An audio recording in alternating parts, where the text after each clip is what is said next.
Okay.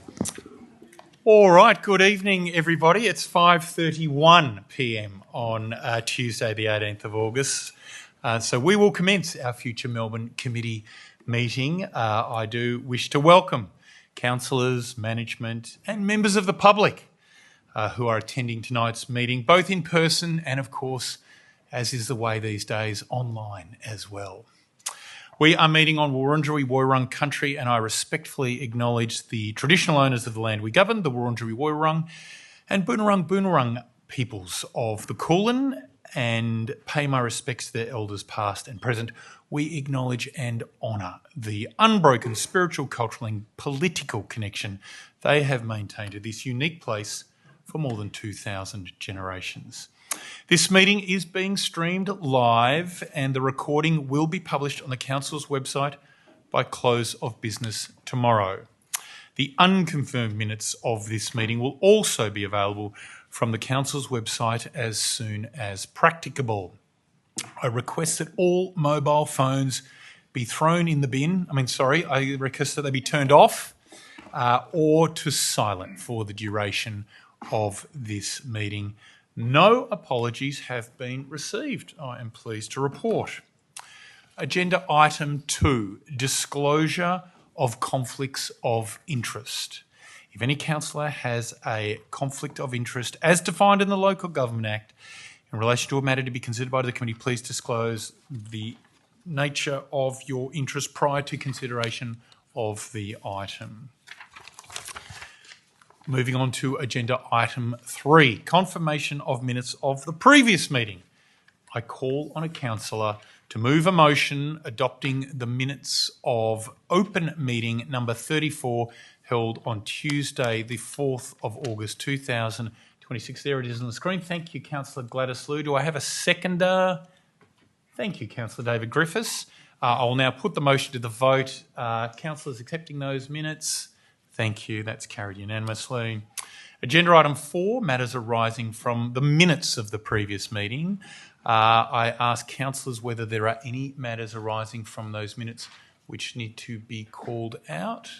No? Okay, we move on to submissions and correspondence. The following submissions have been received in accordance with the Council's governance rules in relation to agenda item 6.1, rooftop on 263 to 269 Elizabeth Street and Lonsdale Street. We have requests to speak from Holly Ilka and Peter Catchlove from Plan A Planning. We have requests to speak from Warren Lindsay and Joshua Dowling, and a request to speak from Ty. We have items of correspondence from Holly and Peter, Ty, Elizabeth Sagero and Jeffrey Pang. In relation to agenda item 6.2, Melbourne Planning Team Amendment C466, we have a request to speak from Mohammed Zubair Mian and an item of correspondence from Mohammed as well, and from the Carlton Residents Association.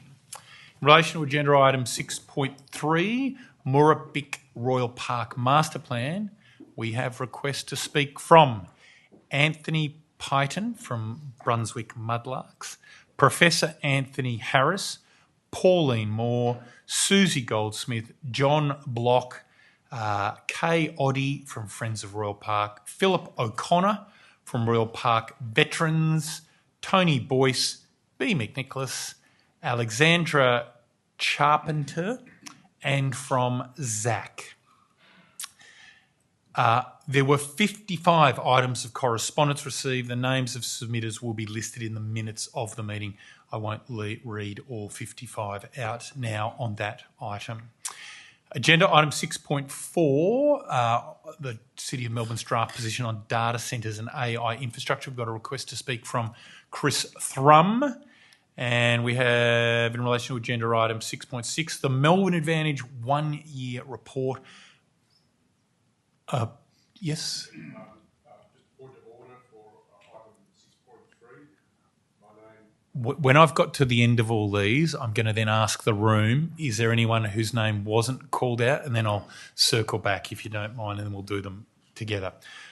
So listen carefully, everybody. Agenda item 6.6, Melbourne Advantage Year 1 report. We've got a request to speak from Praveen Kumar from the Little India Traders Association. In relation to agenda item 7.1, notice of motion, Councillor Andrew Rouse, growing Melbourne's mural landscape. We've got a request to speak from Chris Thrum. And we've got items of correspondence from Aaron Moon and Chris Thrum.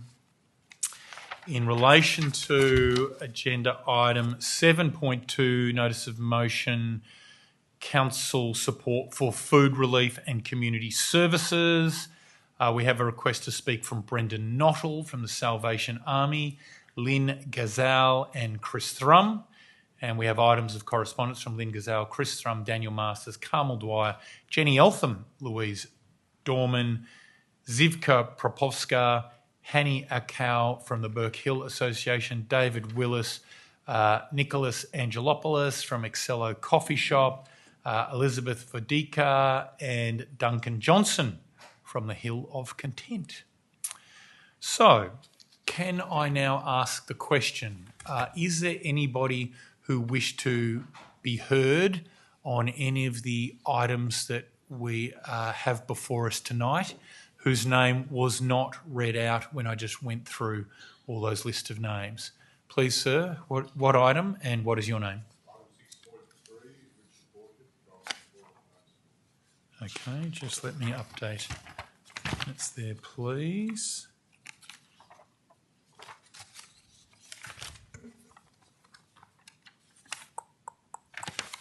Sorry, I'm leaving. Page 9, okay. There we go. Page 9. So what was your name again? Richard Boyd, B-O-Y-K-E. Richard Boyd. Okay, thank you, Richard. Look forward to hearing from you later on. Yes? Julie.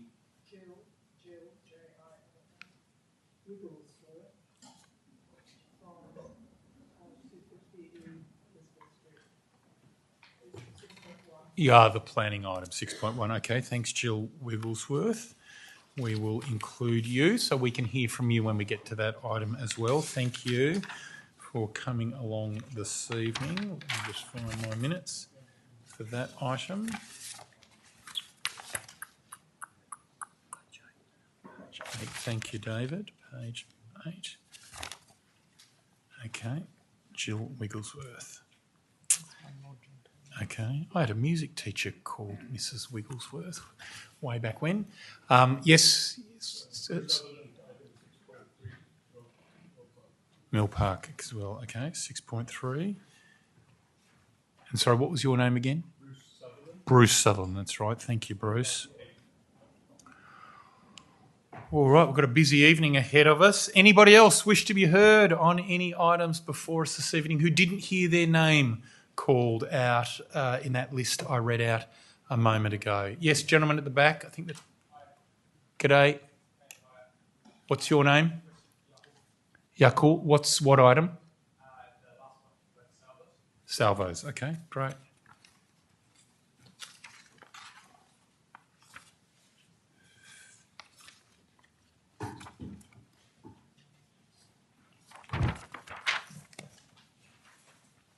Yakult. Okay, thank you. Good to see you here. All right. Any other hands going up? No? Okay. In that case, we will continue on with our agenda. The next agenda item is public questions. A 15-minute period will be provided at the beginning and end of this meeting for members of the public to ask questions. Members of the public may either submit public questions in writing or register to ask a question in person or live via audio link. Questions should not be greater than 90 seconds in duration. And I remind members of the public this is not time to make submissions. You make submissions on agenda items later on in the meeting. As at 10 a.m. today, there had been 5 public questions pre-registered, one of which will be read out by a councillor. I note that in reading out these questions, we are not attesting to the veracity or factual nature of the statements made. Okay, the first questions, public questions 1, 2 and 3, QVM. Mary Lou Howe, I can certainly see you here in person. Mary Lou, do you want to make your way to the lectern? And Alex McCall and Bob Evans are going to be joining us via Zoom, but I think they're also asking questions about QVM, but we'll let you lead off because you're here in person. Welcome to Town Hall, Mary Lou. Thank you, Lord Mayor. My questions in 6 parts are solely about the Council's statement of shareholder expectations regarding Queen Victoria Market. Number 1, is the August 2017 statement of shareholder expectations for Queen Victoria Market Proprietary Limited still operative? Question 2, if not, why did it cease to operate? Who made that decision? And where is the decision recorded? 3, since August 2017, has Council assessed the company QVMPL's performance against the 12 expectations?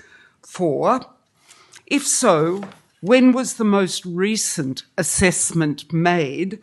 Who received it, and will Council publish it?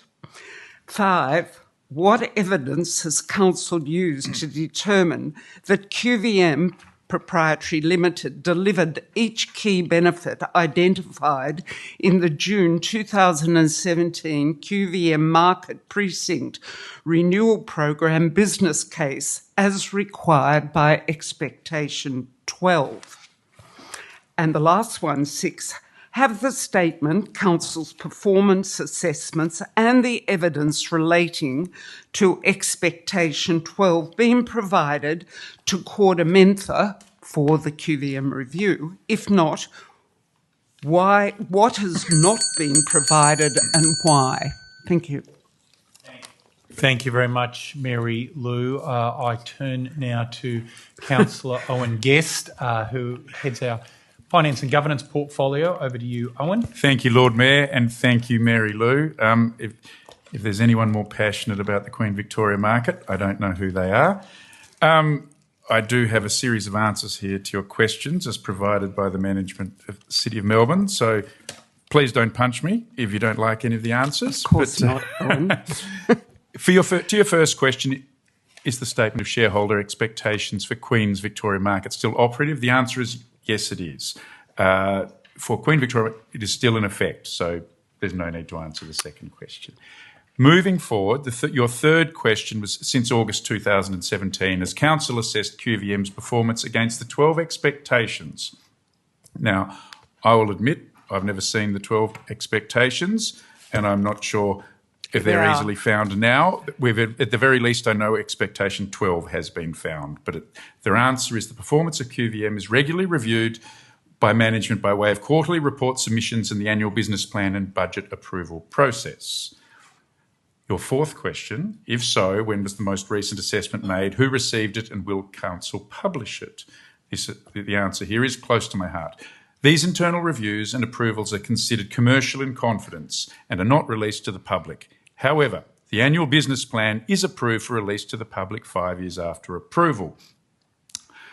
That's the answer. As you may know, and others in this room know, that I am trying to push the Council to be a little more flexible with what information we provide to the public. We do have a lot of, in my opinion, we too easily deem something to be in confidence, whether it's commercial or otherwise, and it's something I put forward. I know there is a review currently under place being taken by management. It came out of the result of looking at City of Melbourne's subsidiaries and the finances that we had commercial in confidence to see whether, in fact, we need to continue to do that on an ongoing basis. So I don't know the answer to that review yet, but I'd say watch that space. Question 5, what evidence has Council used, to determine that QVM delivered each key benefit identified in June 2017 Precinct Renewal Program business case as required by Expectation 12? And it says here, Expectation 12 states, work collaboratively with the City of Melbourne management to deliver the key benefits outlined in the QVMPR program business case and continue to engage to ensure strong alignment between QVM activities and the City of Melbourne's policy positions. And the answer, the Expectation 12 requires work collaboratively with the City of Melbourne to deliver the QVM MPR business case. However, the delivery of the QVM MPR program is the responsibility of City of Melbourne. especially the City Project Branch and QVMPR project team. City of Melbourne actively manages the milestones and progress of the QVMPR program. That is a very lengthy response, and I feel that is, given the many conversations we've had and others have had, that is something I feel is a work in progress to make sure that all parties are coming together to work collaboratively and truly come. I'm looking for that win-win as a relatively new person to this project. Me too. Excellent. All right. One more. Have the statement, Council's performance assessments and the evidence relating to expectation 12 been provided to KordaMentha? If not, what has not been provided and why? I will read it. Okay. KordaMentha has been engaged to undertake the independent review of the Queen Victoria Market under the terms of reference established following Council's resolution of the 31st of March 2026. I'm going to paraphrase the next couple here. Obviously, information is being provided to KordaMentha, but I'm going to turn the page because I think this is the crux of what is going to be of most benefit. It says, members of the community are encouraged to participate in the review process by making a submission. Community feedback will assist KordaMentha in considering a broad range of perspectives and information relevant to the review. And I actually think that is the key point here. I encourage you, Mary Lou, and of course others, to voice your concerns through, and we will make sure that these are KordaMentha see your submissions, because it's only through your input, highlighting things from the past that are agreed upon, that we can, I hope, come to outcomes that are a benefit to all, and we all want to see the Queen Victoria Market thrive going forward. Thank you, Councillor Guest. Thank you, Mary Lou. Thank you, Mary Lou. Thank you, Councillor Guest. We move on to our next question, which comes to us from Alex McCall, who I believe is joining us on Zoom. Can we check that we've got the connection coming through? Should be able to see Alex on the big screen shortly.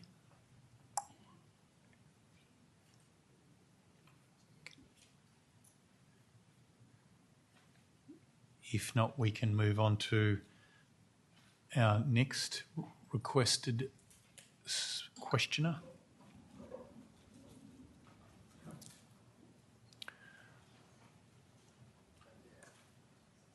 All right, looks like we've got some technical challenges there. Shall we see if we can get Bob Evans to join us?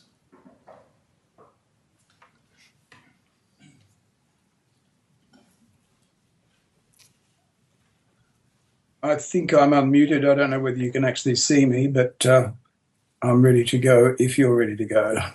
Great, Bob. We can't see you, but we can hear your familiar voice here at Melbourne Town Hall.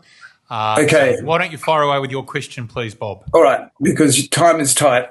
My questions also relate to KordaMentha, the forensic accountants. Let me just hang on a sec. I can see now I can start the video. Maybe it'll work. My first question, has KordaMentha been expressly authorised and instructed to assess how Council's decisions, directions, funding, actions and possible inactions affect those matters being reviewed, including decisions concerning Gurrowa Place, Market Square, parking, access and construction works? If so, is that authority publicly recorded and accessible to stakeholders, and will KordaMentha have access to all relevant Council and Queen Victoria Market Proprietary Limited documents? If not, how can the KordaMentha review distinguish failings attributable to Queen Victoria Market Proprietary Limited from outcomes caused or constrained by Council, which is the QVM's sole shareholder? Finally, although particular projects may be outside the review scope, will Council confirm that their effects on matters expressly within scope are not excluded from the KordaMentha review? Now, I'm prepared for these questions to be taken on notice and answered at a later FMC meeting if that speeds things up. Thanks for your question, Bob, and thanks for your long-standing issue in the QVM renewal project. Councillor Owen Guest or Dominic, do you want to? I'll go to you in the first instance, Councillor Guest. Thank you for your question. I don't have the terms of reference in front of me. but obviously we want to make sure that this review is thorough as possible. Dominic, I don't know if you have anything further to add, or Rick.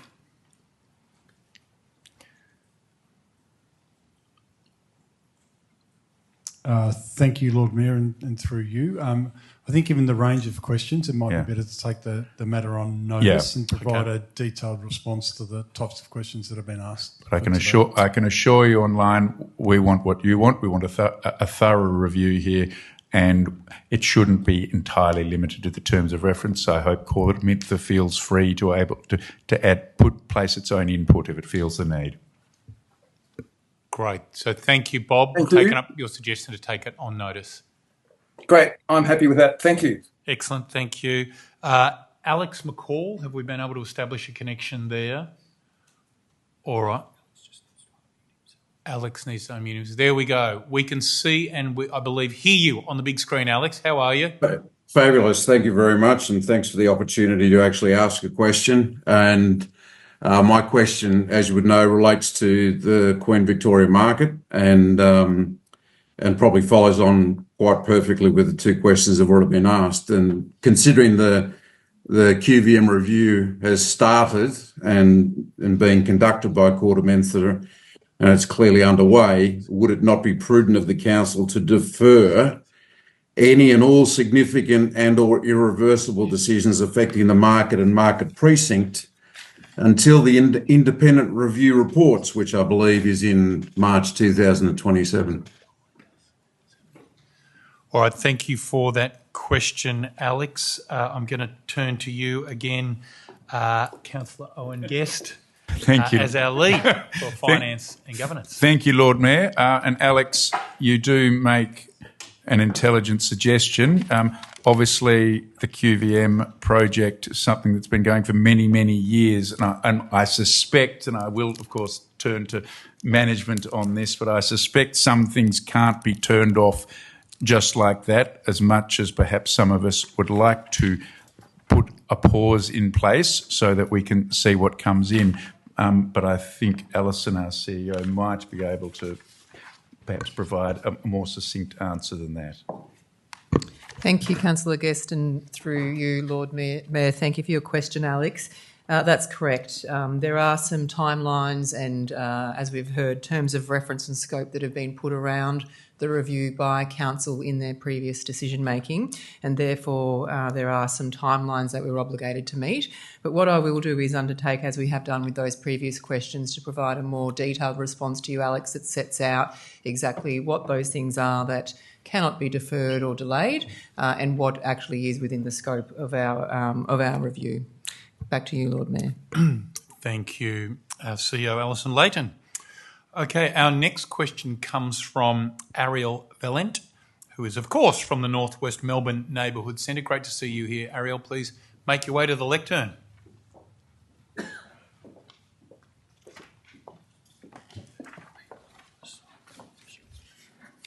Good evening. Are councillors aware that this year's Queensbury Cup is on the precipice of being cancelled due to a stubbornness of City of Melbourne management?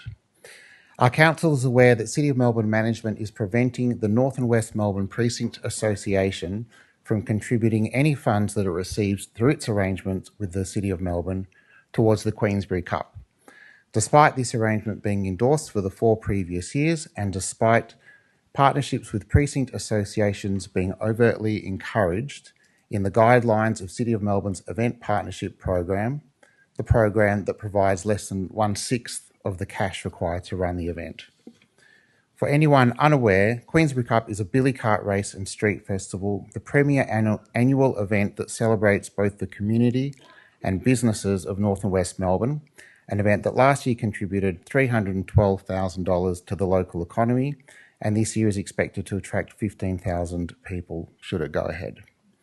The councillors recall the clause in the organisational-wide grants and sponsorships policy that states, where possible, the City of Melbourne will ensure that grant recipients do not receive funding from multiple programs. This aims to maximise the equitable distribution of resources and avoid duplication of funding. Exceptions may apply where program guidelines explicitly allow for complementary funding or where unique circumstances require flexibility to achieve strategic outcomes. Can councillors please commit to helping management see reason and invoke the very flexibility your own policy allows? Thank you, Ariel, for that question. I might turn to Sarah Kwan, our GM in this area, for a response, if that's okay. Thank you, Lord Mayor. Through you, Ariel, really want to start by acknowledging Northwest Melbourne Neighbourhood Centre is a phenomenal partner of the City of Melbourne. We work across a number of programs with you, and thank you for the time that you've taken to meet with officers over the last couple of weeks on the matter. So I think our teams want to continue to work with you to make sure that we support the Queensberry Cup. Both parties would like to explore options that are available to facilitate a partnership, but one that meets the funding guidelines. So the Event Partnership Program guidelines state, as you've outlined, that funding can't be duplicated across multiple programs. That's not new funding. That's not new guidelines. That's been in place for some time. And our grants and sponsorship policy also reinforces that. So the nature of support that the Northwest Business Precinct Association can give you, they can absolutely support the event. They can just do that with funds that are not from the Precinct Partnership Funding Program. So happy to continue to meet with you and really work through ways that that are in line with the funding guidelines, which are equitable and consistent for all applicants, and remain committed to doing that. Thank you, Lord Mayor. That sounds like a positive response, Sarah. So let's keep working with you on that, Ariel. Having been beaten in last year's billy cart race by Russell Howcroft from the Gruen transfer and 3AW, I'm pretty keen to get another shot at the title. Councillor Andrew Rouse, did you have something you wanted to say? Just a question for Ariel. Queensberry Cup, obviously the highlight of North Melbourne's calendar there, but in all that question, I don't think we actually heard, when is the Queensberry Cup this year? Scheduled for Saturday, 17th of October. Saturday, October 17th, in everyone's calendars? Yeah, it's bigger and bigger every year. All right, thank you very much for that, Ariel. Our time for questions has now elapsed, but the good news is that there's a further 15 minutes that is allocated for further public questions at the conclusion of tonight's agenda for the council. So we move on to reports from management, and I now call on the Deputy Lord Mayor, Rashena Campbell, to assume the role of Chair of the meeting in relation to reports where Council exercises its responsibilities under the Planning and Environment Act.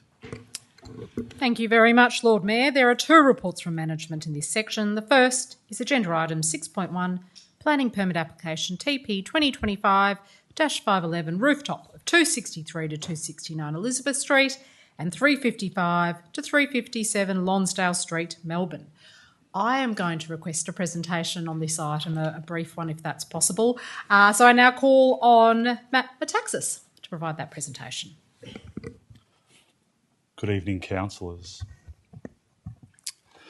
The application before you tonight is for a rooftop bar, associated buildings and works, and a waiver of bicycle parking. Can we have our first slide, please?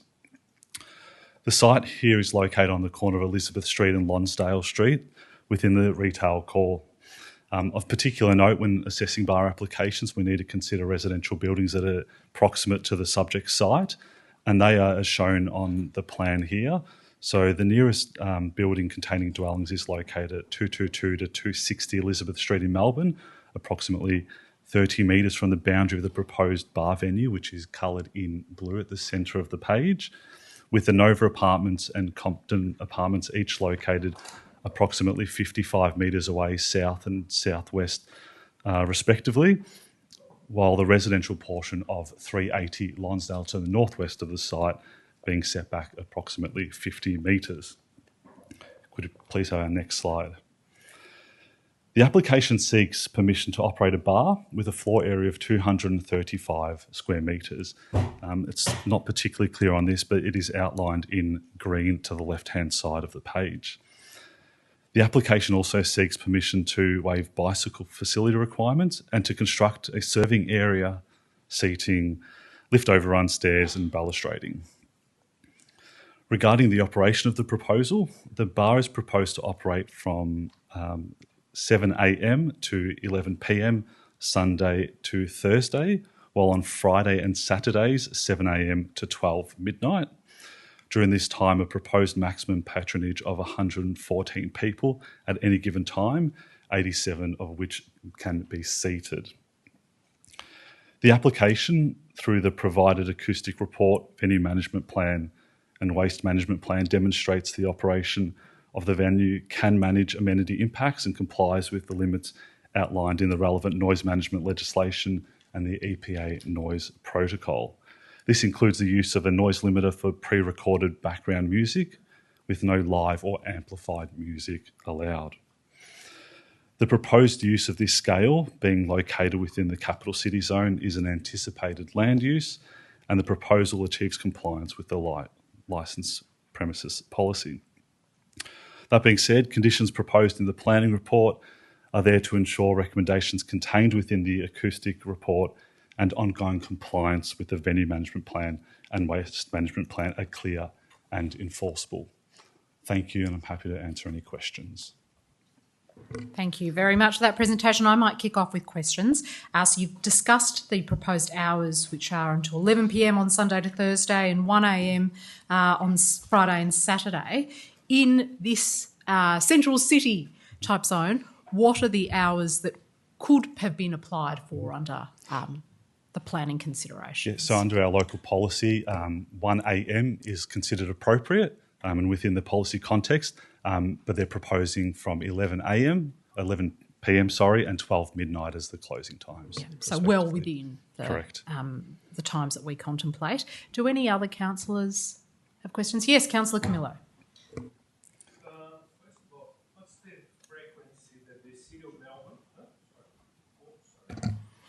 Thank you. Back to you, Chair. What's the frequency that City of Melbourne officers periodically check on business to ensure they are compliant with noise restrictions and conditions? So meaning how frequently in a month, 2 months, once a week, times, just to have an idea for the public, please. Through you, Deputy Lord Mayor. It's difficult to answer that question specifically. Many times we respond to complaints, but there are periodical checks, but I'm not sure of the exact frequency of those. But currently, for example, do you have someone that just go to visit venues just to see, for example, you have a rooftop bar that's background noise, and then you go in there, just visit venues just to see how things are working? And in your officer's opinion, do venues currently respecting the noise limits imposed on them? What's your opinion? I'll pass to Julian Edwards to respond to that one. Thank you. Through you, Deputy Lord Mayor. Councillor Camillo, proactive enforcement is something that we have to manage carefully within resources. And proponents who are running these establishments are clear on what they need to do, and we have to give them the benefit of the doubt that they will follow the right rules and regulations that are in place. Whereas once we find that we're receiving complaints or some people are pushing the limits and the like, then we will actively investigate those premises. What we have done fairly recently and over the past sort of few months is engage in designated proactive inspections with Victoria Police and Liquor Control Victoria. And they will be to designated spots that are either on Victoria Police's radar or on Liquor Control Victoria's radar, or they might be ones that we do want to check. But it is difficult to get out and proactively enforce all of the venues within the city. Question that I didn't got the answer. Yeah.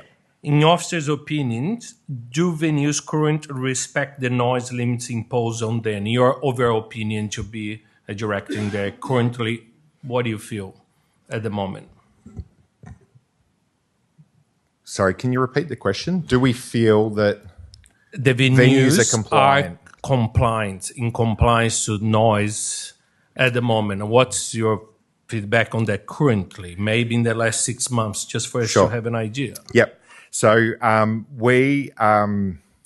compliance a tricky space because the regulatory framework is broader than just local government. It operates across state government, and there are multiple authorities and agencies that need to play a role in terms of compliance.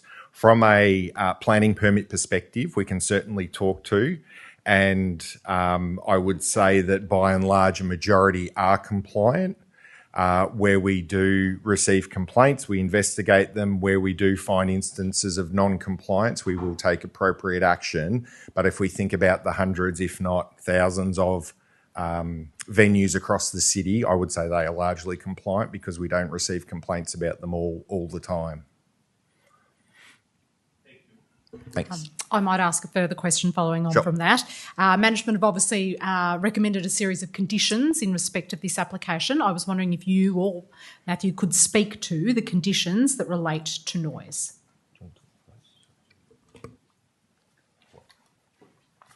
Thanks, Deputy Lord Mayor. Yes, there are a series of conditions that are included in the recommendation for the planning permit that require compliance with the acoustic report that has been provided through the assessment of the application, with one refinement to the management plan also that removes reference to live music. That is, there will only be background level music, no live music. That's correct. Thank you. And what about an automatic noise limiter? Yes, that's been referenced in the acoustic report, which will form part of the documentation that goes with any permit to issue, and that must be provided. Thank you. And does Council have the ability to require further acoustic review? Yes, we do, through conditions. Thank you. Are there any other questions from councillors? No? Thank you so much. Oh, sorry, yes, Lord Mayor. So I did want to just clarify that point. So the requirement is for background music? That's correct. So background music no only. Doof? Correct. Okay. Thank you for that technical term, Lord Mayor. I will be using that moving forward. I appreciate it. Thank you very much for that presentation, officers. I now call on Warren Lindsay and Joshua Dowling, who I believe are presenting separately.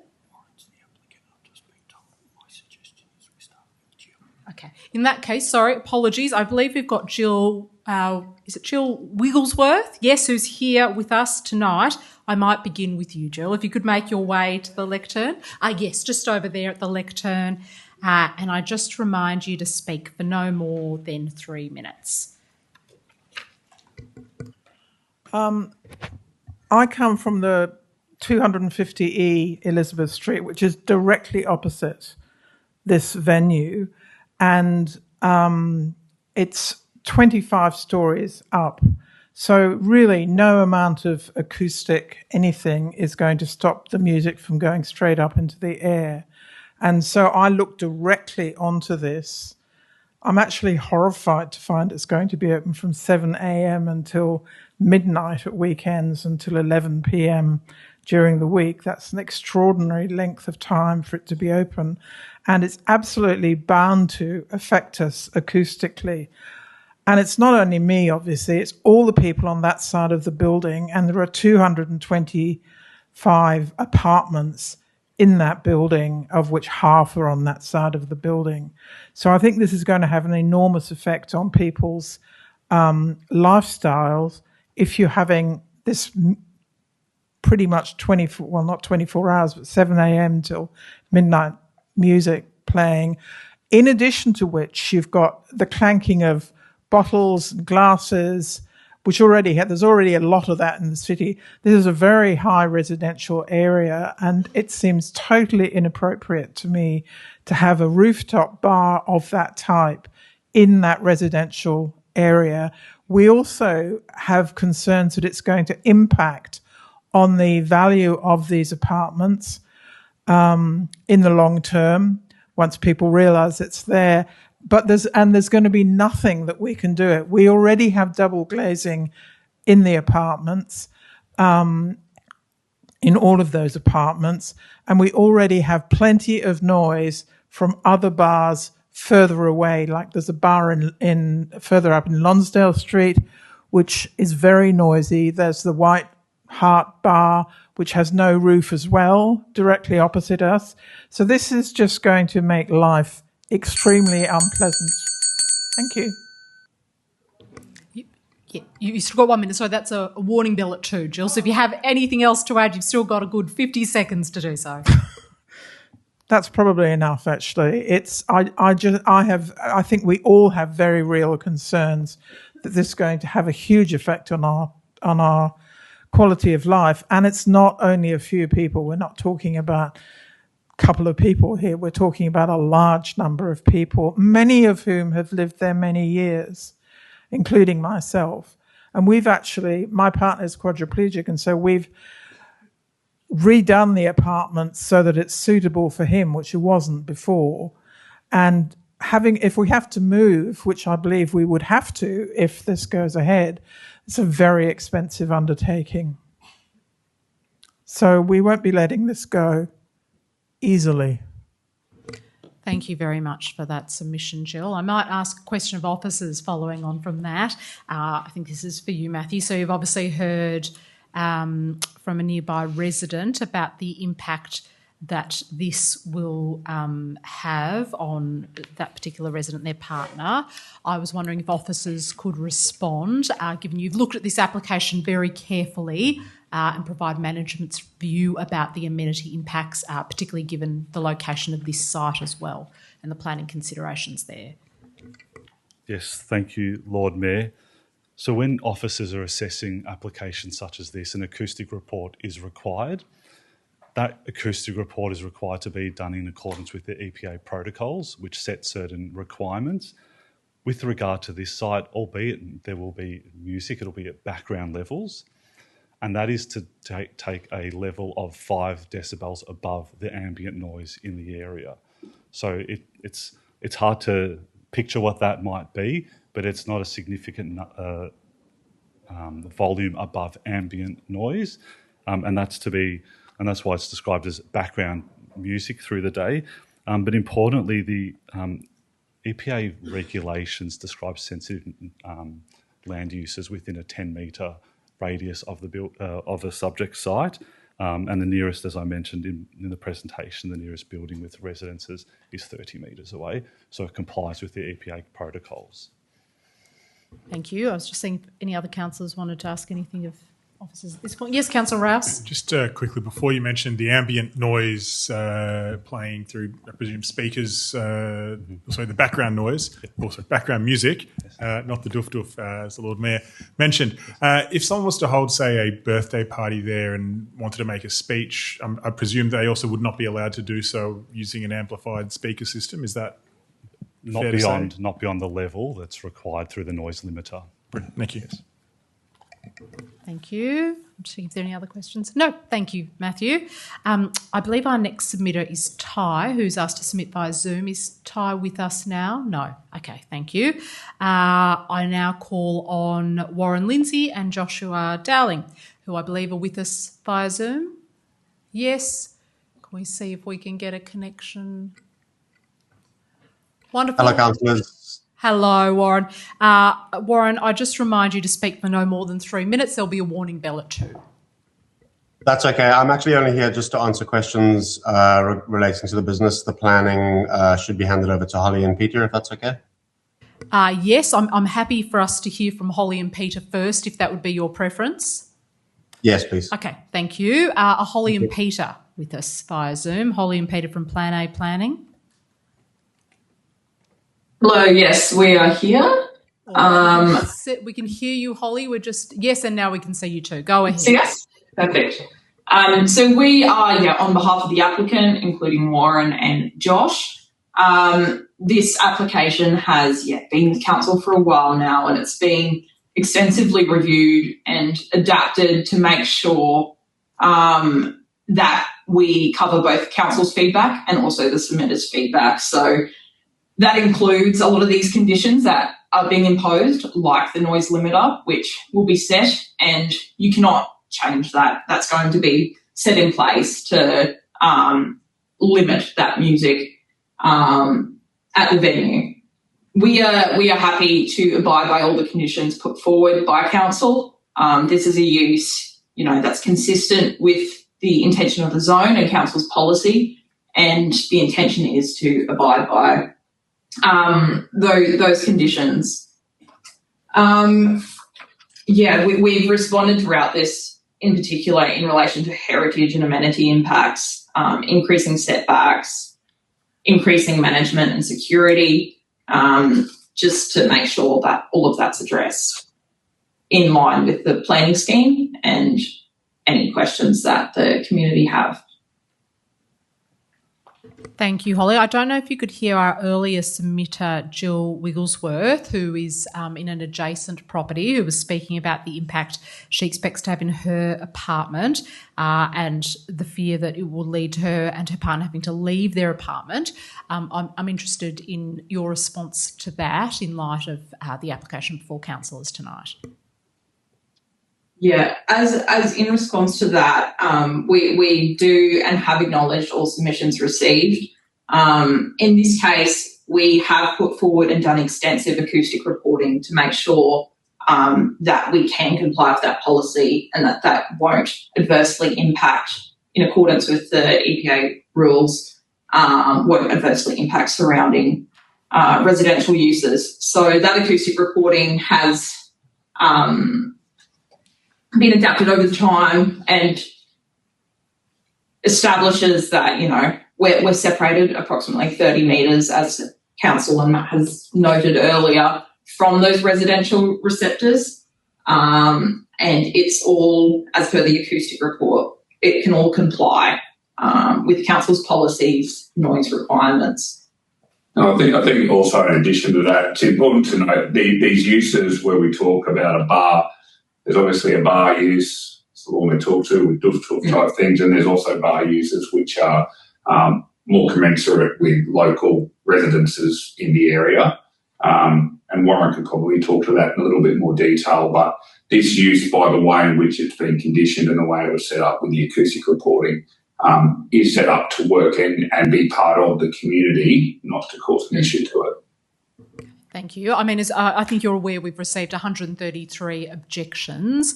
In terms of the experience Ms Wigglesworth has described, where there is double glazing, but she anticipates this will still cause considerable disruption, particularly in circumstances where the operating hours start from 7 a.m.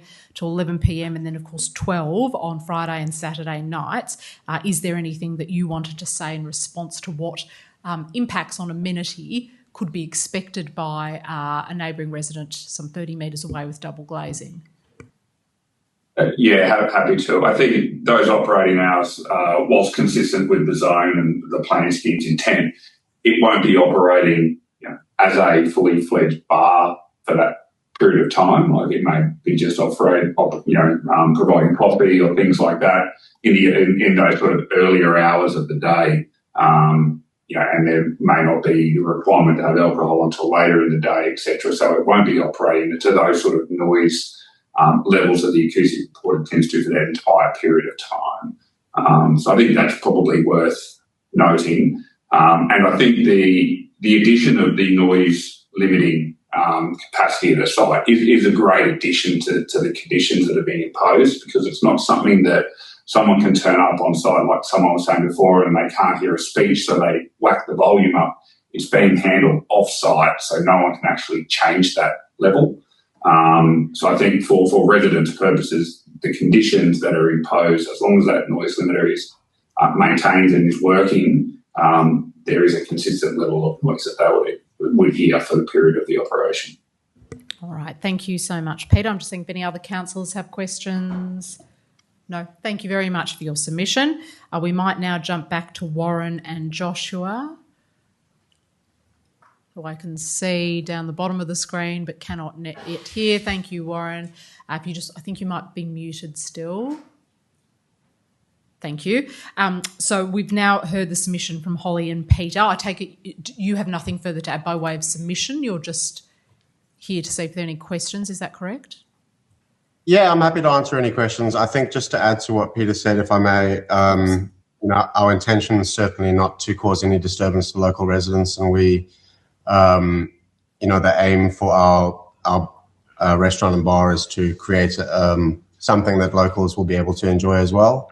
The 7 a.m. might sound scary, certainly to some people, but as Peter alluded to, our intention is to do things that do encourage local participation in terms of things like rooftop yoga, and operate, a cafe in the morning for some coffee, potentially down the track, not to have loud, amplified music at crazy hours in the morning. And in the same vein, I think the amplified noise in the evening is, 5 decibels above ambient noise is enough to create nice atmosphere, but not enough to create disturbance. There are, I understand, bars and restaurants like White Hart Lane are quite loud and are very high traffic areas. We've limited our capacity.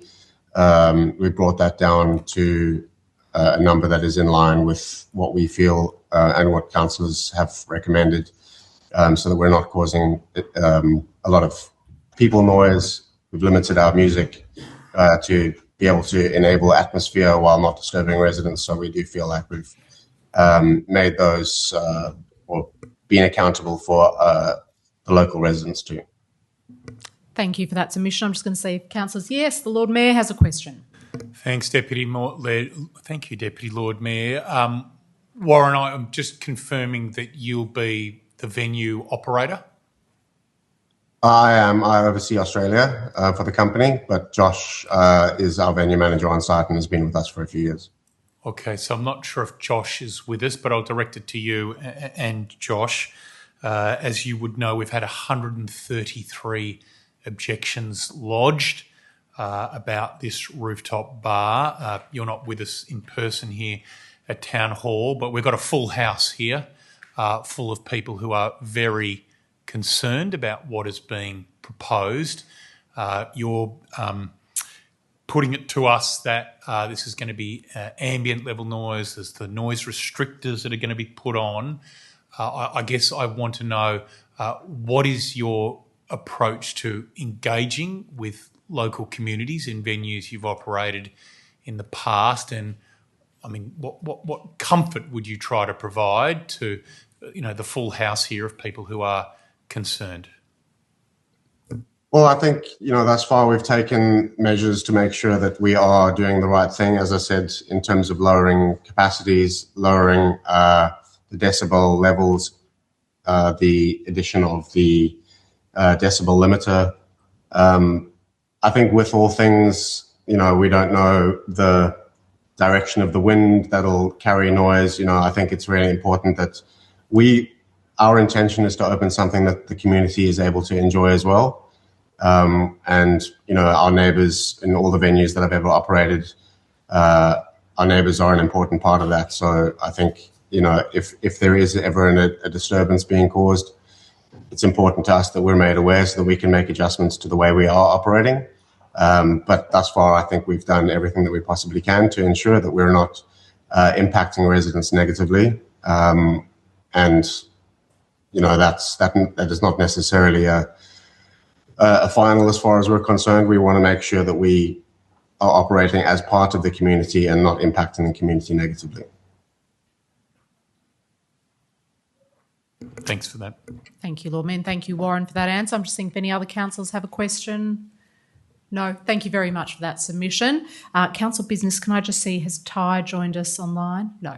Okay, that concludes our submissions on this item. I am now going to ask for an alternate motion to be put up on the screen.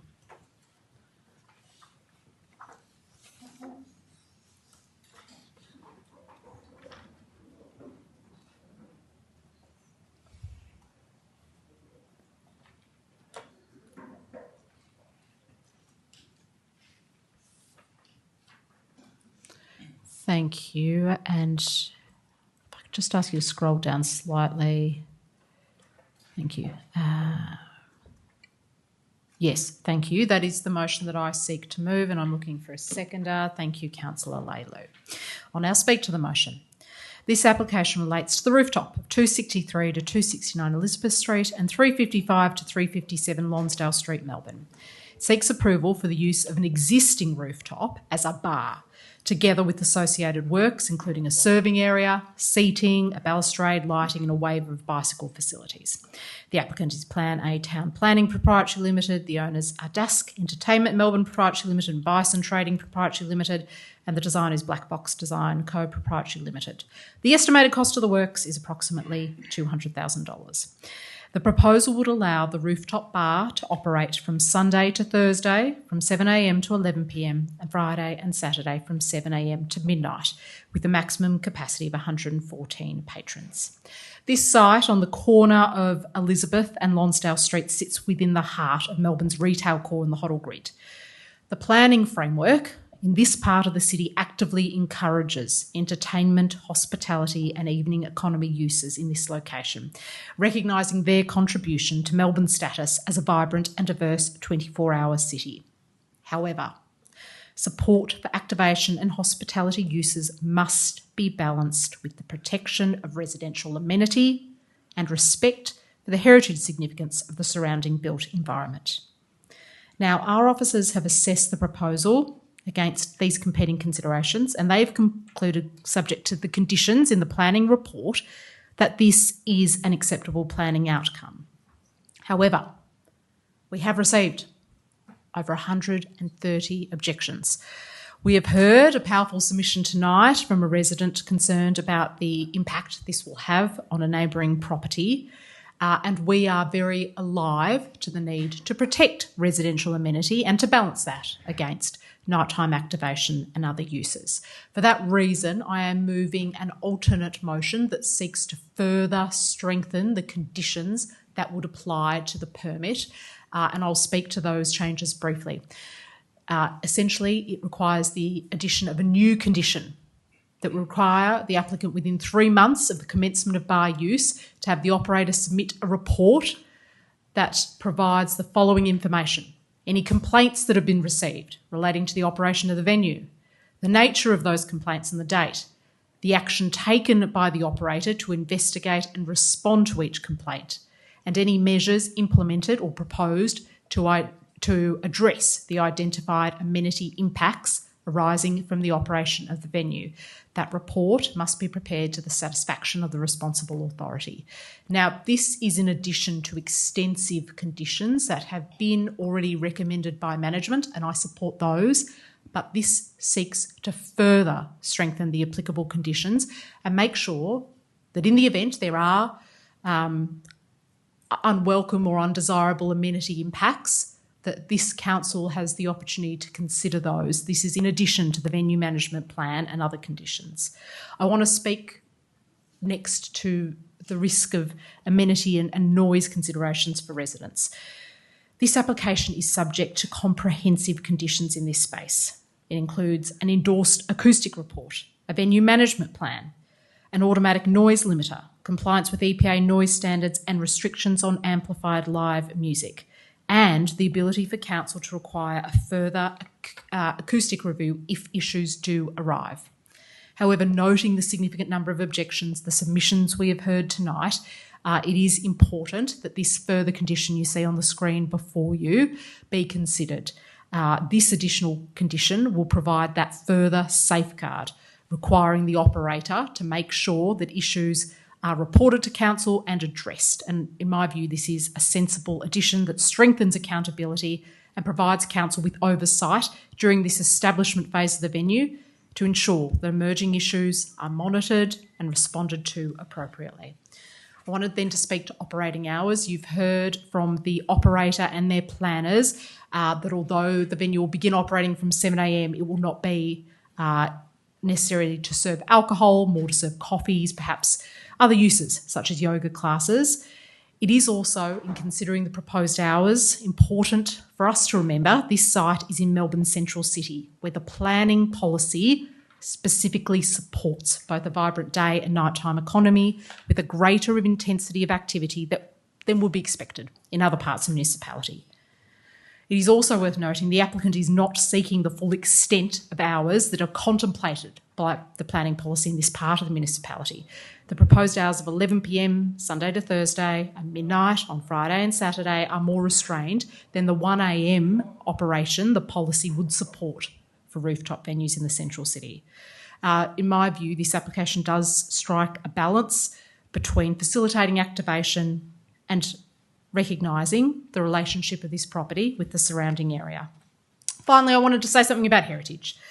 This site does occupy a significant heritage building, and of course, it is a very prominent location as well. Council has received advice from Council's Heritage Advisor, and the proposal was, following that advice, amended to increase setbacks of the balustrade from the heritage parapet and to reduce its visual prominence. The large rooftop structures, including the lift and service area, are primarily located on the adjoining non-heritage building. In closing, in my view, this is an application that supports the activation that we expect in the central city and the planning policy considerations that govern it, but the alternate motion before us tonight seeks to strengthen the conditions that will apply to this application to ensure that noise, amenity, and the impact on surrounding residents are balanced against those considerations. For those reasons, I commend this motion to my councillor colleagues. Over to you, Councillor Leilou. Nothing really further to add except, look, I've been a resident in the CBD for 10 plus years, and I kind of really do really like working with, I guess, all the business around myself. I do think the fact that a business wants to expand and everything is encouraged, especially when we do have a city, but do it in a right sort of way. I think the proponent is trying to work hard with not only the city but also with the residents, and I do hope that it come together. The fact that we are putting in extra conditions on it just shows that we have listened. But at the same time, I do hope that we can work out between the proponents, because we all live here in the city, and I hope that something that can be done graciously. I do want to thank the business owner for actually expanding, for staying in Melbourne, and also it seems that they're doing pretty well. And I do hope the resident do find the peace. And if not, I guess council is an avenue, and I hope that you will write to us and come forward. So I'm happy to support this, and thank you, Deputy Lord Mayor, for the changes. Thank you, Councillor Leilou. Would any other councillor like to speak to the motion? Yes, Councillor Guest. Thank you, Deputy Lord Mayor. In fact, question for you. Your amendments, they look, I have to say, most sensible. Can I ask in a practical sense, does it translate to perhaps what might think of as a 3-month probationary permit, where we'll be perhaps likely to assess it after 3 months, which I think is a viable way forward? But is that a way to think about these amendments? To get a more precise response, I'm actually going to refer this question to officers to answer what the impact would be of a condition like this in the event that the report that was received by the responsible authority, that is us, found, for example, that there were a very high number of complaints or they were not addressed. Mm-hmm. That's a very good question. And through you, Deputy Lord Mayor, what this would result in is us working on condition 13, which allows the Responsible Authority Council to require a new acoustic report to be undertaken to show compliance with the planning permit. Thank you. Yeah. And what would happen, Matthew, in the event there was not compliance? What would be the levers available to council in that circumstance? Well, they wouldn't be able to operate under the planning permit in that instance until they become compliant with the acoustic report and all other conditions on permit. Thank you. And thank you for the question, Councillor Guest. Would any other councillor like to speak to the motion? No? In that case, I am going to use my right of reply to say something that I should have said at the start, which is to thank our planning officers for their extensive work on this item. I think we are all very grateful. And with that, I will put it to the vote. Could all those in favour please raise your hands? Councillor Rouse, Councillor Dr Ball, Councillor Leilou, Councillor Campbell, Lord Mayor, Councillor Louis, Councillor Guest, Councillor Lew, Councillor Scott, Councillor Griffiths. All those against? All those against? Yes, Councillor Camillo. With that, the motion has passed. We now move to agenda item 6.2, Melbourne Planning Scheme Amendment C466, Minor Administration Amendment. Do you need to declare conflict? Yep, so I've read out the item. Thank you. I want to declare... Councillor Leilou, yes? I'm happy to declare a general conflict as one of my office is in one of the properties identified in the report. Thank you, Councillor Leilou. Would councillors like a presentation on this item? No. In that case, I call on Mohammed Zubir Mian, who has requested the opportunity to address the committee in relation to this matter. Mohammed, thank you for making your way to the lectern. I remind you to speak for no more than 3 minutes, and a warning bell will sound at 2 minutes. Thank you. Thank you for the opportunity to speak to you today. I must make clear that I represent the owners of the property. The property was purchased in about 2003. The family who purchased the property were aware that there was a heritage overlay over the facade of the building. Now we are being told that there's a line running in the middle of the property, east to west, and the assumption is being made that that should cover the whole building itself. I dispute that. If the line is running from east to west in the middle of the property, and it has to be corrected, the correction should be for the line to run north-south and restrict the heritage overlay to the facade only. When the property was purchased, it was dilapidated. There was a small business, photocopying business being run on the ground floor. The owners spent hundreds of thousands of dollars to renovate and included the removal of the asbestos roof to bring it to a condition that it could be leased out. And now, because the council has picked up an error in the mapping error, the assumption is being made that that means the whole property should be heritage listed. This will negatively impact the owners. The current use is as a business operating a hearing aid suppliers.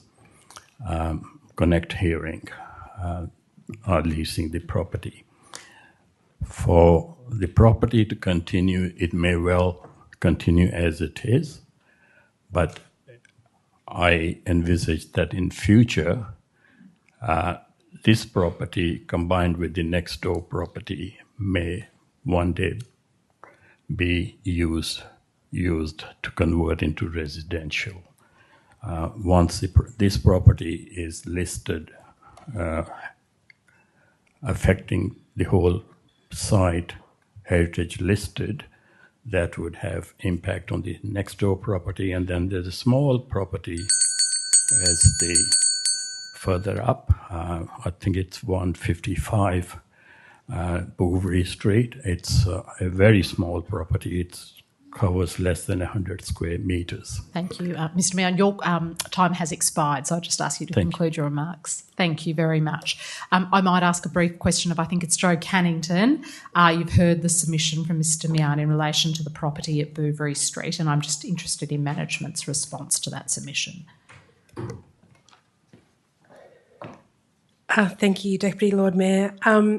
We believe that this is still an error in terms of the full extent of the site should really be covered by the overlay. It won't impact the assessment that the facade is still the thing to be protected through this process. It just means that we have a complete site coverage. So the intent of this amendment is an administrative update, and this was picked up throughout the exhibition period. So we still feel like it's a complete picture if we actually apply the whole overlay to the site.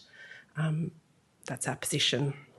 Thank you. And can I just confirm management's recommendation that contested heritage matters be referred to an independent planning panel? Correct. So the matter in front of you this evening is to have some administrative updates. Through that process, what we're suggesting is that the amendment is split. First of all, we split off and continue proceeding with amendments that haven't been contested, and then we take any contested items through a planning panel process, which would be a fairly straightforward one where we'd have, which is interesting because as you'll hear if the next speaker speaks, it's the complete opposite position. So this is exactly why we have a panel, in that we have submitters both for and against the proposal, which we then have someone independent to consider the merits of both. Thank you very much, Jo Cannington. I'm just seeing if any other councillors wish to ask a question at this point. No. Jo, you mentioned another speaker. We don't have any other speakers for this item. I'm just checking I haven't missed anyone here. There was another submitter this evening, the Carlton Residents Association, so they made a submission. And is there anyone from the Carlton Residents Association here in person or online who is wishing to speak to this item? No. Thank you. We do have the benefit of the written submission, so thank you very much for alerting us to that, Jo. In that case, I am going to ask for a motion to be put on the screen.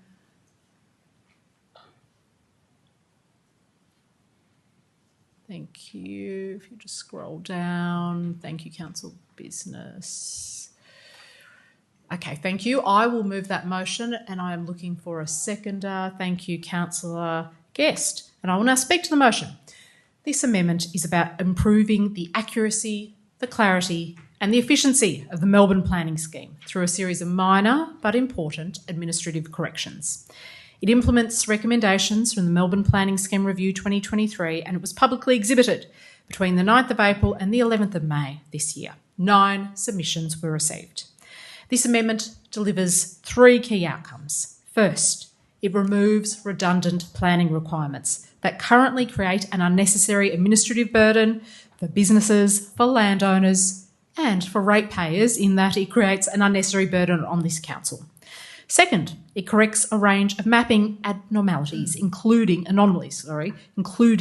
heritage overlay errors at sites across Carlton, Kensington, West Melbourne and the Central City. Third, it rezones council-owned land, 70 to 90 Chelmsford Street, Kensington, from mixed-use zone to public park and recreation zone, reinforcing this council's commitment to delivering much-needed open space for the growing Macaulay community. 5 submissions raised objections or requested changes relating to heritage mapping corrections. That included sites at 145 to 147 Bouverie Street, 415 to 417 Collins Street and 37 to 43 Gower Street. Management recommends these contested heritage matters be referred to an independent planning panel, that is, they have been split off. To avoid delaying the broader benefits of this amendment, we are proposing that split into 2 parts. So the heritage matters can proceed to panel review while all the other uncontested changes, including the Chelmsford Street rezoning, and the administrative planning improvements, can move forward immediately for adoption and submission by going to the Minister for Planning. This is a practical amendment. It streamlines planning processes, it supports new public open space, and it protects heritage assets through an independent review process. It ensures our planning scheme remains accurate and fit for purpose. And in closing, I would like to thank our officers for their extensive work on this matter, led by Evan Council, Jo Cannington and their team. Over to you, Councillor Guest. Thank you, Deputy Lord Mayor. I have nothing further to add. Thank you. Would any other councillor like to speak to the motion? No. In that case, I will put it to the vote. Could all those in favour please raise your hand? Declare that passed unanimously. Oh, and Councillor Camillo is here. I might just allow Councillor Camillo to resume his seat. I can see an appetite to vote on this matter, and I wouldn't want the minutes not to reflect that. So I will put it to the vote again. Could all those in favour please raise your hands? And that has passed unanimously. With that, could I ask somebody to please invite Councillor Lei Liu to rejoin the meeting? And I call on the Lord Mayor to resume the role of chair. Thank you, Deputy Lord Mayor. Thank you for your steady hand through those planning items. We now turn to agenda item 6.3, Murrumbeek Royal Park Master Plan. Would councillors like a presentation in relation to this agenda item? You'd like one, David, or do you want to go to questions? How do you want to do it? I'm looking to you. No, I'll be guided by you, Councillor Griffiths. So let's go to a presentation, please.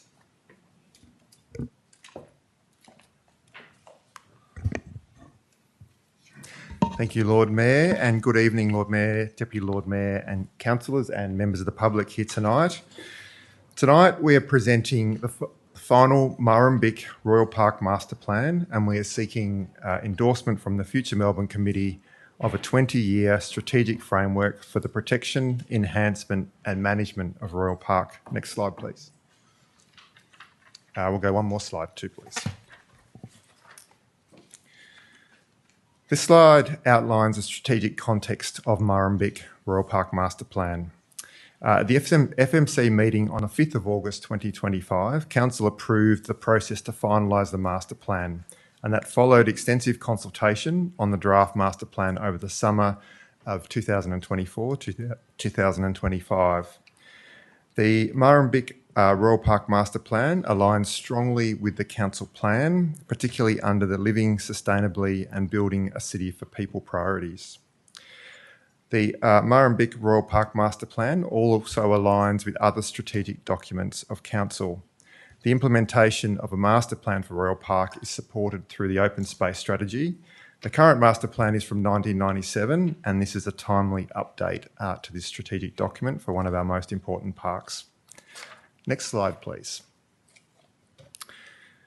The Murrumbeek Royal Park Master Plan provides a 20-year framework, and this is to protect, enhance and manage Royal Park. There's been two previous master plans for Royal Park, the 1984 and 1997 master plans. The Murrumbeek Royal Park Master Plan responds to contemporary challenges including climate change, biodiversity loss and population growth within the City of Melbourne. The development of the master plan has been informed by extensive community and traditional owner engagement. Murrumbeek builds on the previous master plans and strengthens environmental protection, recreation opportunities, cultural recognition and collaboration with traditional owners. Murrumbeek includes nearly 260 actions, with most of these actions focused on policy, planning, ecological management, partnerships and advocacy, reflecting the plan's primary role as a strategic framework rather than just a capital works program. Next slide, please. Through the development of the master plan, over 1,800 people have shaped the master plan through surveys, workshops, submissions and on-site events. Feedback through these processes has highlighted strong support for biodiversity protection through the master plan, for the park character and design legacy to be sustained, for passive recreation and cultural heritage recognition, and we had mixed views on sports expansion within the park. Ongoing traditional owner engagement has also informed the plan, including the name of the plan, which is Murrumbeek, reflecting the connection to Wurundjeri Woiwurrung culture.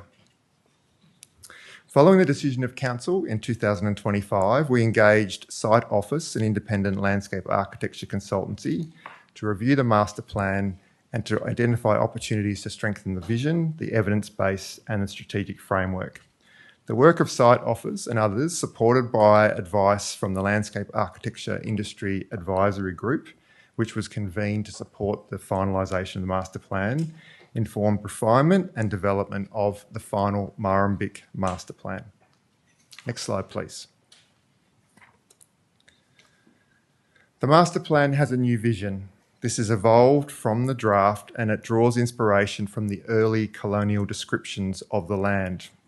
It aligns with the principles that are shown at the bottom of the screen and also talks to the impacts of development and change and a growing city on Royal Park, Murrumbidgee as a place. Some of those early descriptions were of the area that is now Royal Park as a splendid woodland and also including open grassy plains. You can see in the vision statement there, the left-hand side, the original park was laid down at being almost 400 hectares in size. It's currently 164 hectares. The vision statement is as follows. From the managed open woodland, a park was set aside for the people of Melbourne. Over time, nibbled away and divided by barriers into separate and disconnected fragments. The park of tomorrow, the open woodland re-established, united and whole once again. The final part of that statement talks to our aspiration, and it also talks to the 5 principles that underpin the master plan shown on screen there. Principle 1 is to walk with the Wurundjeri Woiwurrung. This talks about connections to place, about relationships, and about celebrating culture. Principle 2 is to nurture the land. This is about ecology, it's about water within the landscape and caring for the place into the future. The third principle is to grow the park, to reduce the impact of roads and car parks and other hard features within the park. Principle 4 is to unite the fragments. This is about connection and it's about movement across the park. And the final principle is to support a growing and diverse population. This relates to recreation and a wide range of uses into the future for the park. Next slide, please. I'm just going to just some short detail about each one of those principles now. Walk with Wurundjeri Woiwurrung. Some of the outcomes recommended in the master plan under this principle include partnering with Wurundjeri in the planning, decision-making and park management. This is very much a continuation of current practice, and you can see a couple of images on screen there of the restoration of the Royal Park Creek and also the cultural burn that was undertaken on Gatehouse Street some years ago. The second point there is to celebrate Wurundjeri culture, language, truth-telling and connection to country. And the third point there is to support the aspirations in the whole of country plan through caring for country outcomes and the ongoing stewardship within Royal Park. Next slide, please. The second principle is about nurturing the land and the ecology of the space. One of the key aspects of this principle is to develop a new vegetation management plan for Royal Park to guide ecological restoration, planting, habitat protection, and the long-term park management. This would be developed in consultation with the community and with relevant experts. Secondly, one of the exciting aspects of the new master plan, or the final master plan, is to pursue urban night sky place designation through Dark Sky International. That would guide ecologically sensitive lighting and our strategic approach to lighting in the future for the park. We'd also build the resilience of the space through water harvesting, through a couple of water harvesting schemes, integrated water management and urban heat mitigation. Next slide, please. The third principle is about growing the park into the future, and this is through a reduction of the footprints of roads and parking and other features within the park. One of the key aspects of this would be an integrated parking management system. This would be working with the key stakeholders in the park middle, the zoo and the State Netball and Hockey Centre, to provide a system that could coordinate parking across those different parking areas where there's 2,000 car parks in that park middle area. Our objective to work with those stakeholders would be to optimise that parking and ultimately to create a better experience both for their patrons and a reduced impact on the parkland. And the final point there is to deliver ultimately a net gain of parkland through the expansion and protection of parkland. This would support the growing populations in the City of Melbourne and the increasing pressure on our open spaces across the city. Next slide, please. The fourth principle is to unite the fragments. This speaks strongly to the vision of the park becoming united and whole once again. 3 key points here would be to improve pedestrian and cyclist connections across the road and rail corridors and barriers within the park. There's 9 new potential connections across these barriers. We would also upgrade the park network and not necessarily make more paths, but we would make better paths in locations that were strategically optimised. That would include major thoroughfares and a perimeter circuit track. Would also improve access, safety and connectivity in Royal Park. One of the key features of Principle 4 is to improve lighting and have not more lighting but better lighting within the park. The last principle is to support the growing and diverse community. 3 key aspects of this principle are the introduction of a new decision-making framework that allows us to assess future proposals, including those that relate to recreation and sport. We would also improve the carrying capacity of existing sporting facilities, I should say. That is through improvements to playing surfaces, and there's proposed lighting of 3 ovals. The final point there is one that's been the subject of many submissions tonight, which is investigations into consolidation of the golf course to increase parkland and to improve safety and ecological outcomes. This is an investigate action in the master plan, and it talks about consolidation and rationalisation as 2 options that could be investigated into the future. This is not a new idea. It has been contemplated in various forms in the past 2 master plans. The images you can see on screen show in the centre the existing golf course footprint. You've got 7 holes west of the train line and 2 holes east of the train line. The 50,000 or so golfers each year are required to navigate the level crossing between those 2 sides of the golf course. The image on the left is to show one idea, which is consolidation of the golf course within an area to the west of the train line. And the image on the right is a different idea, which is about rationalisation of the golf course within the existing footprint west of the train line. I wanted to emphasise the fact that those are 2 ideas and they would require much further exploration to determine whether they were feasible and they would serve the needs of stakeholders and the growing population in the City of Melbourne into the future. The benefits of moving the golf course west of the train line include improving safety at level crossing, returning parklands east of the train line to other uses, and the opportunity to create a new clubhouse away from the centre of the park where we would reduce the amount of roads and traffic into the centre of the park. There's also a key opportunity around the level crossing removal project and whether or not any outcomes from that particular project can also be applied to golf course improvements. The next steps for this investigate action around the golf course would be to engage with stakeholders, to seek the advice of a specialist golf course architect, and then any changes would be subject to funding and also council approvals. The consideration of any associated actions within the master plan would also be important, including the proposed closure of Poplar Road to the west of the train line. Next slide, please. This is my second last slide.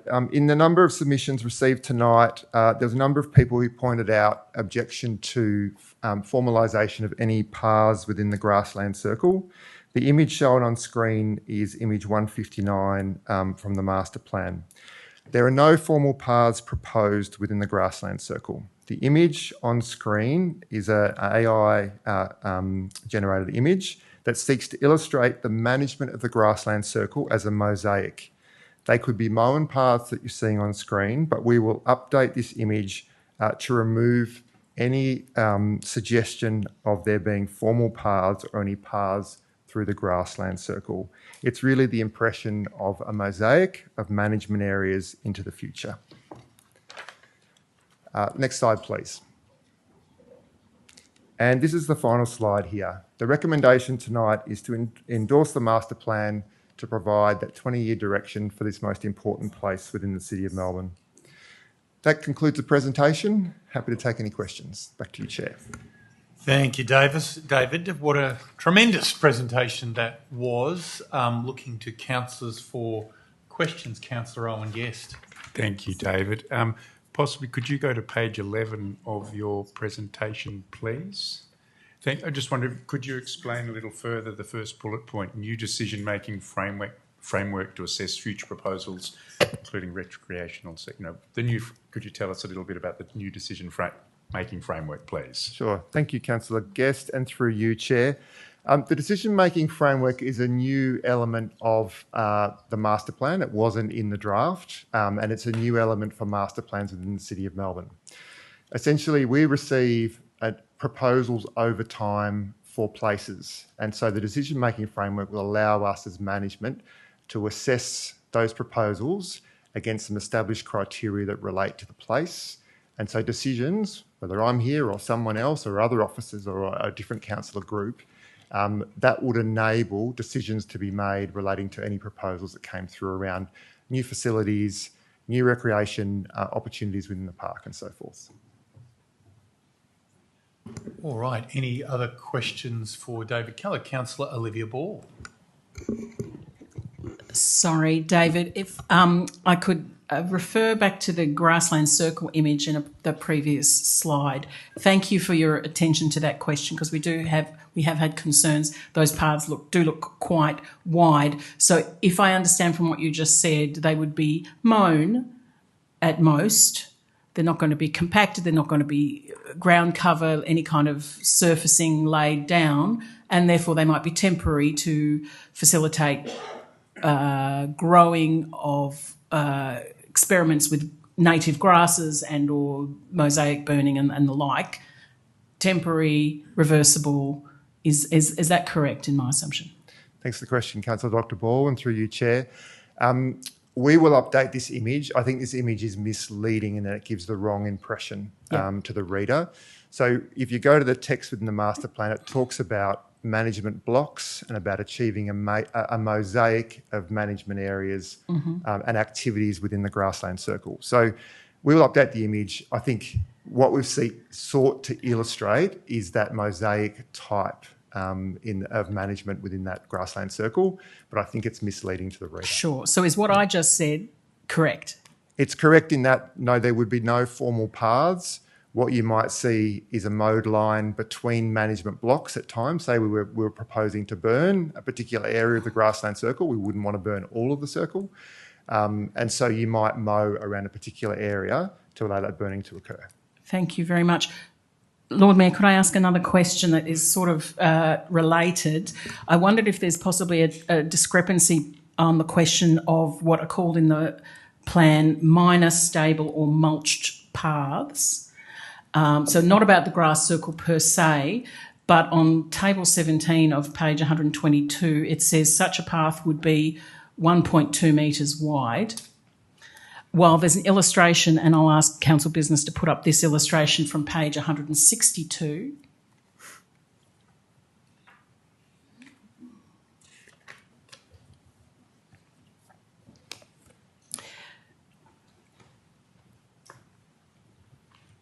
Thank you very much. Which shows to what my mind is described in the plan as a goat track or a desire line.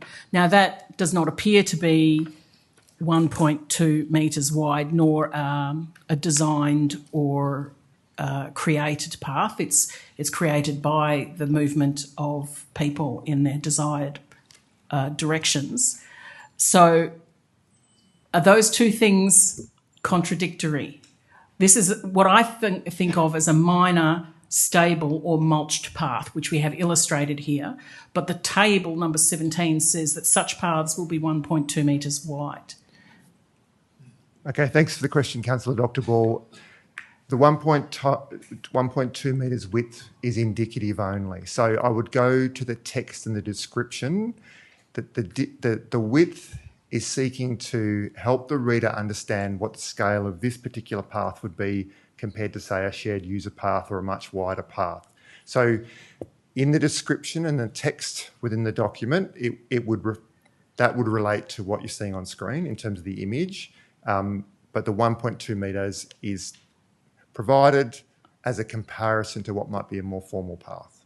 I see. So where our park rangers determine that there is a goat track created by the public. They might mulch it to give it stability. It's a minor stable or mulched path, but not necessarily widen it. Correct. Yes. Thank you.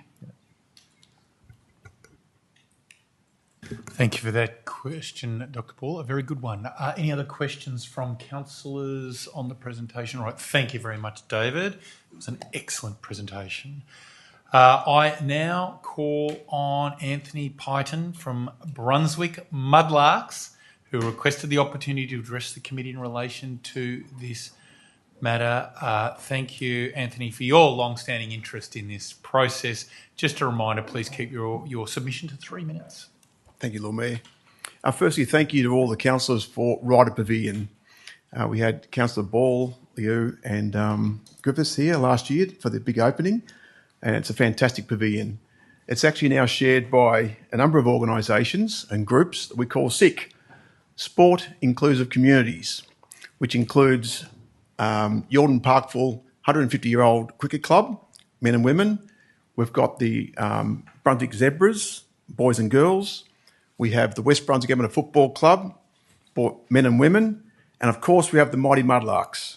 Now, we've grown over the last 4 years from 3 teams to now 7 teams. Next year, possibly 8 teams. This year, we have 5 men's teams over 35 years of age, including the over 60s who started this year. And we also have now 2 women's teams over 35, both contact and non-contact. And so I have some recruitment papers here. I can hand them out later on, but everyone's welcome to join us because we all go fully SIC, Sport Inclusive Communities. Now, today is about supporting the Murrabbeek Master Plan, which I think is fantastic. 2 points that we'd like to make in regards to the Northern Precinct. First of all, there's the car park. So we have McAllister and Ransford car parks with a total capacity of 130. And secondly, we have the Ransford car park and its entrance. So we had a slide that we submitted. I'm not too sure if we'll be able to bring that up. But on the first point, we have about 150 members of our own club. On a game day, we might have people coming from as far away as Geelong or Mornington to play against the Mighty Mudlarks. And we could have up to 8 games on a day played on those ovals. And so we think that it's important to maintain the car park capacity as it is, but that's point 1. The second point is to do with the entrance. As you can see there on the top right-hand point, that's the driveway that comes across in front of Ryder Pavilion to access vehicles into Ransford car park.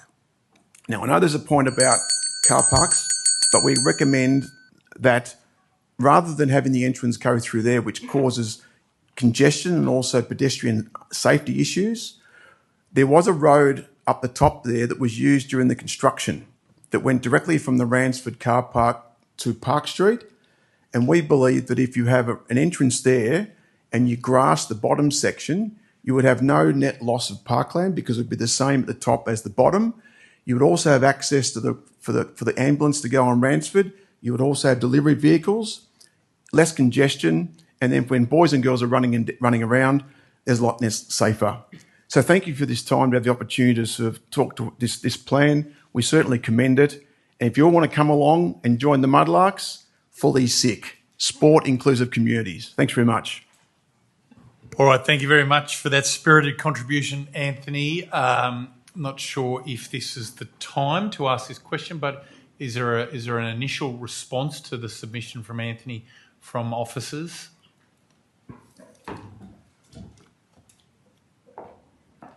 Thank you, Lord Mayor. And Anthony, I think your glasses are up here when you want to get them.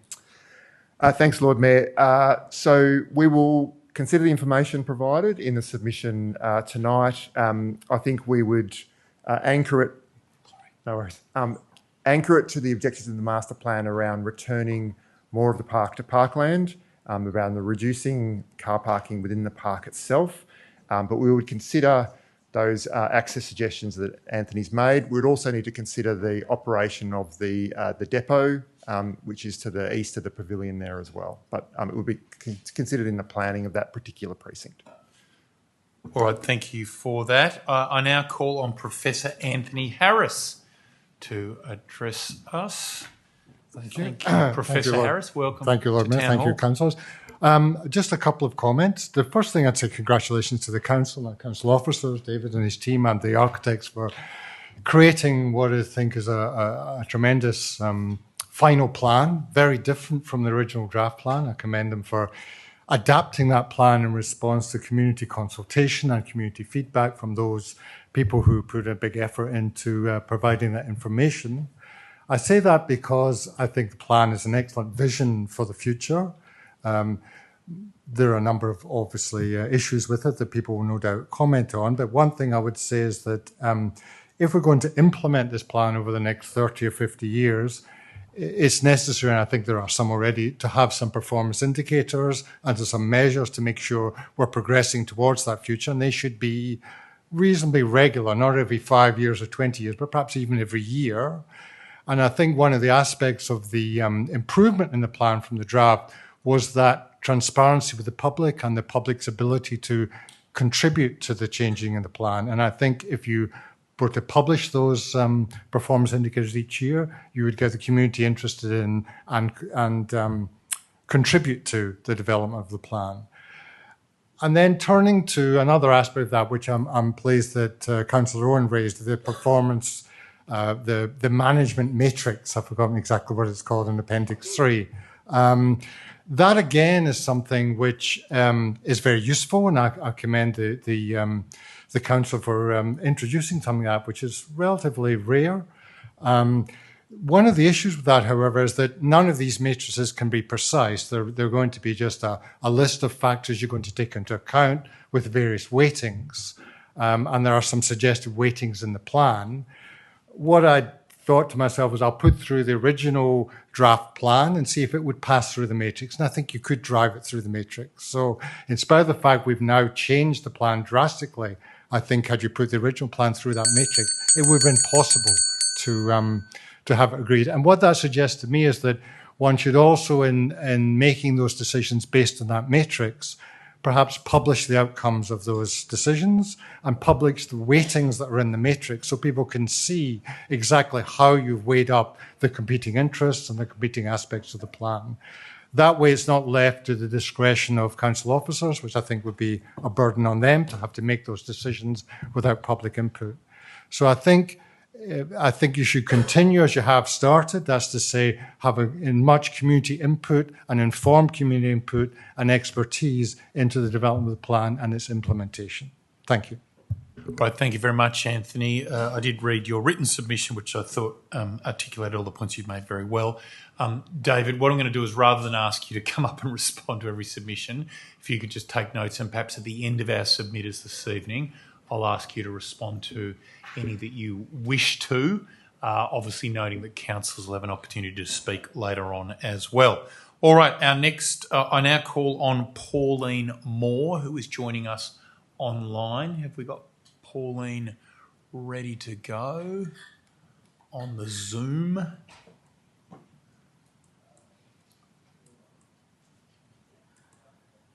Hello, Pauline. Can you hear us? I think you're on mute at the moment. Do you want to come off mute? Okay. Can you hear me now? We can hear and see you very clearly. Excellent. Okay, look, thank you very much. So good evening to everyone. I have also made a more detailed written submission explaining the historical importance of Royal Park and how it sits in 2026 and how Royal Park has served community in Melbourne for 100 years plus. But my question I'd like to put to the council tonight is development has exploded in the inner city and no infrastructure planning for large green open recreational spaces have been created. Therefore, the council has been put under pressure to once again take parkland from Royal Park for development. There is a high percentage already of recreational playing fields in Royal Park and Princes Park, which serves our community.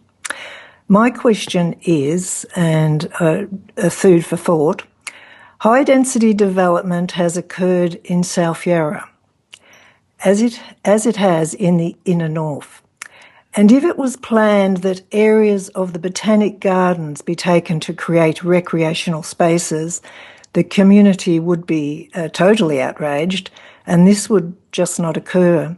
So why is Royal Park under threat again and classified as different and not seen as of equal importance to our city?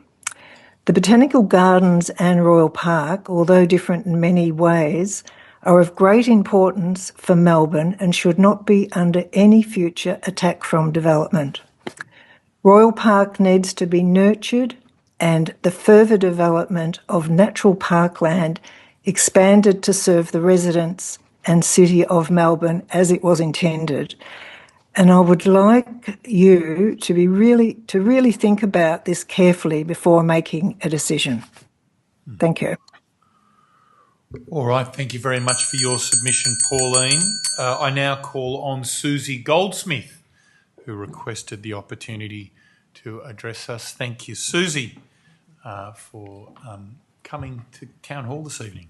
Yeah, thank you. Thank you for your time, Lord Mayor, and everyone else.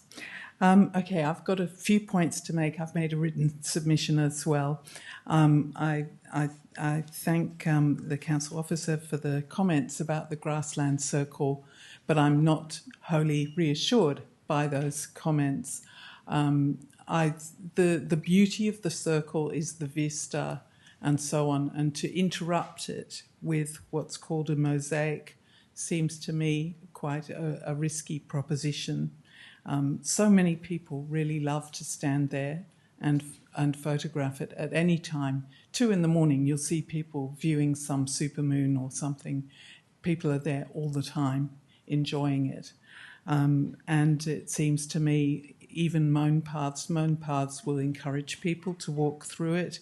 And not that many people do now, and they could easily be discouraged. So I would prefer to see the grassland circle maintained, and if we need experimental plots, there are many other places in the park where those could actually be beneficial in terms of renovating much more distressed areas that could be supported and all that energy put to good use. In terms of that recreational use filter, the decision-making framework, I really would like to see commitment B2 in the plan, given priority when those assessments are made.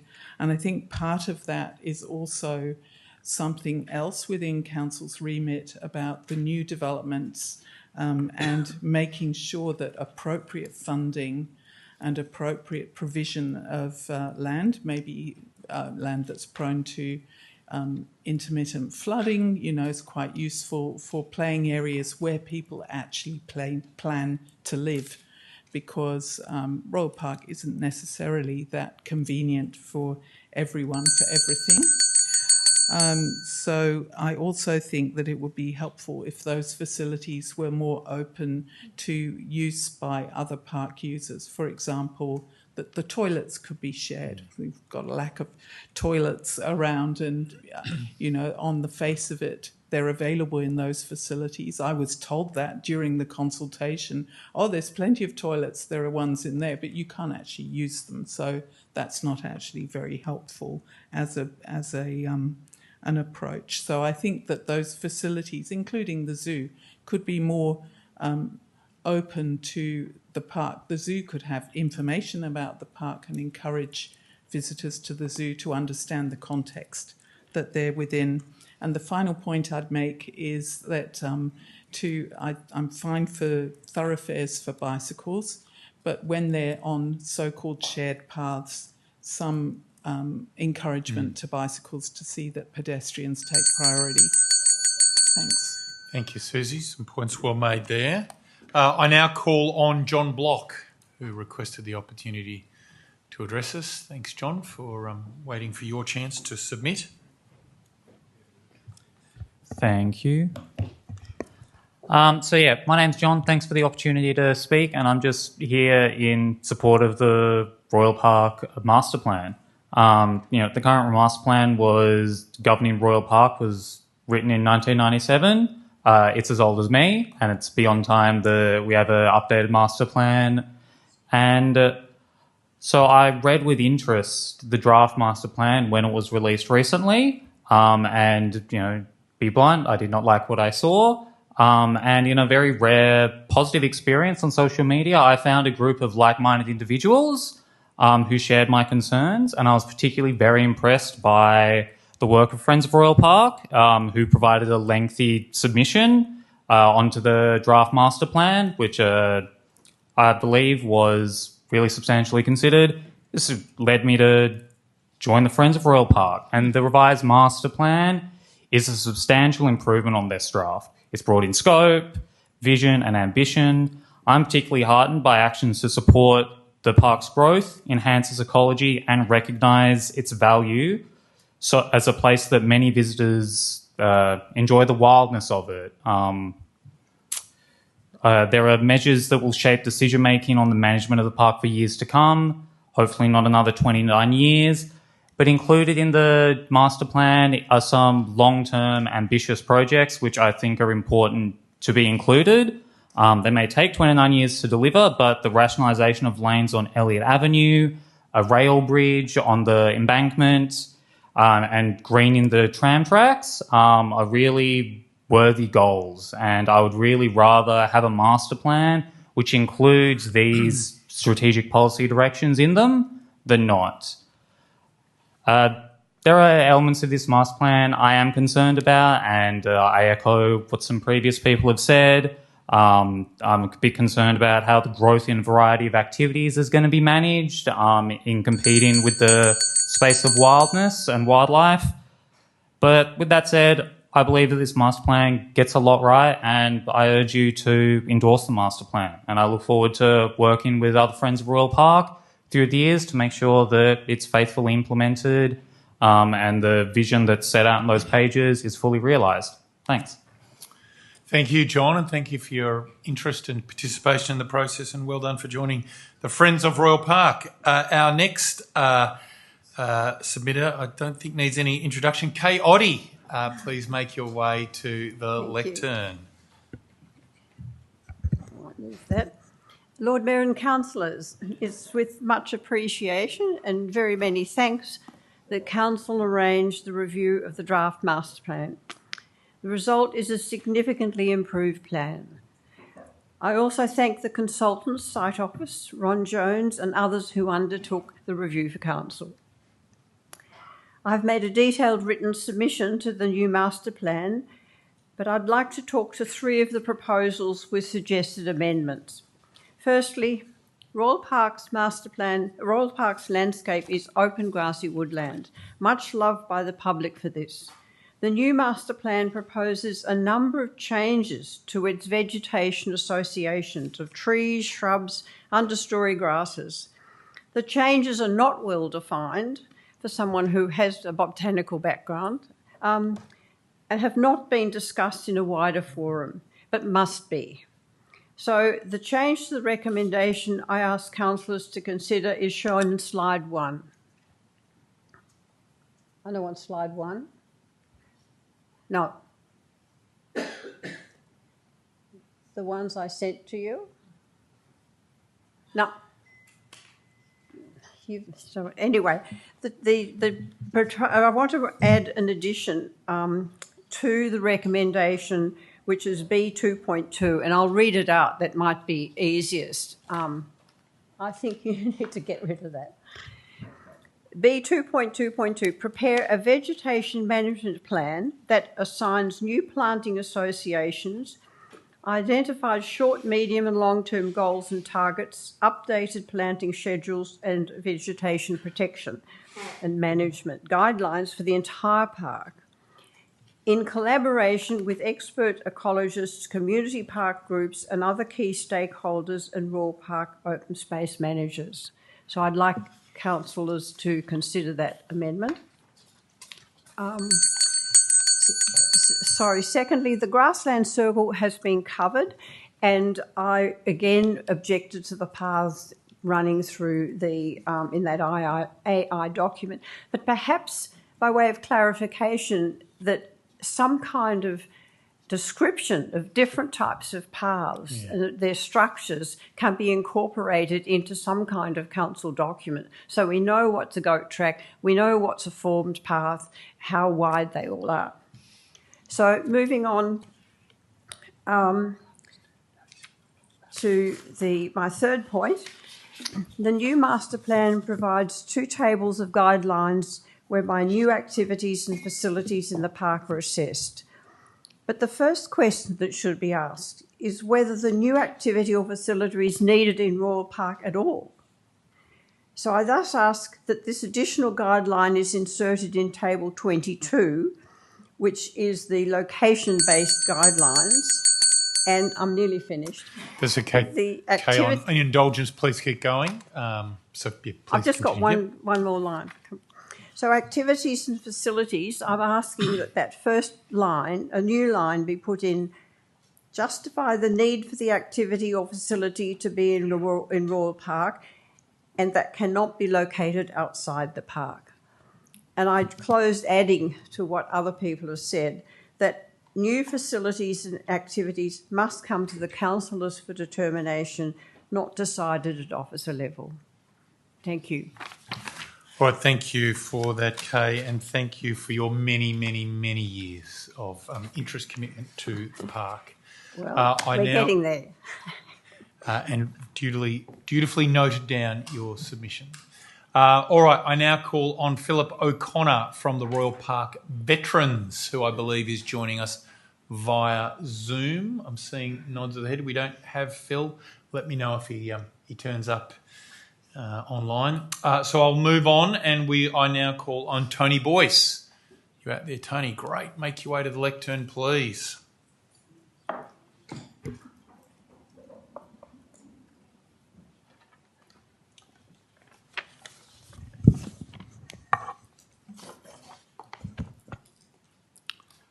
Good evening, everyone. My name's Tony Boyce, OAM. I'm president of Royal Park Veterans Golf Club and treasurer of Royal Park Sport Incorporated. I served on a small consultation subcommittee for the 84 Master Plan, attended most of the meetings in mid-90s. The beginner's course label is not supported by evidence. I ask who authored that description and what credentials they have to make that comment. This is a Peter Thompson design with sloped greens and strategic bunkering that demands the full range of shots. Andrew Phillips, CEO of Victorian Golf League, confirmed to me yesterday the course was accredited to host both women's and men's pennant competitions on the strength of its design and length. Accreditation a basic Park 3 course would not receive. He was comfortable with the intermediate difficulty rating. Professional golfer Paul Gow reviewed Royal Park on episode 13 of How Good Is Golf 3 weeks ago. He bogeyed the first hole, a professional. He noted the small greens make it harder than many private courses. It is not a beginner's course, but everyone of all skill levels are very welcome. A single proposal has preempted the investigation. The plan says all aspects of the golf course and park should be investigated, and we agree. Yet one proposal, removing 2 holes and cutting another 2 in half, already appears as a drawing. Our 300 members were unaware of this until recently. It was not raised at the sports meetings back when the consultation first started. Our 2 suggestions have not been documented. A bridge over the railway line benefiting everyone and replacing the current building would be good. Status quo was our second, with suitable upgrades to the existing building. The safety rationale, well, removing 50,000 golfers is presented as a safety measure. That's roughly 12 golfers an hour in groups of 10 minutes apart at a gated crossing. There's never been an accident. It's a great walk down and back. Don't take it away, please. The comparisons to Elstonwick and Northcote are cited as evidence of a trend, but neither is comparable in scale, and yet the redevelopment of Yarra Bend and new courses elsewhere go unmentioned. Participation here is growing and the Council's own statistics confirm. In closing, I met with Alicia Otto many times regarding all aspects, attended pop-up stalls, etc. I understand Council's received submissions not in support of keeping the golf course as it is. I understand that, and I understand where you're coming from. I hope it is not with the proposed loss of the Western Oval to incorporate moving the golf club. I'm happy to answer questions at any time after the meeting. Anyone's got any concerns. I really value the master plan, and I think you've all done a great job. So well done. Thank you. Thank you, Tony, and well done for your years of service at the golf club. I now call on B. McNicholas. Is B with us this evening? I hadn't spotted her. Don't think she is. Okay, well, not joining us via Zoom. All right. We've missed B this evening. I will now call on Alexandra Charpenter, who is joining us via Zoom. Don't have Alexandra either. I will now call on Zach. Do we have Zach with us? No surname. No? Well, in that case, it's over to Richard Baker, who requested the opportunity to speak to us here this evening. Thanks for waiting, Richard. I'm glad you put up your hand. Thank you, Lord Mayor, and thank you, councillors. Richard Boycott from Royal Park Sport and the only rugby club in the city of Melbourne. As both a passive and active recreation user, visiting the park often 5 times a week and have done for 45 years or so, I represent people who seek both types of activities. In fact, they need both, passive and active recreation, and feel this park to continue to be as worthy as the place it holds. I sit on Royal Park Sport, which is an association to try and help voice the needs of amateur clubs who are full of people who get busy about doing their sport but don't have a lot of time to pick up on everything else going on more widely. The final version of this master plan is welcomed, so I must commend Council and the work that has been put together by the management.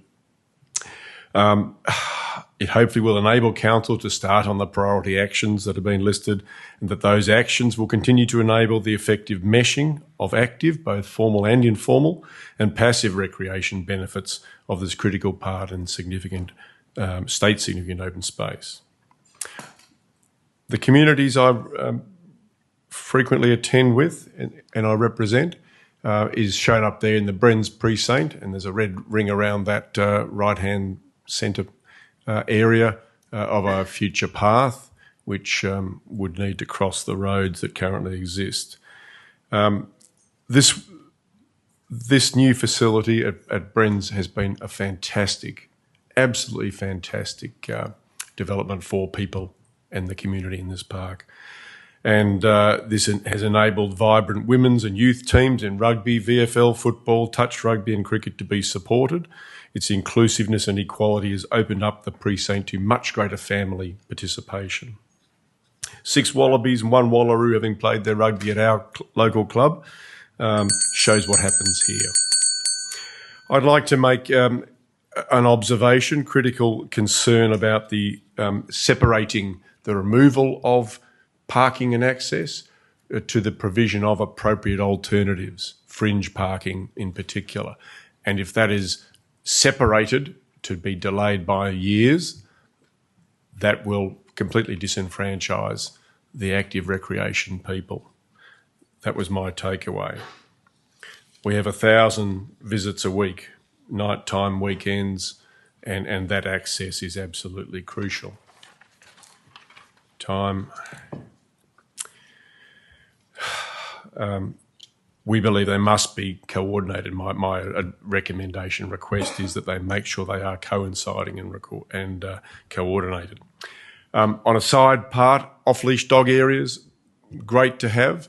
I think we need to know that there is support behind that in the management of the facilities for bins and waste removal and those sorts of things.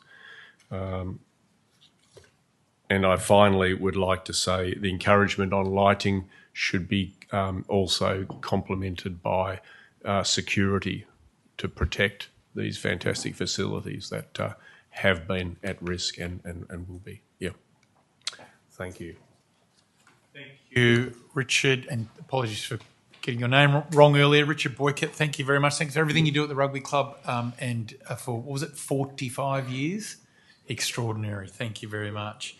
Okay, can I please request that Bruce Sutherland address us on this matter? Good evening, Bruce. Lord Mayor. Good to see you. Deputy Mayor and councillors. I think you'll probably find you're getting a lot of approaches about the golf course and suggested changes. As apart from the wonderful work David's team has done, we only learnt about the thoughts of the golf course being considered in very, very recently. So I'm here to protest against the plan about the Royal Park Golf Club. The plan to move holes 1 and 9 and the clubhouse and its facilities on the north side of the railway line is unnecessary. For hundreds of years, or more than 100 years, players have crossed the railway line, and I support what Tony said.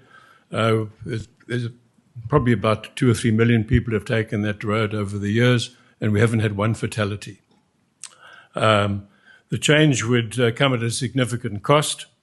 Would mean the quality of the golf experience would be compromised, and would eliminate all the practice areas we have where we have juniors coming for training and getting interested in golf. The second point was the removal of to remove the current parking area and build a bridge.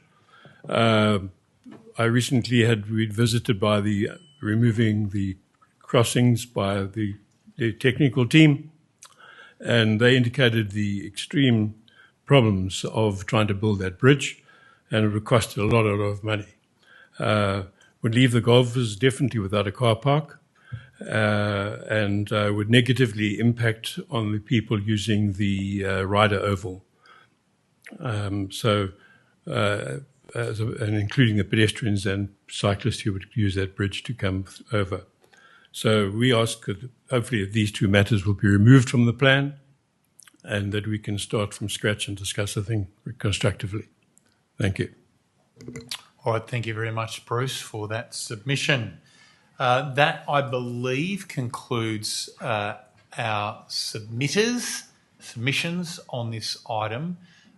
David, before we move into councillor debate, I wanted to see if you wish to respond to what we have just heard. Over to you.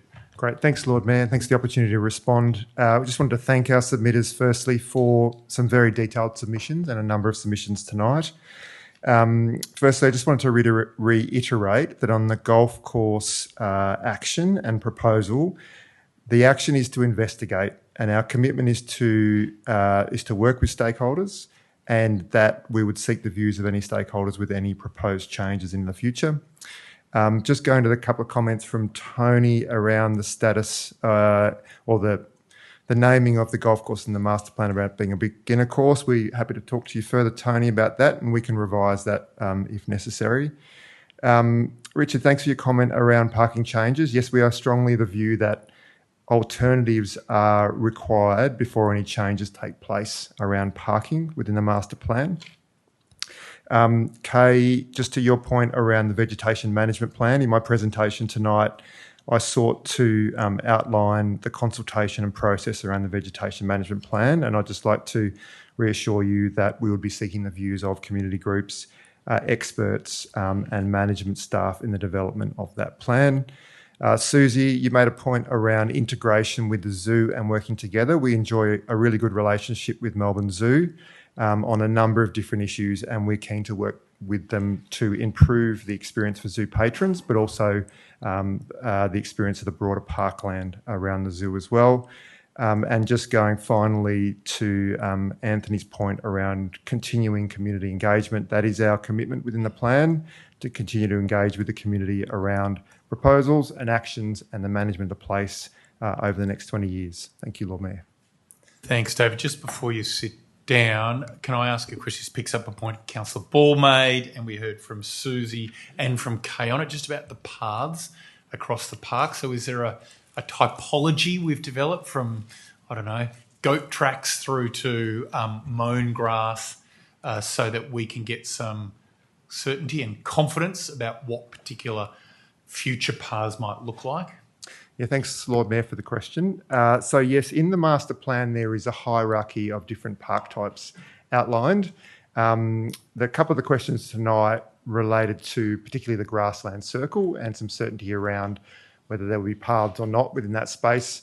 I think our view on that is that the grassland circle and management of it into the future and realising the ambition to have that as a native grassland will require us to manage different areas of that space in different ways at different times.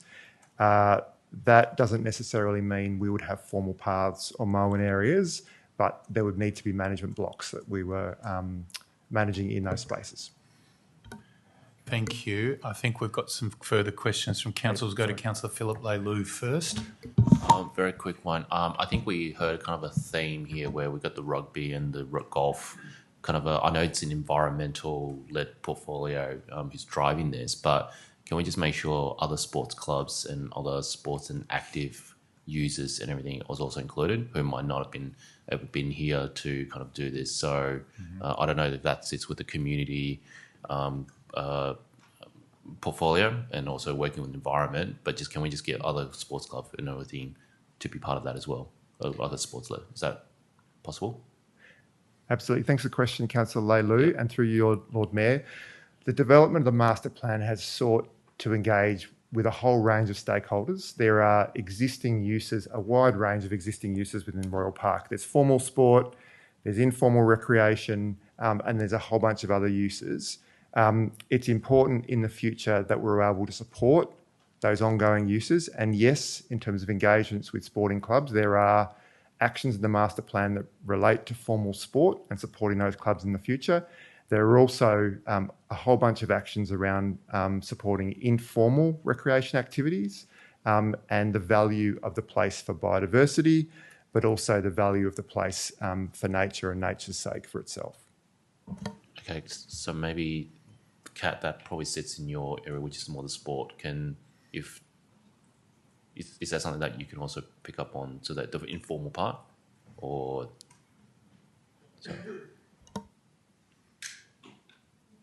Thank you for the question, through you, Lord Mayor. So I'm confident that the two divisions have worked really closely together to ensure that from a recreation point of view, all of the sports and informal activities that occur at the park have been engaged in this process. My team assure me that it's been a collaborative process across the organisation. I might just ask a follow-up question on that, if that's okay, picking up on Councillor Leilou's point. So we heard from Kay Oddie that one of her requests says that, and we've heard submissions tonight from people from the sports clubs and people who want to prioritise nature in the park. And one of the proposals put to us was that we justify, in terms of new activities, why the activity or facility needs to be in the park and cannot be located outside the park. Could you just give us a shorthand analysis on how that decision gets made? Thank you, Lord Mayor, for the question. In the decision-making framework, it does not explicitly say the words that Kay outlined in terms of does the activity need to occur in the park. However, the decision-making framework has a number of different parameters and criteria that essentially ask that question in a more nuanced way. So the application of the decision-making framework would require the user to look at that activity and essentially determine whether it is suitable for something as suitable as an activity within Royal Park. All right, Councillor Dr. Olivia Ball. Thank you, Lord Mayor. I just wanted to pick up a couple of other things, David, from our submitters tonight. Professor Harris asked whether we would publish decisions made using the matrix and how we've arrived at those decisions. I note that the motion recommended by management does ensure that any action of significant public interest, concern or controversy will come with a separate report and an explicit public decision by council. Would it be safe to assume that such a report from management would step councillors through that decision-making matrix? Thank you, Councillor Dr. Ball, and through you, Lord Mayor. Yes, I think that's a fair assumption to make. The decision-making framework can be used in the process of preliminary assessment by officers, and then in the cases you've outlined, where something is of significant public interest and would need to come to council for a decision, then officers could use the process of applying the decision-making framework as a way of explaining their opinion to councillors. I see.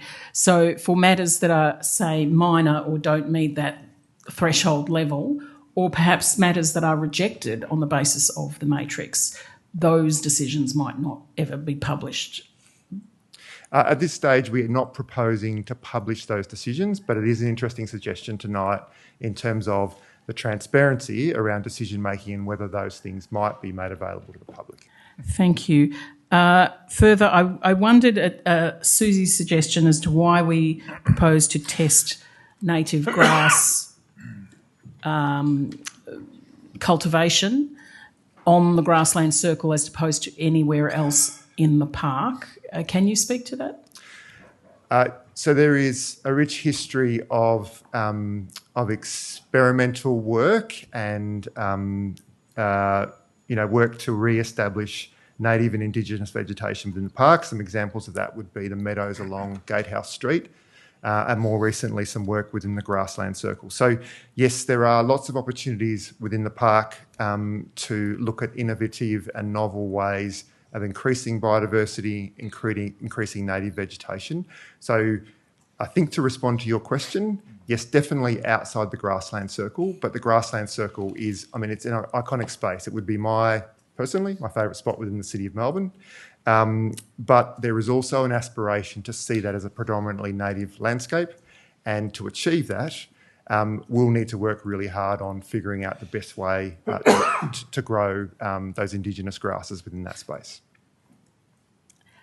And do that trialling in the circle itself? Yes, we would do trialling within the circle, but there are also And many elsewhere. other locations Yeah. within Royal Park that would benefit from that application. Thank you. And finally, in the event, which is by no means foregone and probably years in the making, that the golf club is rebuilt in a different location north of the train line,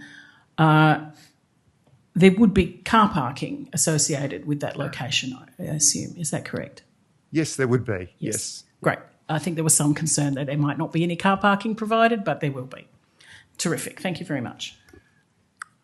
All right. Thank you. Councillor Owen Guest. Thank you, David. Probably your last question. But going back to the golf, I just wanted to clarify, under the current proposal, is it they would lose holes 1 and 9 in their clubhouse? Is that what I heard? Which presumably would leave them with 7 holes. So thanks for the question, Councillor Guest, and through you, Lord Mayor. In the master plan, it has an option to investigate moving or consolidating or rationalising the golf course to north or west, depending on how you're looking at it, of the train line. It does not mean that the golf course would be reduced to 7 holes. It's a 9-hole golf course, and we think that's an important feature. Absolutely, I of was the golf going to course. say, yeah. What the investigate action also talks about is the opportunity. The clubhouse is over 50 years old. We've heard that it's pretty tired. There would be an opportunity to potentially build a new clubhouse for a reconfigured golf course. That would be linked to several other actions within the master plan, potentially. There's the closure of Poplar Road, there's the closure of Old Poplar Road, there's the level crossing removal works. And so we would seek to integrate these things together. But I think going back to your original question, no, there's no suggestion that it would be reduced in the number of holes, but there'll be an investigation of what could happen west of the train line. Okay. Look, thank you for that. And I'd make the point, I think golf courses all over the place place, and the golfers on them are very used to crossing roads, if need be, from one side of a course to another. So I'd just throw that there. I wouldn't suggest that safety would be a reason to be moving half of a golf course. It's commonplace amongst golfers. Yeah. Thank you, Councillor Guest. That sounds like a point to be made in debate rather than a question to David Callow, but appreciate the points made anyway. Any other questions from councillors for David? Thank you, David, once again. All right, that concludes a very lengthy submission process and further questions of officers. I'm going to now request that a motion please be put up on the screen, and then I will call for a councillor to move that motion. There it is. Do we have a councillor to move it? Thank you, Councillor David Griffiths. Looking for a councillor to second. Thank you, Councillor Olivia Ball. Back to you, Councillor David Griffiths. Thank you, Lord Mayor, and thank you to everyone who's attended tonight and put in a written submission. It's indeed an honour to be moving this very important document and to be marking a really important milestone in the history of Royal Park. And I use that word milestone in recognition of the fact that it builds on many other pieces of work that have happened before, but also that this is a document that looks to the future and that will generate processes which will stretch out for many years and indeed decades to come. There's many people to thank, and let me start with our officers. As we heard in the presentation from Officer Extraordinaire David Callow, this is a process which has been going on for many years now, and his stewardship, along with other council officers, has been magnificent. And I think it is a credit to the work of the team that we have had so many people who have come from so many different perspectives tonight, but all of whom, even when they're raising concerns, have been praising of the overall direction, intent, and improvements that have taken place in the document in the process that has unfolded over the recent years. So I'm sure I speak for all councillors and would ask David to take that sentiment back to everyone who has worked on it. To everyone who has been a part of the consultation, and we've heard about the very large number of people who've been part of that. Thank you. I feel like I'm standing on the precipice of a dangerous wedding speech here in calling people out and then neglecting to mention someone important in that process. But I'm going to have an attempt at that, but please forgive me if I miss out one of the names out of the 1,800 people who've been part of the consultation so far, but beginning with the traditional owners and recognising their long history of stewardship of this land in Royal Park and obviously more broadly. I spoke a couple of months ago during Reconciliation Week of the really important work that Councillor Dr Boyle and I were able to witness taking place out at Royal Park Creek. And to see that really important sense of ownership taking place in that small space, and to know that the plan allows for that to unfold in a much bigger way, I think is something that the people of Melbourne will be very pleased to hear, and I hope it's something that continues to grow over the life of this plan. To the many sporting groups and community groups that have, again, taken on the responsibility of caring for parts of Royal Park, a big thank you to all of you. And I note in many of the written submissions that that important sense of not just being there to play a sport for a few hours, but that sense of making it a better place for everyone who uses the park. And I think that that's a really important sentiment to take away and recognise that, again, this being a milestone is not the end of the process, but is something that will unfold from here. To Kay, obviously, and the Friends of Royal Park and the many other groups that have taken on other stewardship roles. A big thank you to the work that all of you do and for your very, very diligent reading of many iterations of the master plan. The document is undoubtedly better because of the work that you've done, and I know through discussions with David Callow and others that many of those minor editorial points that you've picked up are going to be things that will be in the final document that comes out.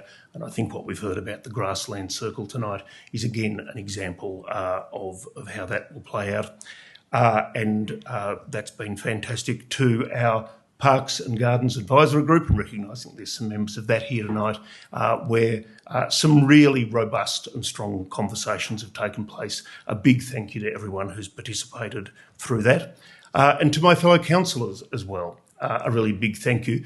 Tonight, in the comments and questions that we've had, that's just a small microcosm of what's occurred in both this term of council and also in previous terms of council. I know that we say his name 3 times sometimes and he appears, Councillor Rohan Leppert, who obviously had a long history with this. I had, if I can digress for a moment, a similar experience last night as I was rereading some of Kay's submissions in a public space, and quite truthfully, their former Councillor Leppert appeared genuinely at my shoulder, and so it's been recognising the long tradition that this council has had. Again, this document is better because of the thoughtfulness of this councillor group and previous councillor groups, so thank you to everyone who has been part of that journey as well. I know I'm going a little bit longer than we would normally go, but it is such an important document that I'm grateful for the indulgence of my fellow councillors. I'm not going to read out all 252 of the actions, but the fact that we have a document that does go into that level of detail and that has gone through those actions and has seen them improve from the draft to this, I think is really important. But again, recognising the motion that's before us tonight also makes very clear the process that will take place for the consideration of those items and how they'll be dealt with, and to call it out explicitly that while we're endorsing this master plan, we're also saying in this motion, any action that's of significant public interest, concern or controversy, or is inconsistent with a previous council decision or requires unbudgeted council expenditure will be subject to a separate report to council for consideration and determination. And so I hope that gives confidence to many of the people who've come tonight, those people who have clearly indicated, as they should, that they're going to keep a close eye on what we've said we're going to do in this master plan. We welcome that involvement going forward. And with that, many, many thanks. I'm very happy to move this motion. Thank you very much, Councillor Griffiths. Councillor Ball. Thank you, Lord Mayor, and thank you, Councillor Griffiths. I'm so delighted to second this motion tonight. Royal Park receives over 12 million visitors a year, not including the zoo or Parkville Stadium, which is the new name for the State Netball and Hockey Centre. And if you add the zoo and the stadium, that's over 38,000 people every day. And by 2043, this could rise to 55,000 people a day. This is clearly a gem of our community, a prized asset, a very, very valued and loved place. And it is due all the care and effort that has gone into this plan and, of course, in maintaining it every day. More people, we note from the plan, come to Royal Park to experience nature and the wildness of the park than come to its sports ovals. And that it's that wildness and naturalness is what distinguishes Royal Park from our other very grand and beautiful and cherished public gardens. And it's something that we need to ensure we protect as the population grows and the climate changes. And this revised master plan does that, in keeping with the proud tradition of the 2 prior master plans for Royal Park. And in seconding this motion, I, of course, want to add my thanks to our traditional owners, the Wurundjeri. This plan signals a whole new direction for Wurundjeri Big, known lately as Royal Park, and I hope it makes real our undertaking as a council to, quote, walk together to build a better future. I really want to thank all of the park's friends, groups, not only for your indelible contribution to this master plan, but for your advocacy and your inestimable, tangible contributions to the park itself. To cite but one that is named in the park is the contribution you have made to weeding over 30 years. We can't thank you enough. And you will note, I've no doubt, in coming weeks, the careful editorial revisions that will be made before publication in response to your detailed input. So thank you for that. I must also take this opportunity to thank Bruce Crotty for his lifetime of service, and to Serco and our officers and the Narrabri Rangers for their tireless work managing the park and caring for country. And I really want to thank Site Office, our landscape architects Susie Kumar and Chris Sawyer, to illustrator Andrew Seward and the legend Ron Jones for their outstanding work. We certainly couldn't have got here without you. You should be very proud of this contribution to Melbourne, and we are certainly very grateful. And in-house, I want to thank David Callow and his staff, including those past and those on leave, who have contributed to this huge and at times seemingly impossible task of bringing this huge piece of work together and delivering such a fine plan. It is years of work, and I'd say it has been worth every iteration, every page, every consultation, reading those thousands of contributions and bringing this here to us tonight. Thank you all very much. Thank you, Councillor Dr. Ball. Are there any other councillors who wish to speak to this item? Deputy Lord Mayor. Thank you, Lord Mayor. I would like to move an amendment that I believe Council Business got at 5:27 p.m.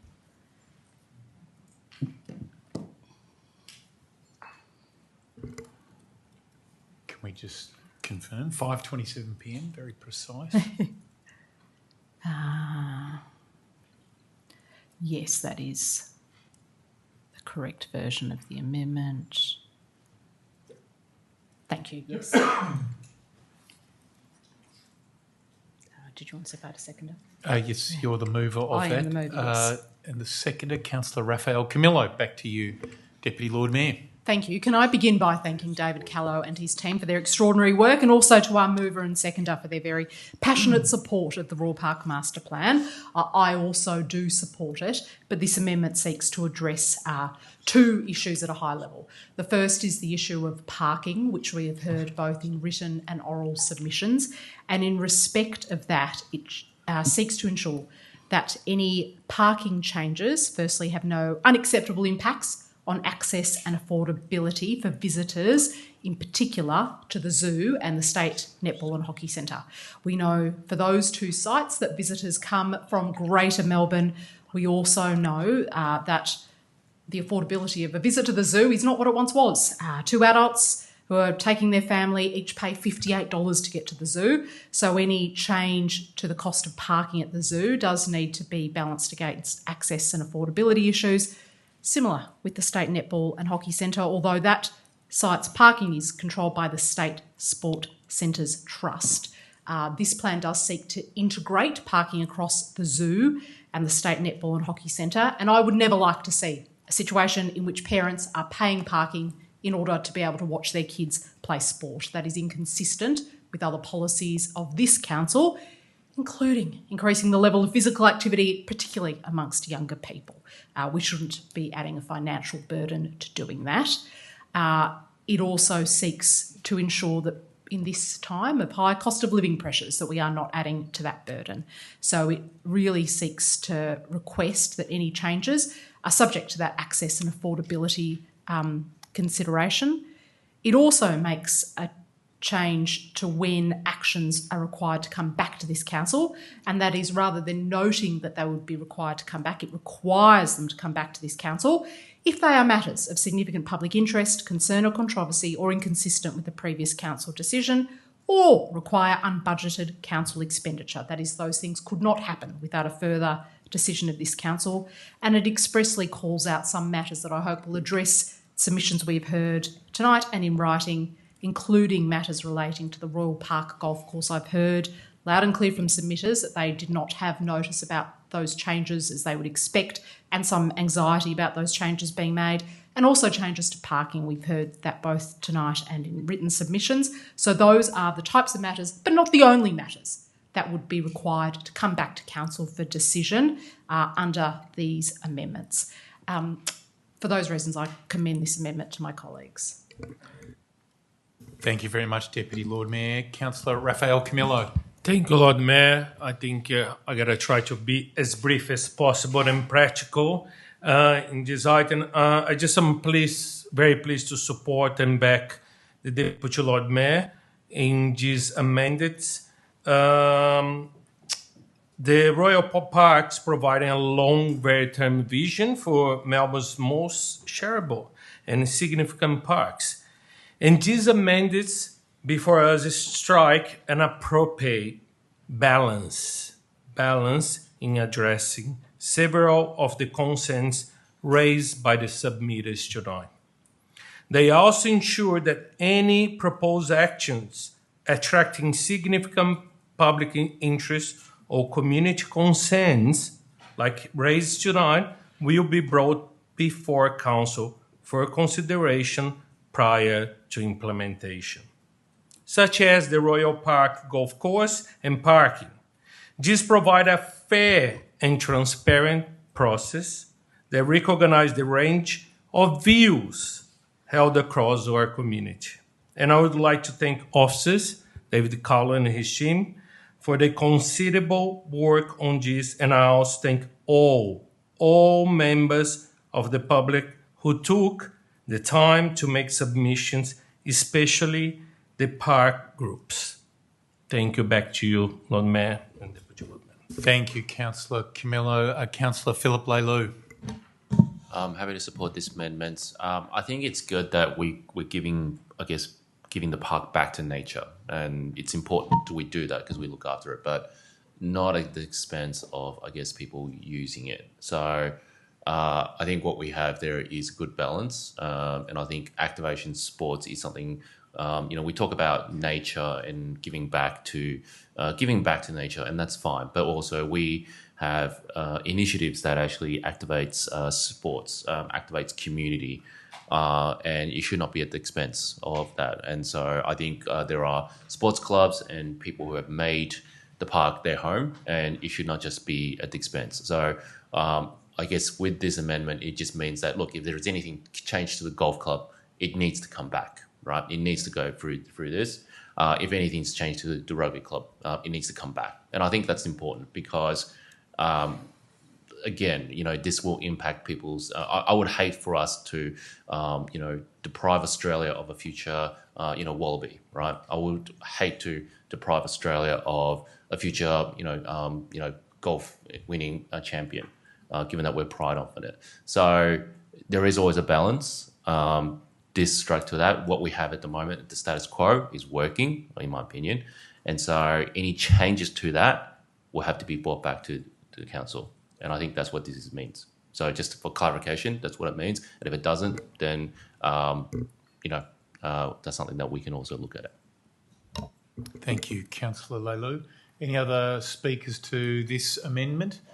Oh, yep. I'll just add my support as well to this amendment. I think it brings, I hope it brings appropriate protection for the issues brought up this evening, in particular the golf club, and as well as other sporting facilities that are there within the park. You know, people have been enjoying the park in many different ways. Sport's important. It's part of the Aussie culture, even golfers. But yeah, I'd like to think this amendment brings, I hope it brings a certain sense of security for you. Any other councillors wish to speak to this one? Councillor Dr. Ball.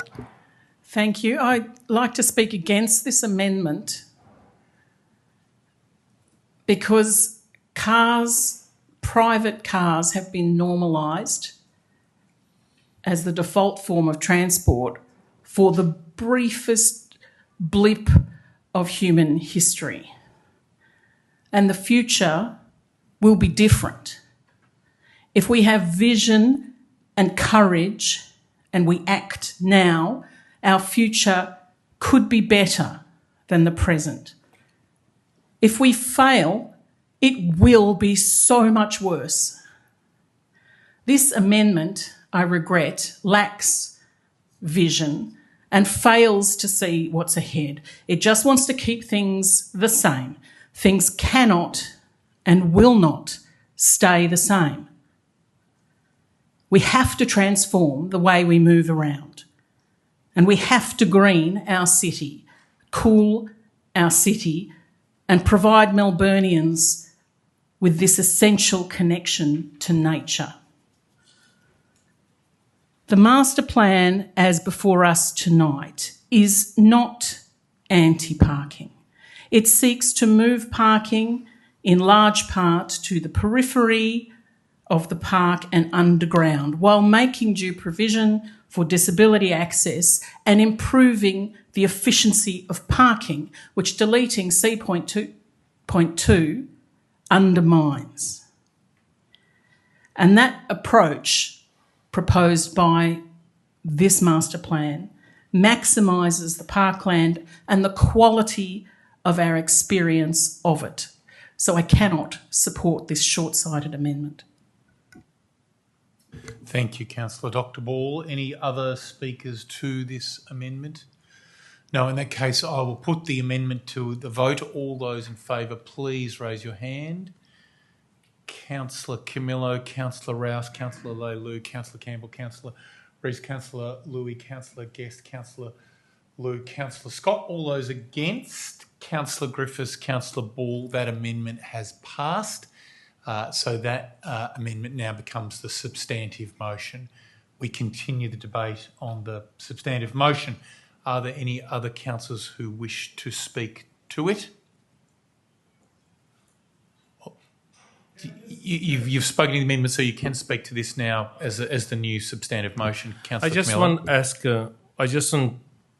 today I was trying to reach the right balance because people are different, they have different walks, they have families. I don't have kids, so I can use public transport. Some people need car. I just was trying to reach the right balance. So I probably believe, I never use the car parking here in Town Hall. Probably a lot of councils has been used the car to come in here today. So my point is, what I was trying to reach in second, that amended today, is just give the right balance, because we live in a society and people are different and they have different needs, and we're trying to address Councillor them. Camillo has already spoken to the amendment. No, we're now debating the substantive, like it's now the substantive motion. Yes, because but the he's amendment speaking has to been the passed. amendment. Councillor Ball, can I ask a question for you? Did you drive today to the Town Hall? All right, Of that's course not a I relevant item for debate. All right, did you want to conclude your remarks, Councillor Camillo? No. Oh, repeat. Okay. Because I was interrupted.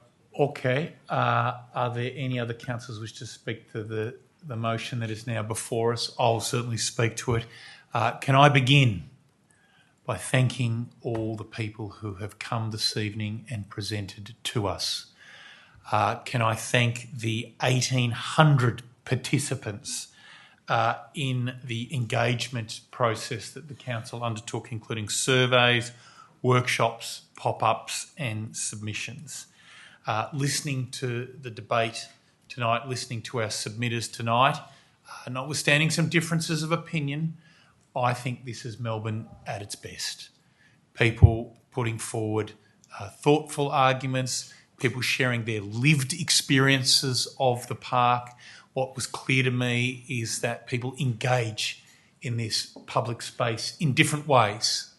And the challenge for us as a city and the challenge in this master plan is how do we bring those different perspectives, those different engagements with the park together and come up with a plan, a master plan for the future.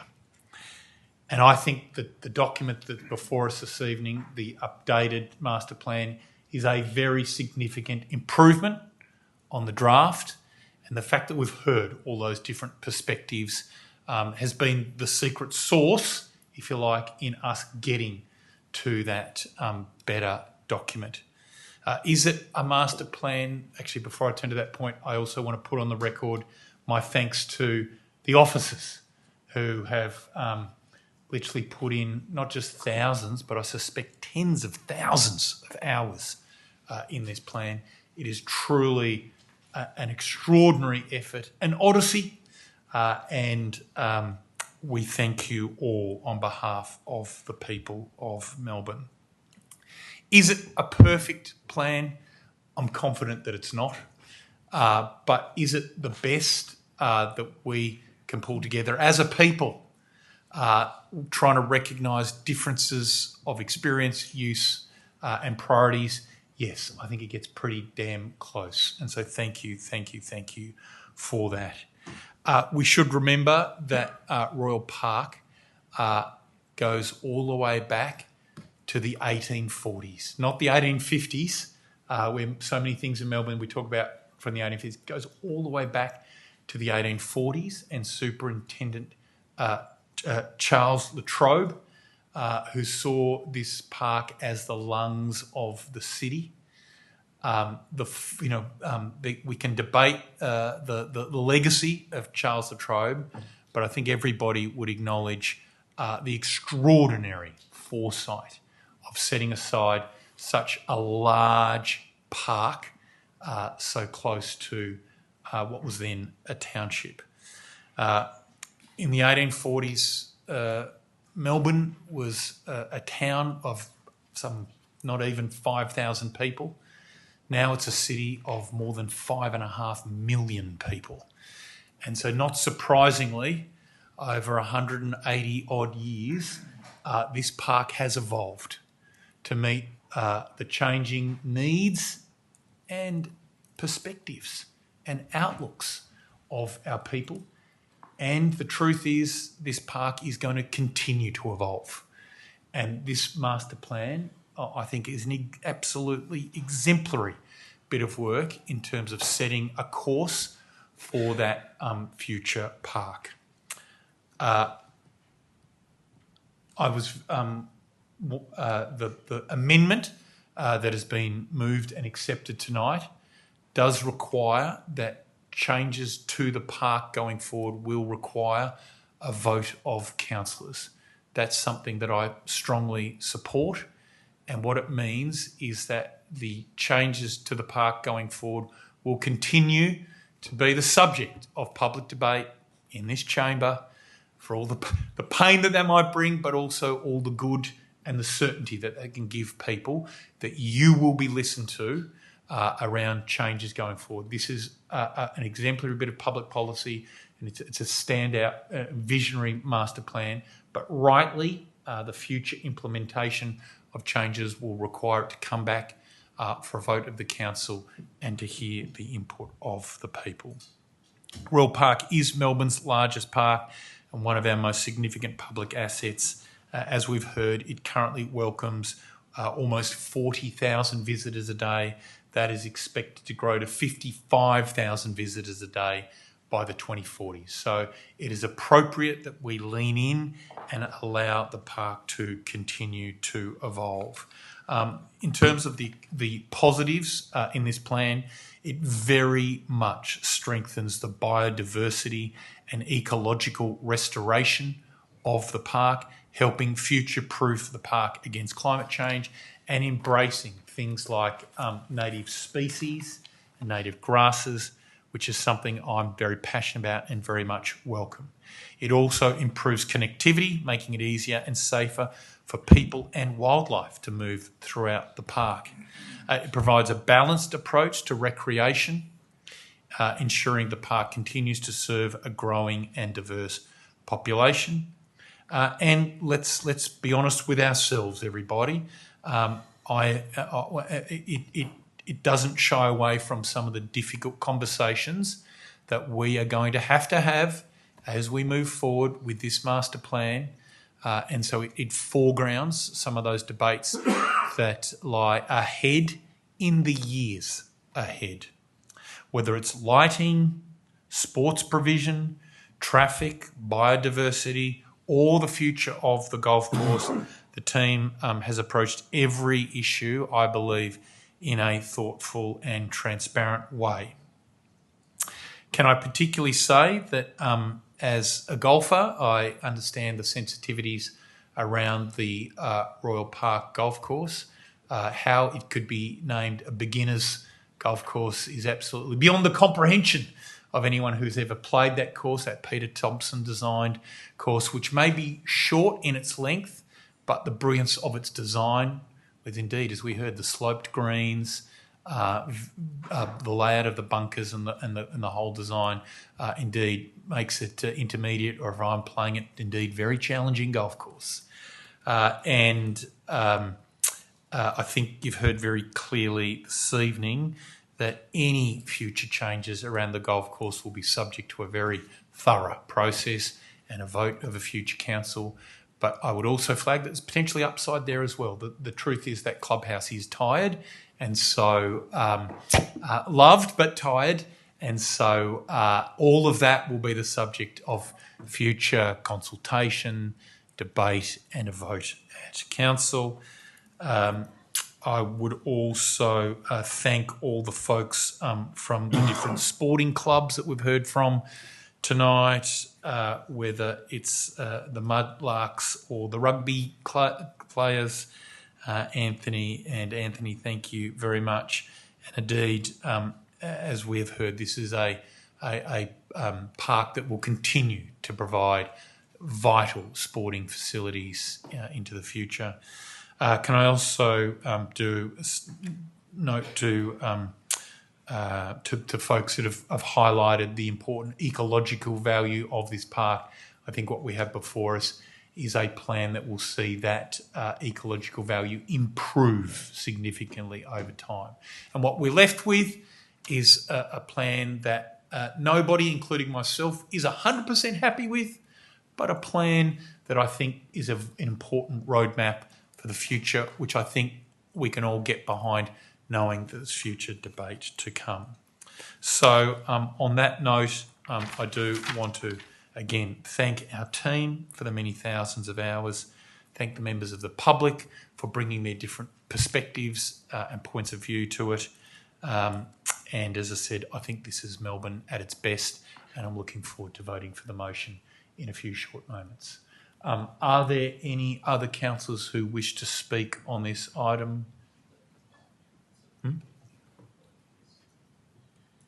Sorry. I'm just hearing from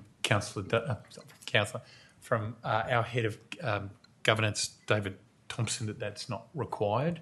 But if it can be easily done, I'm very happy for it to be done before it becomes a vote.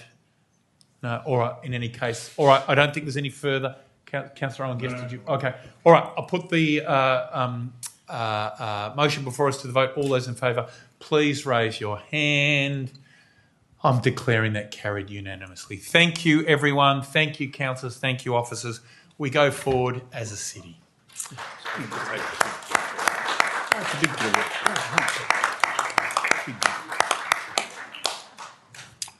All right. Agenda item 6.4, the City of Melbourne's draft position on data centres and AI infrastructure and submission to the parliamentary inquiry into artificial intelligence and data centres. Would councillors like a presentation on this item? I think we're probably okay. So I will now call on Chris Thrum, who requested the requested the opportunity, that was the word I was looking to address the committee in relation to this matter. Thanks, Chris, for waiting so long. Please make your way to the lectern.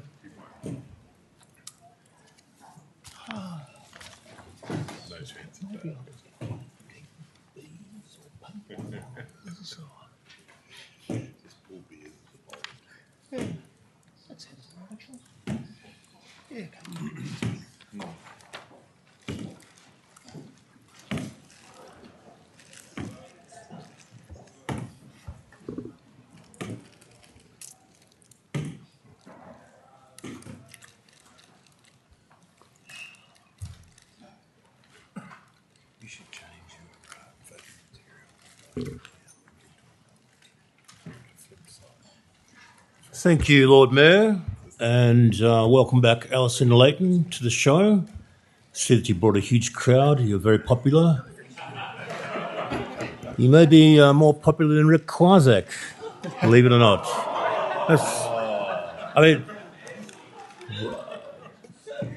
We're looking at, love you, Rick.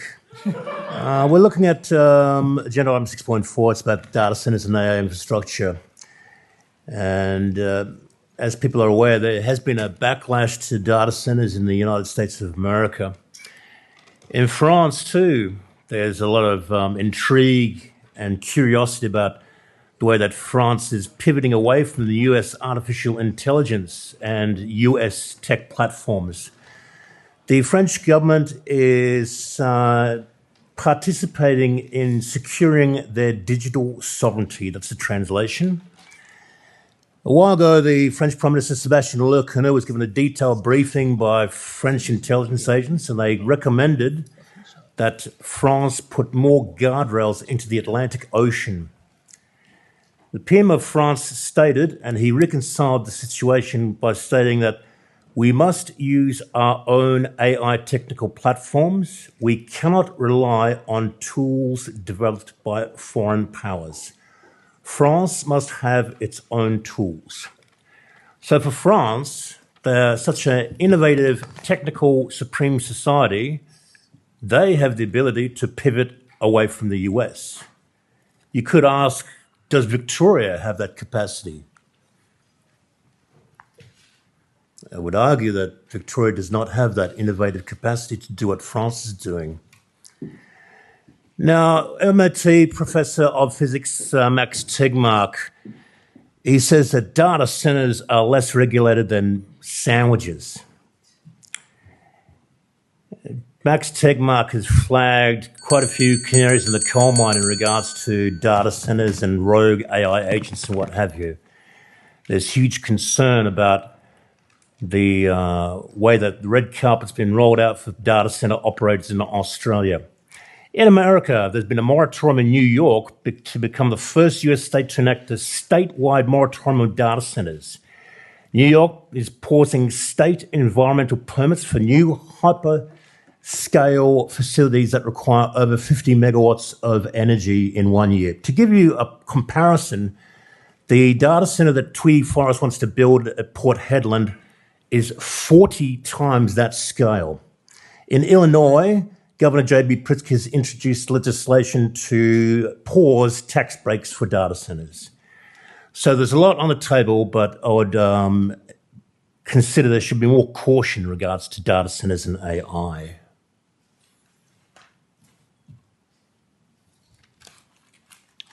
Now, thank you for your time. Thank you, Chris. Right on time. All right. I will now request that a motion be put up on the screen.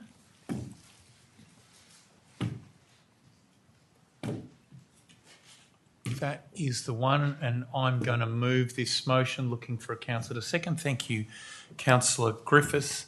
I will now speak to this and just say thank you, Chris, for your comments.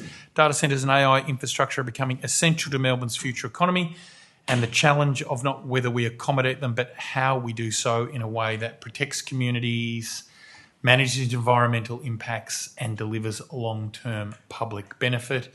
As one of the world's most livable and sustainable cities, Melbourne must think carefully about how we manage this new generation of digital infrastructure, making sure that it is planned and located and integrated into the urban environment. Importantly, Melbourne is not alone in facing these challenges. It was very interesting to see the New South Wales government just yesterday released their framework on data centres, which looks to be a very good document. I've read the executive summary. It looks very strong to me, and in particular, they are proposing to require additional supply of water and energy with all new data centres, with a focus on sustainable water management and renewable energy. And that is consistent with the framework or leadership we've also seen from the Commonwealth Government, who, through the National AI Plan and the new Office of AI, are proposing national standards and making it clear that they wish to see additional renewable energy as part of the rollout of any new AI infrastructure. So, importantly, this is a fast-moving area. We wish to engage with the community on it. We're going out to a 6-week consultation process, and it will be very valuable to hear what the community has to say, and that'll come ahead of the release of a final proposition paper. Over to you, Councillor Griffiths. Thank you, Lord Mayor. Very happy to be seconding this motion tonight. And let me start by thanking you for your leadership in this area, both in terms of this motion and this work, but throughout the term of council so far, your trips overseas to Rio and other places where you've led on behalf of the City of Melbourne. The city's response around the world, I think, is something that we as a city can be rightly proud of, and that is being recognised around the world as well. So thank you for that. And thank you to our officers who put a lot of time and thought into this document. As I think you mentioned, Lord Mayor, it's such a rapidly evolving policy space that what you write on a Friday night and share with councillors might be out of date by the time it gets to Monday. And so the document that is before us, I think, is an excellent encapsulation of the issues, but allows us to be flexible enough to deal with the many other levels of government which are dealing with this. And Lord Mayor, you very correctly point out the work of the federal government, which is overlapping with this at the moment. So I think it's a really strong piece of work. This is obviously a policy area which is of very keen interest to everyone in Melbourne, regardless of whether they're residents, workers, business owners, and however they connect with the AI revolution. And I hope that this is something that everyone takes the opportunity to respond to, and look forward to receiving the document after more officers' good work in about 6 weeks' time. All right, thank you for that, Councillor Griffiths. Are there any other councillors who wish to speak to this item? No. Councillor Dr. Ball. I wish to move an amendment, please. And I believe the governance rules from memory require me to read it, and I will do that. In addition to the first clause, I would like to propose the further words that after, in addition to circulating the draft position paper before us for 6 weeks of public consultation, the amendment would be to, at the same time, test public support for a moratorium on the construction and extension of data centres until adequate regulations, policies and renewable energy production are in place. Thank you. Thank you for that, Dr. Ball. Is there a seconder for that, Maria? Councillor Owen Guest, thank you very much. All right, back to you, Councillor Ball. Thank you, Lord Mayor. I don't feel that we should be anxious to secure data centres.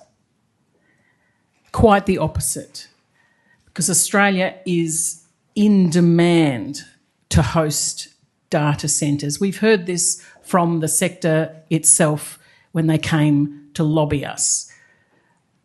Australia is in demand as a host for data centres because we offer political, social and even tectonic stability and potentially abundant renewable energy.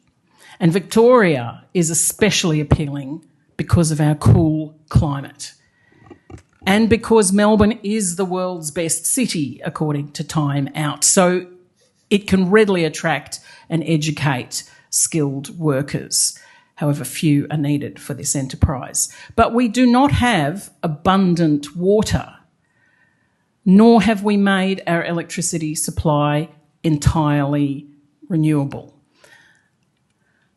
And as this report from management notes, the rapid growth of data centres, which already exist in our municipality and elsewhere, is far outpacing public policy and regulation and, dare I say, social licence. So we need a moratorium on all data centre construction until we can hammer out the best ways to benefit from AI and expanded data capacity while limiting the considerable, potentially catastrophic negative impacts. As this report notes, most regulatory powers lie with the state and federal government, but our planning, environmental and climate legislation do not provide specific and enforceable requirements tailored to data centres. So we need to legislate and regulate and mandate recycled water use, energy efficiency standards and renewable energy use through procurement rules, through energy market regulation and reporting schemes. We must mandate consistent, high quality and public reporting on resource use and emissions. Project approvals should be linked to compliance with such regulations. So we can't let them be built before the regulations are in place. It seems to me plain and obvious, but I would like this proposition tested by our community through this consultation process. A difficulty for us as a local government is that our planning schemes don't mention data centres as a distinct type of thing to which we can apply established standards or impose controls or conditions. For example, there are no mandatory energy or water use standards, let alone conditions on amenity impacts like heat, noise, vibrations and fumes from cooling systems and generators. Or urban design considerations like huge, visually dominating structures with no street level activation. Or indirect impacts on the prices we will pay for water and electricity with these behemoths entering the market. And the hyperscale of these centres will mean that local governments will be stripped of our powers to decide on planning permits, even the so-called medium-sized centre to be built next to Westgate Park, with the centres being assessed by the planning minister herself. It's clear that the public wants their say, and I'm glad we will give them that in the opportunity in this draft position paper for a 6-week period of community consultation on that draft, which will then be redrafted in February, which, as Councillor Griffiths has intimated, is a long time in data terms. But that process should include testing public support for a moratorium. In the meantime, I might add, you can also make a submission on the current Senate inquiry into AI and data centres until the 1st of September, as we will be doing. Data centres need a social licence to operate, and we need to make clear our approval is conditional on their performance, and to ensure that our governments at all levels don't cave to pressure from our tech overlords. As the report from management notes, the City of Melbourne has, quote, taken a leadership role in national and international discussions on the sustainable management of data centres, yet here in Melbourne, we have been gazumped by Hume City Council, which voted just 2 weeks ago for a moratorium on approvals for new data centres and the expansion of existing data centres in a unanimous vote for that proposition.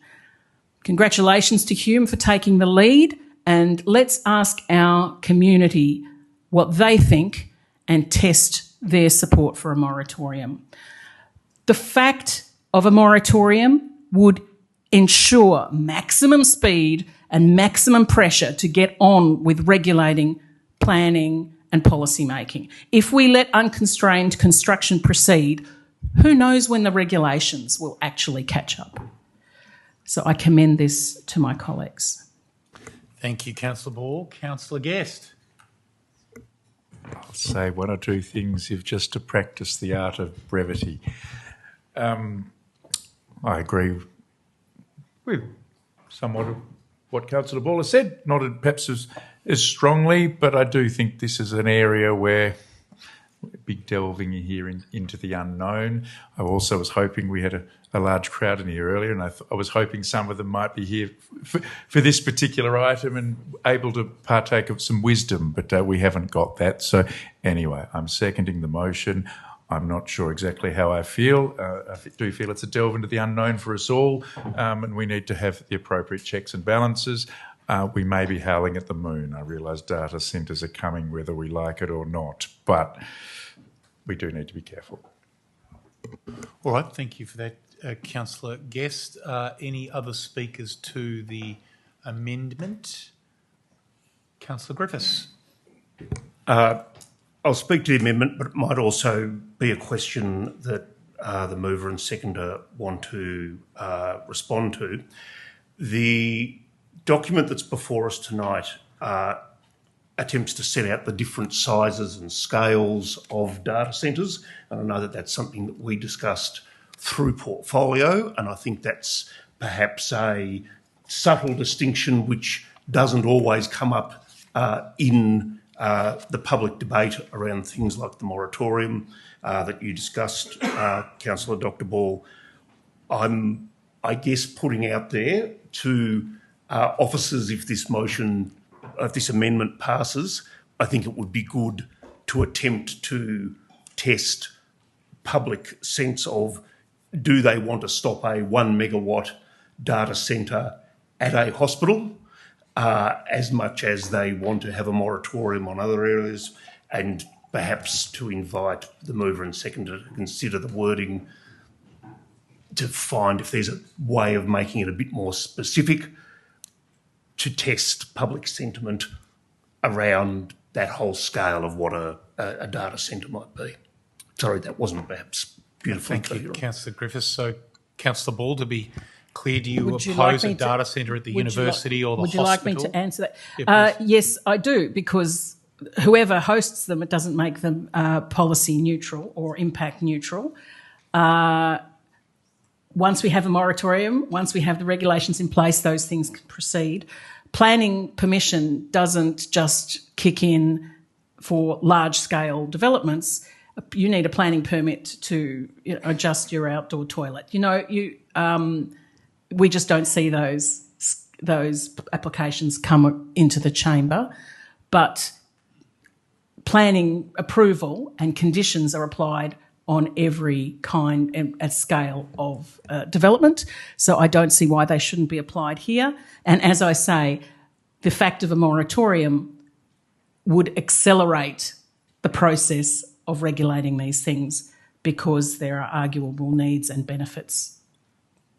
So I would rather not amend. I'm glad for officers to take that into consideration. I have no objection to having some subtle and nuanced debates with the community about different sizes, and I appreciate the effort that's gone into the report in distinguishing the impacts of different sized data centres, but I don't think that's required in the amendment. But I thank you for the suggestion.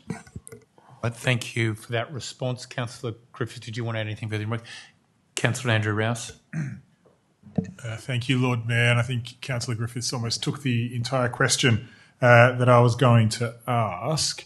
A question for management. At the moment, for someone to be creating a small data centre, perhaps at the university in an unused room there, would they be applying for a permit as we know it?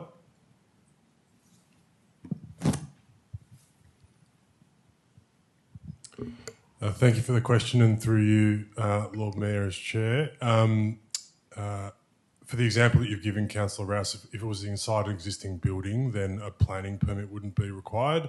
I'd have to take a question on other approvals, such as building permits, etc., through a private building surveyor on notice. But under our current planning framework, to the point within management's paper, a data centre is not a defined use under the planning scheme.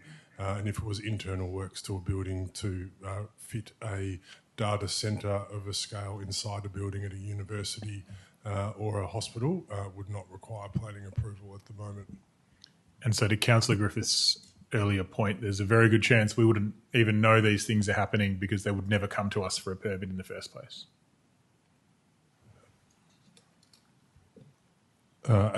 As detailed within the report, there's a number of smaller scale, more historical style data centres that are located within the City of Melbourne, within existing buildings, etc., that don't necessarily have specific planning approval or provision around them. What's come forward more recently, including the Port Melbourne example, is larger scale data centres. Thank you. All right. Any other speakers to the amendment?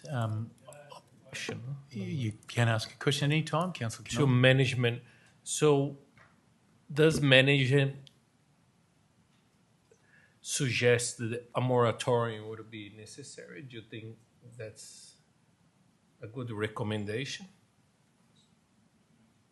Well, it's not in the report that's before us. Yeah. I think through you, Lord Mayor, thank you for your question, Councillor Camillo. I'm sure Edmund is about to make mention of this, but management's position is the recommendation that we've included in the report. That's correct. Management's position is as recommended within the report and the recommendation contained within the papers. We were implementing the resolution of council, which set a policy direction, but in undertaking the work around data centres, nothing arose that led management to recommending a moratorium. But it is open to the council to consider the amendment as proposed, and we've provided advice that it is able to be implemented through the public consultation process. Management's advice to me was that the report does not recommend a moratorium because it was not asked to recommend a moratorium, and that management is neutral on the question of a moratorium. Is that not correct? That's not correct, Councillor Ball. I can resend my email advice to you. It was as I just stated. All right. I might speak to the amendment as well. I won't support this amendment, but I do acknowledge that there are arguments that can be made in favour of moratoriums on the installation of and building of new data centres. Indeed, there are other jurisdictions. You mentioned Hume. There are others as well who have adopted that policy, and it is policy of the Greens Party in Victoria. So it's an idea that has been circulated. It's not something that I can support. I say that as someone who has very much been at the vanguard, if you like, of raising concerns about the rollout of AI in Australia and the potential environmental impacts of those, and also impacts upon neighbourhood amenity and the lack of current policy frameworks and guidance on where data centres are best to be located. But a moratorium on data centres is not something that is being contemplated by the City of Melbourne, and so therefore it is sort of misleading to include that as part of our community consultation, because it's not something that's under contemplation. So for those reasons, I can't support the amendment. Can I ask a question, Lord Mayor? You can ask So you a question. personally don't support a moratorium, but that's not what this amendment is about. This amendment is asking the public what they think, and you don't support asking the public what they think. because the second part of what I said is that a moratorium is something that is not under contemplation by the City of Melbourne, and so therefore it's not appropriate to seek public input on that. It would be, if you like, misleading for us to do that, in my opinion. Any other councillors wish to speak to the amendment? All right, let's put the amendment to the vote. All those in favour, please raise your hand. Councillor Ball.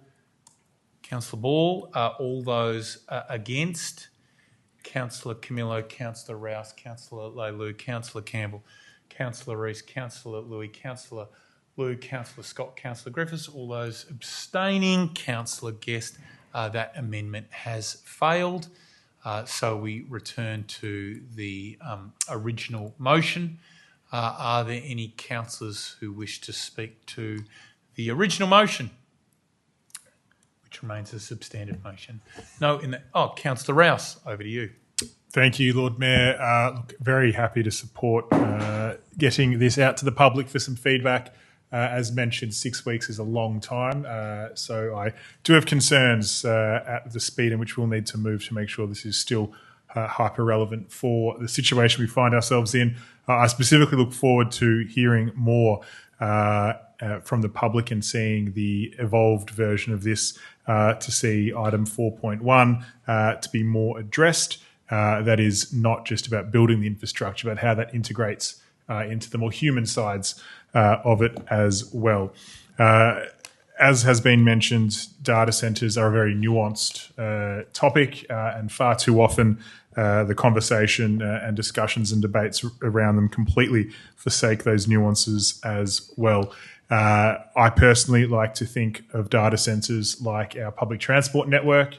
Whilst there are only so many jobs themselves in driving trams around Melbourne, what the tram network enables us to do as a country or as a city is quite phenomenal, and going forward we'll certainly be able to use that sovereign capability as a country, and the risks of relying on other countries to do that is very short-sighted as well. Specifically in terms of the opportunities for having 4.1 more addressed.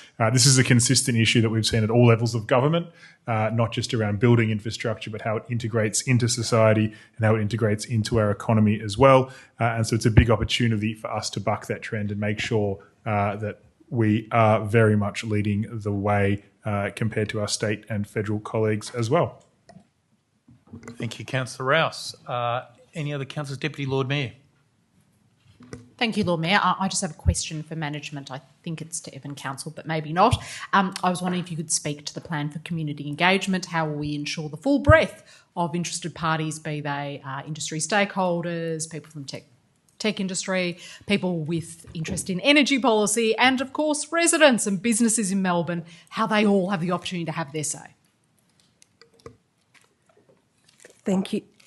Thank you, Deputy Lord Mayor. We have got a range of different techniques for the community engagement. It's via survey or submission. We've actually got and have been preparing a list of stakeholders that include industry sector, the broader community, residents, businesses, a range of different government agencies and the broader public, including a whole range of cohorts within that. So we'll be requesting feedback on the actual draft position paper, but there'll be an opportunity for people to raise other issues, such as the issues that Chris Thrum has raised this evening as well. And to the extent we are not getting the full breadth of engagement from all of those groups, will management proactively reach out to make sure that the opportunity is known to engage Correct. with this? Thank you. Yes. Thank you for that advice. All right. Any other speakers to this item? No. In that case, we'll put the motion to the vote. All those in favour, please raise your hand. I declare that carried unanimously. So we move on to our next agenda item, the Burke and Wills Memorial Update. Would councillors like a presentation in relation to this item? No. In that case, I'm going to move a motion which I would request to be please put on the screen. That is the motion. Looking for a councillor to second it. Councillor Leilou. Yep, Councillor Philip Leilou is the seconder, and I will now speak to this. So, today is an important milestone in the life of our city. After years in storage, the Burke and Wills Monument is finally on track to return to Melbourne's public realm. The monument is a significant part of Melbourne's history. It is the city's oldest piece of public art and one of our most important civic monuments, standing at some 8 tonnes. Many people have been asking why things have been taking so long. Of course, we've been waiting for the completion of the Metro Tunnel project, which started back in 2017. We know that the City Square is not an appropriate location for the Burke and Wills statue for structural reasons, and also to do with people flow and population. People flows through the area. The Royal Society site there on Victoria Parade was another site that was investigated. Again, there was complications around that as well, and so we have settled on Exhibition Street Reserve as a fitting location for this historic monument. The recommendation gives the monument a prominent new home opposite the Royal Society of Victoria, an organisation with deep historical connection to Burke and Wills expedition. Indeed, they sponsored the exhibition back in the 1800s. We expect the site will be seen by around 40,000 people a day, which is tremendous. Importantly, as part of the reinstallation of the Burke and Wills statue, there will be some additional elements introduced. The first of those will be a new interpretation panel, which will acknowledge the care and compassion shown by the Yandara people to John King, the expedition's sole survivor. And there'll also be an interpretation panel which will tell the story of John King, who by some accounts is the forgotten member of the Burke and Wills expedition. Indeed, John King's family wrote to us from Yorkshire in England to plead with us to include a mention of his story in the Burke and Wills expedition. As I said, he was the sole survivor of the expedition, and if it was not for John King, we would not know the story of Burke and Wills, because he made it back to Melbourne after being nursed back to care by the Yandara people, and it's because of their care and John King's survival that we actually know the story of Burke and Wills. So all of those elements will be brought to bear as part of the installation of the statue. It'll stand there proudly along with those interpretive panels so that a modern audience can enjoy Burke and Wills in a modern way in our modern city. Isn't that good, everybody? A fuller and more honest story of Melbourne's history. It'll create a better visitor experience with room for landscaping, seating and interpretation. I do note that the current landscaping is draft. Only Jason Cigar has assured me of that, so we'll see further resolution of the landscaping going forward. And I'm sure once it is finalised, it'll be brilliant and it will be a site which can be enjoyed by many. This is a practical solution. It is a respectful solution. I commend this motion to you, councillors. Over to you, Councillor Philip Leilou. Thank you. I think the historical parts definitely we need to acknowledge, and it's great that it's coming back, but it's quite disappointing it's coming at the expense of what is it, 2 or 3 car parking? I can't remember. This is it 3, isn't it? 4. Sorry, I can't remember. It's a bit late. I think it could be up to 5, Councillor. It could be up to 5. Yeah. So I did struggle a bit with it, because do I want to see this back and everything? I think out of principle, out of the everything, yes, but it's at the expense of car parking, where we are just literally moving. It's always the easiest one to remove, and I think it could be done without it. But nevertheless, that is what I guess is being proposed. I do hope that we will find 5 car parking spaces elsewhere to accommodate it, so that we don't actually remove any more, because we do need car parking spaces. But in the event of this, I guess, how long has it been? It's probably, 12 years, 14 years, or 15 years? I can't remember. How long has been Burke and Wills has been away? 12. Since 2017, so almost 10 years. 10 years, yeah. Yeah. So if we do stop this, then I think, I dare to not think how long we will actually wait. But I do hope management will take that, what I'm just saying now, which is if we are losing car parks, let's find another place to increase car parks, and let's not use an excuse. Let's not use art as an excuse to remove car parks or any other ways to remove them. Thank you for that, Councillor Lei Lu. I might just ask Rick Kwasek to respond. We can ask a question at any time. And I think there might be a diagram which shows the location of services on the exhibition reserve site. And when you see the location of the services, it helps to explain the positioning of the monument. So could we please bring up a slide which I believe has been provided, was in the presentation for this item, so we should be able to locate it fairly quickly. Lord Mayor, Rick, you can start talking in the meantime. Yes, looking for that diagram. There it is. The location of the statue does impact on a small number of car parks. What we've found in analysing the car parking in that precinct, car parking occupation is at around 38%. So what we've identified is by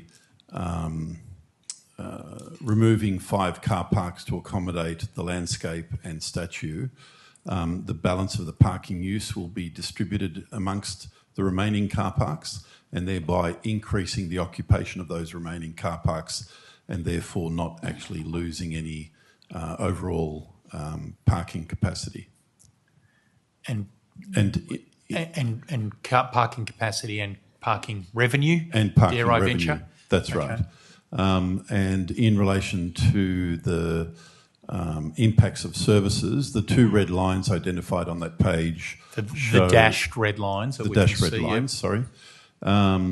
Within that triangular park are sewer locations, and so it would have been problematic to locate the sculpture in the sort of northwest corner of that park because of those sewer locations.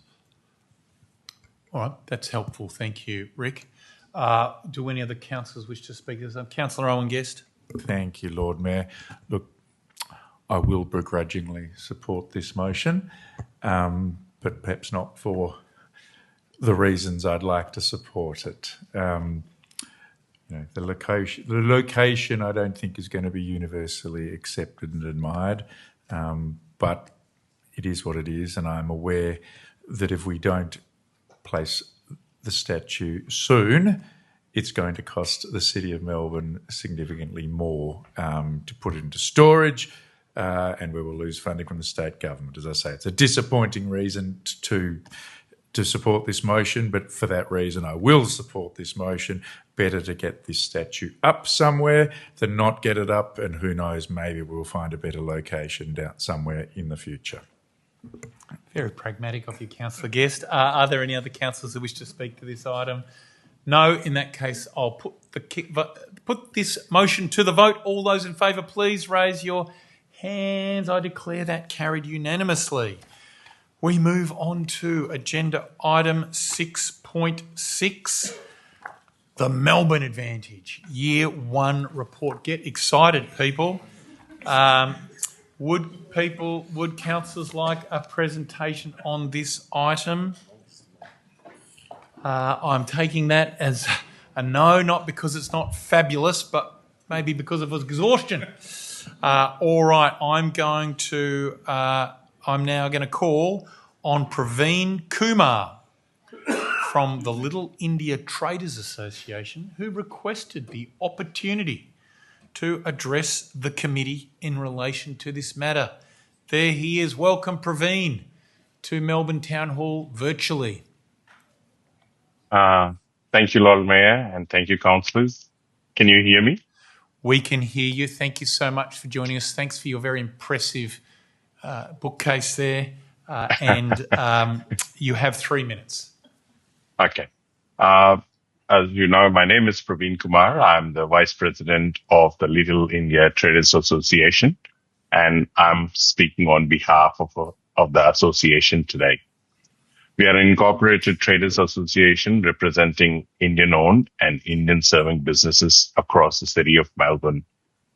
The Little India Precinct is one of the many projects we work on. Not the whole of our work is just this one. We work on various other aspects.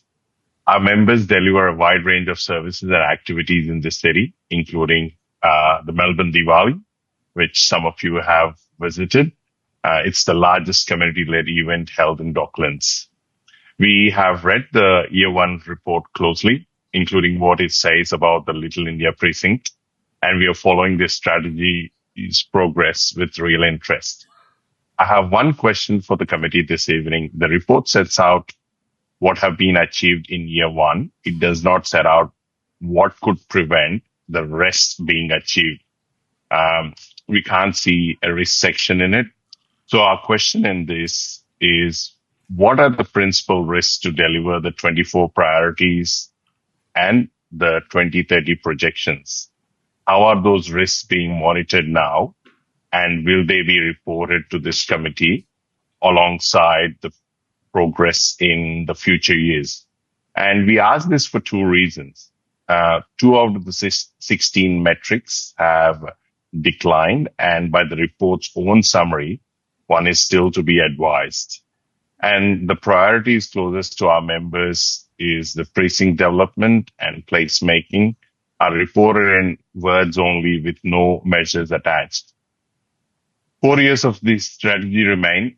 A Year 1 report is the natural place to settle how delivery risk will be tackled across them. Yeah, that's all I want to speak. Yeah, if the question can't be answered this evening, we would be more than happy to have a written response on it. And thanks for providing this opportunity to speak. Thank you. Thanks, Praveen, and thanks for all the great work you do through the Little India Traders Association. I might invite either Councillor Kevin Louie or Mark Cochrane-Holly to respond. Do you want to respond, please, Kevin? Okay, thank you, Lord Mayor. Thank you very much, Praveen, for your question. I can read out a response prepared by the great gentleman there, Mark Cochrane-Holly, our Director of Economic Development, who spells out that the development of the Melbourne Advantage and its 24 priorities was undertaken in 2025 through a lens that considers risk in terms of what council has the capacity to deliver itself, what council can deliver in partnership with other levels of government, industry and the education sector, and where we can advocate. The 16 metrics provide a broad and positive picture of the health of the economy with the risks associated with individual projects such as Little India considered as part of that particular piece of work. Other risks, including unstable economic conditions, are considered in the delivery of priorities and projects. All right, thank you for that, Kevin. And thank you, Praveen, again for addressing us. I will now request that a motion be put up on the screen. I believe that to be the one, and I am looking for a councillor to move the motion. Thank you, Councillor Kevin Louie. Looking for a councillor to second. Thank you, Councillor Andrew Rouse. Back to you, Kevin. Thank you very much, Lord Mayor. So this Year 1 report demonstrates that the Melbourne Advantage has moved from strategy to implementation, strengthening Melbourne's position as the Asia-Pacific city of choice for innovation, talent and opportunity.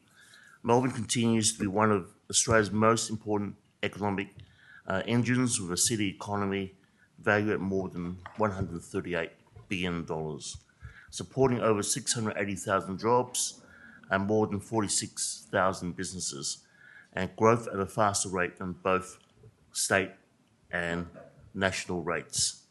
The first year of delivery has reinforced the importance of taking a whole of council approach to ensure that the city can realise its economic goals and maintain Melbourne's competitiveness as population growth, investment attraction, and talent competition continue to intensify globally. It is encouraging to see activity progressing across the strategy's 5 pillars, as Praveen has just raised before: strengthening innovation, attracting global talent and investment, enhancing city vibrancy, improving competitiveness, and protecting Melbourne's renowned livability. The report also highlights the importance of maintaining a vibrant, active city centre and neighbourhood that attracts workers, visitors, students, and businesses. Economic success and livability are intrinsically linked. Investment in public spaces, culture, safety, accessibility, and sustainability strengthens both economic outcomes and community well-being. While the first year has established a strong foundation, the real measure of success will be maintaining momentum and delivering measurable outcomes over the coming years, particularly in the face of uncertain economic headwinds. Continued collaboration with state and federal governments, industry partners, and broader community will be essential to realising the full ambition of the Melbourne Advantage. But can I take this opportunity to, most importantly, to thank Sarah, of course Mark, Yossi and Claire for their work from the start to the current stage. Thank you.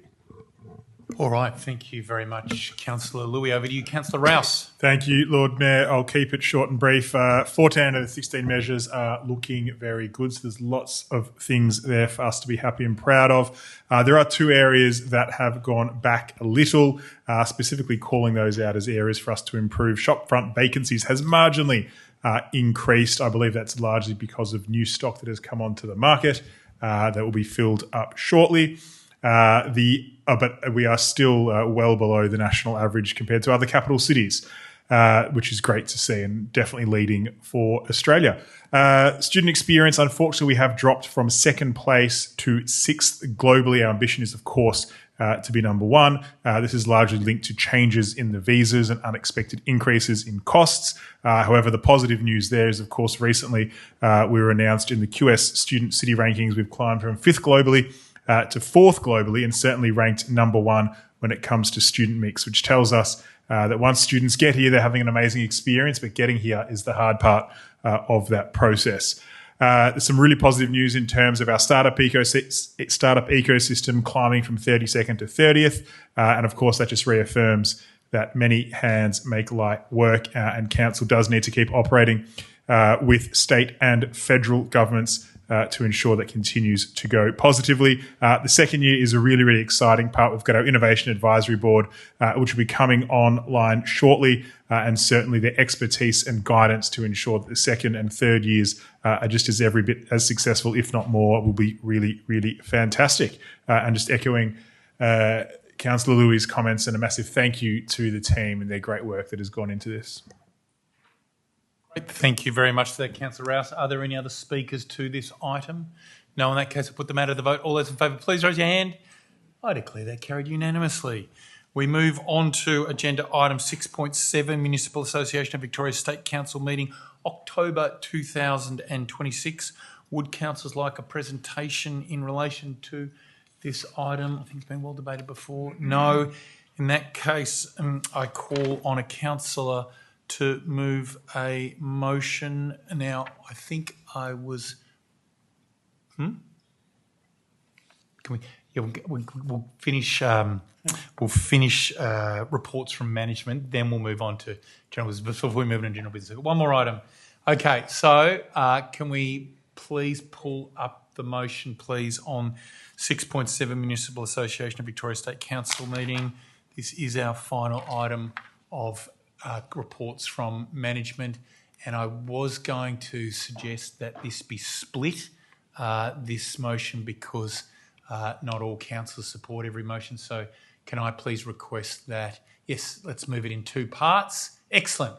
So there is motion 1 before us, which is an endorsement for MAV motions related to AI infrastructure, review on flood planning and national anti-racism framework. I'm happy to move that motion. Can I have a seconder from Councillor Ball? Thank you, Councillor Ball. Let's put... I have nothing to add to it because it's well known to all of us. Do you have anything to add, Councillor Ball? I'm sure you do, but do you need to? I need to note that the third of these has already been adopted unanimously by this council in exactly the same wording. Well said. Okay. Anybody else want to speak to this item? No, in that case, I'll put it to the vote. Motion 1. Oh, okay. We have that carried unanimously. Moving on to motion 2. This is an MAV motion that relates to the UN Treaty on the Prohibition of Nuclear Weapons. We have debated this many times in this place before, and it's met with councillor support, so I won't add anything further at this time. Do you wish to add anything, Councillor Ball? Thank you, Lord Mayor. I just wish to point out how this is of very real interest to local governments. We are constantly, of course, advocating to other levels of government all the time as a council, and that is our role constantly, but noting that nuclear testing or the deployment of nuclear weapons would have a massive impact on local governments.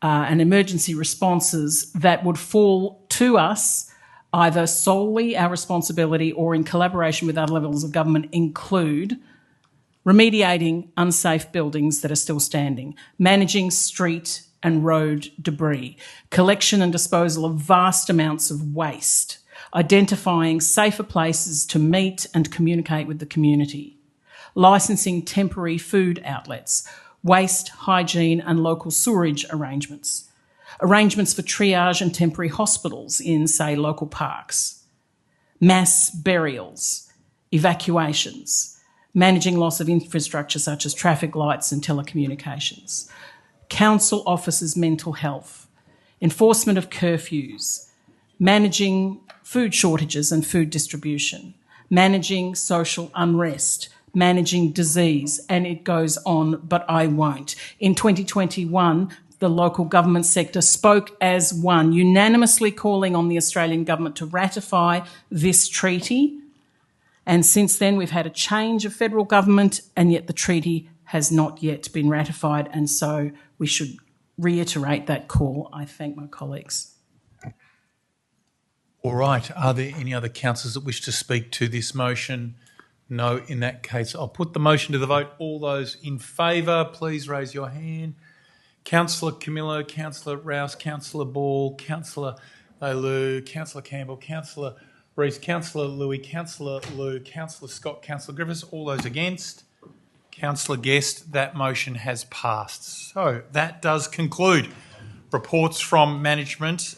Before we move to general business, I'm going to suggest we have a less than 5-minute break so that we can, anybody who needs to stand up, because we have been going for close on 4.5 hours, can do so.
We are going to resume this Future Melbourne Committee meeting. Councillor Gladyslew did correct me a moment ago. We've been here for 3.5 hours, not 4.5 hours. Maybe it just feels like 4.5 hours.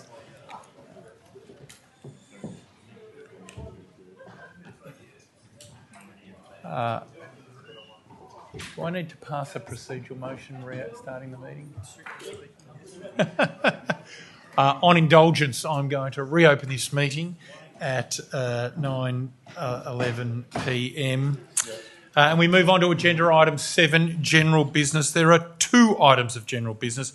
The first of those, 7.1, notice of motion, Councillor Andrew Rouse, growing Melbourne's mural landscape. I will now call on Chris Thrum, who requested the opportunity to address the committee in relation to this matter.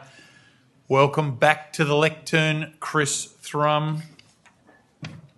Thank you for your interest in all matters concerning our city.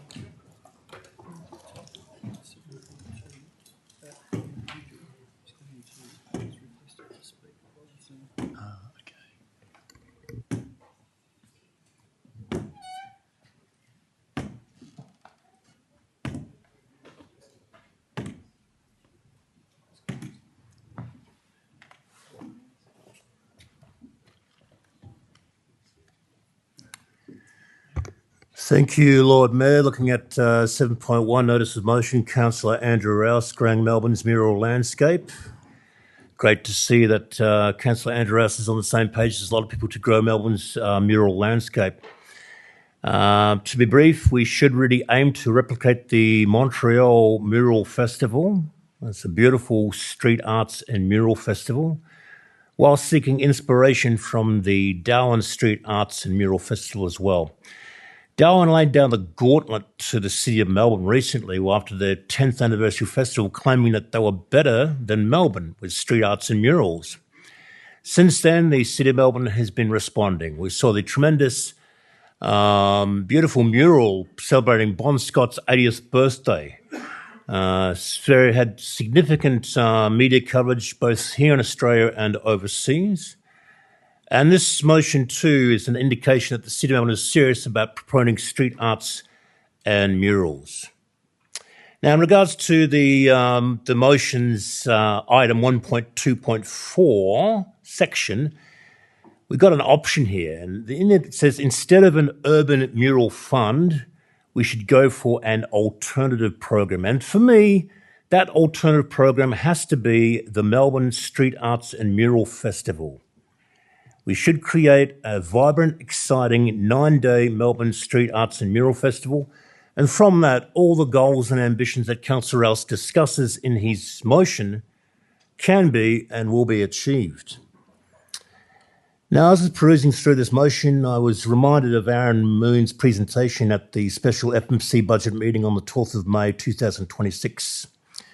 Aaron Moon advocated for more public art being created to replace graffiti.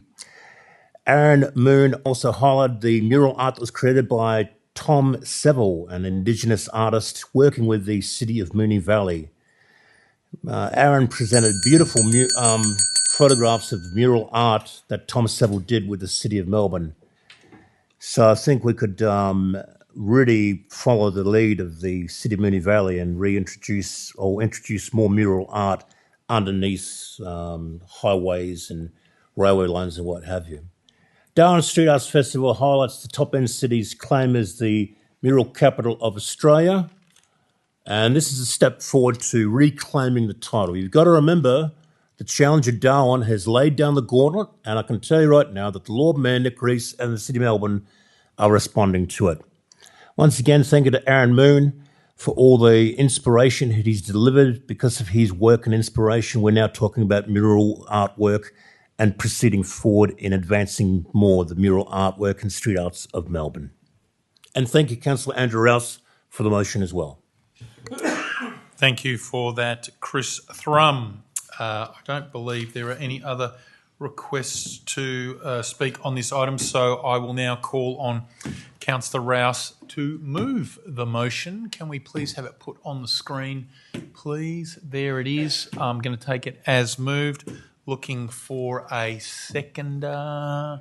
Councillor Mark Scott, back to you, Councillor Andrew Rouse. Thank you, Lord Mayor. I'll try and keep this brief. This came about, thank you, because of the North West Melbourne Precinct Association, who pointed out that a much beloved mural around the corner from Errol Street was removed. And that mural was on private property, and the private property owner was well within their rights to remove that mural. But it did result in the question of how might we ensure there are more murals across our city. This is something that Melbourne is famous for. We're good at this, and I don't believe we have any excuse not to be the best in the world at this. This is one area where more is more. More art, more support for local artists, more interesting neighbourhoods, more active business precincts, more public pride, and more private investment into the public realm. The other unintended benefit of all of this is, of course, it means less graffiti, less cleaning, and the associated costs. This is an enormous opportunity for our city to be able to support private property owners to open up their existing walls facing into the public realm and ensure that they can be created into mural art as well. And this is, of course, where our business precincts can be key partners in this. You could say, and this one's for you, Lord Mayor, that we wouldn't be going it alone.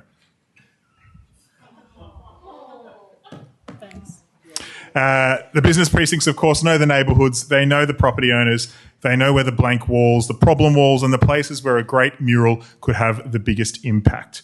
I'm not suggesting council should simply pay to paint all of it. What I'm interested in is whether council investment can unlock private investment. We've tested this principle successfully with the Urban Forest Fund, and I think it goes to show that we should be testing this in other ways that council conducts its business. Great murals don't just decorate places, they create places. They give precincts identity, they give people reasons to explore, and patronage to local businesses, something I'm sure that all of my councillor colleagues would love to see more of. Murals also dramatically reduce recurrent graffiti. In speaking to some of the team here from the Clean team, they've noticed, and we've tested this on council property before, a 90% reduction in graffiti on walls that have had murals put on them. That is on council property, and I'd love to see that. And one of the main purposes of this motion is to ensure that that can happen across private property as well. We, of course, know about Hosier Lane in the CBD, but why should the opportunity stop at a handful of CBD laneways? This is the opportunity to really spread this across the rest of Melbourne. We have the artists, we have the walls, we have the potential partners, and it's up to us as council to figure out how to unlock all of it. So more art, more vibrant precincts, and more private investment, and less graffiti. And I don't want to paint too rosy of a picture, but I think this one is pretty self-evident. This is an opportunity Melbourne should grab with both hands.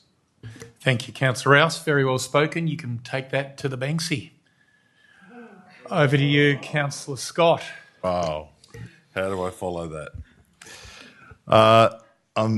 Thank you. I'd like to firstly start by thanking Councillor Rouse, my colleague, for bringing this exciting motion for us to consider here at Council. I'm very pleased to second this motion, and I will channel Honorary Councillor Chris Thrum in the words that I'm about to speak as well. I want to particularly look at this through the lens of my tourism and events portfolio, because I think there is a much bigger opportunity here than simply putting artwork on blank walls.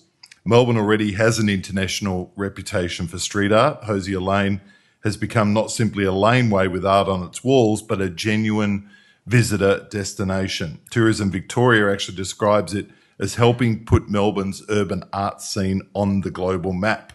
And even our own What's on Melbourne actively encourages visitors to explore our street art through self-guided walks.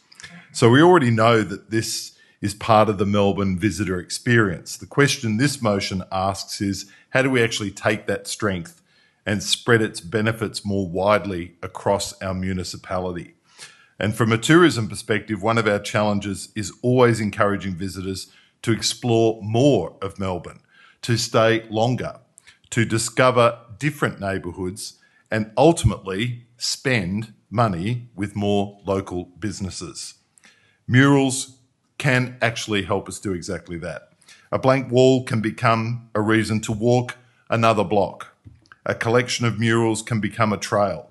A trail can take visitors into a business precinct or a neighbourhood, and suddenly public art is supporting cafes, restaurants, retailers, and other small businesses around it. We can see that internationally. As Chris mentioned, Montreal is particularly interesting because it has taken murals beyond individual artworks and connected them with a major cultural event. The Mural Festival has helped turn parts of Montreal into an outdoor cultural destination, demonstrating this potential relationship between public art, events, tourism, and neighbourhood activation. Even in Philadelphia, they've gone even further. Its mural arts program has produced more than 4,000 murals, and importantly, from a tourism perspective, these works have become a visitor product in themselves, with walking, trolley and other tours taking people through vastly different neighbourhoods to experience what it describes as the world's largest outdoor art gallery. I think there's a real opportunity for Melbourne to learn from these examples. Imagine a Melbourne mural trail that doesn't stop at Hosier Lane, but draws people through North Melbourne, Carlton, Kensington, even Docklands, South Bank, and our other great neighbourhoods here in the city. And as Chris mentioned, there is an events opportunity as well. We could potentially commission works around major moments in Melbourne's calendar, bring artists and communities together through live painting and activation, or ultimately create a mural event that becomes another reason to visit Melbourne. It also gives us something increasingly valuable in destination marketing: authentic, distinctive and highly shareable Melbourne Instagrammable content. Every great mural photographed and shared by a visitor becomes, in effect, a little advertisement for our great city. What I particularly like, and in conclusion, about this motion is that it isn't asking council to actually fund all of this. It asks us to explore partnerships with property owners, businesses, precinct associations, and in fact the private sector, using council's investment to unlock walls and attract additional investment into both our creative economy and our public realm.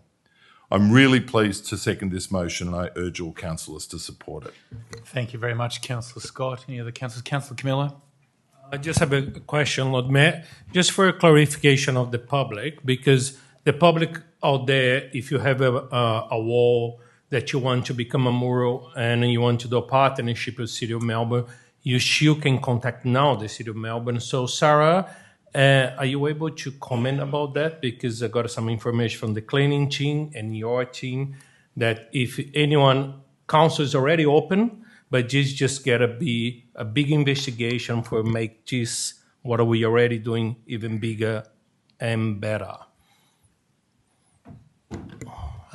Lauren, I think you're going to respond. Good. I'll come here through you, Lord Mayor. Thank you for the question, Councillor Camillo. We do get requests from time to time from members of the community wishing to paint a mural. Whether they can do so depends on a number of factors, but if they make an inquiry to our customer service and ask to be put forward to the public art team, we can help them with that inquiry. So just to clarify, we have been doing, how long we already has been doing that? So just to clarify, so we don't fund murals currently. Yeah. We do have our annual arts grants that can fund murals up to $25,000 if people want to apply through that. Yeah. But if a property owner or an artist or a member of the community would like to organise a mural for themselves, yes, then it depends on a range of factors such as the nature of the property and the type of mural and everything else. But that's been a practice for a And long for the time. public is watching us, what's the email for them to reach if they want to reach City of Melbourne? Oh, if they just call the customer service and ask to be put to the public art That's team, fine. that will be Thank fine. you so much. Thank you. Great. Thank you, Lauren. Thank you, Councillor Camillo. Any other councillors wish to speak to this item? Councillor Philip Leilou. I probably won't support this because I'm not sure what this achieves. We have already something that's working. We have already seen the success of Hosier Lane in the others. And I think more importantly, government have not been involved in it because street art, you look at Banksy, we talk about Banksy. Banksy hates government intervention. Banksy hates the fact that, the curation and everything. And same with many of the street artists and everything. I'm not sure with this approach because we have something that's actually working pretty well. And for us, government, to actually step in on this, I'm not sure if it will be supported. I've already asked a few of the people and they were just like, street artists, and they were just like, yeah, it's good, but then, it's more money, but then we actually don't want government's intervention because, and maybe this is something that Councillor Rouse can actually answer or management can answer, but what happens if something controversial is going to be painted? We're going to be up for it. So people's going to come over here and go, why did you let this approve it? Why is the government involved in this? We look at all the controversy. When we talk about street art, we talk about very, controversial issues. And I say to my fellow councillors, is that something you want? Because that is essentially where we're going down. We are saying that City of Melbourne will get involved with potentially street art about doing something like that. And so I hope people are prepared for the Palestine issue. I hope people are going to be about democracy. I hope people are going to be prepared for many other controversial issues that potentially going to come with this. I'm also keen to ask about whether or not this mural fund and everything. Well, what about location? Where in this are we talking about location? Because without location and without actual identification, it's all good to actually say, well, we can partner with people, but at the end of the day, until we actually know the location, I don't think, how can we actively work on this? For one of a key issue is about heritage.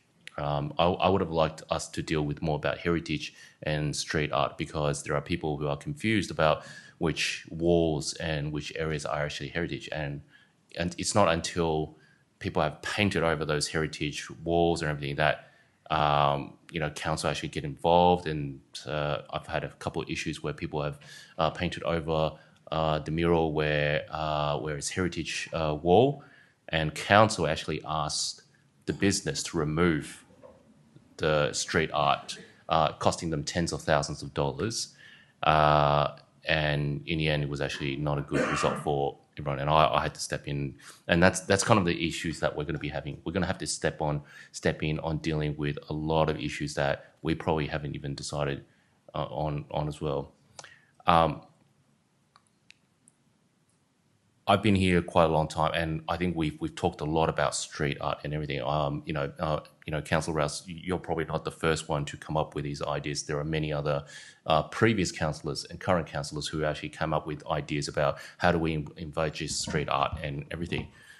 But to my recollection, all the things that people talk to me about street art is, look, they don't want government interventions, right? They just want to actually paint what they want. They want to do what they want, and it's actually working. And so I don't know how this is now going to be changed. I'm actually quite concerned that we are going to be approving or getting involved on controversial street arts, and we're going to be essentially we're going to be the one that's going to be blamed for anything that's going to be involved in it.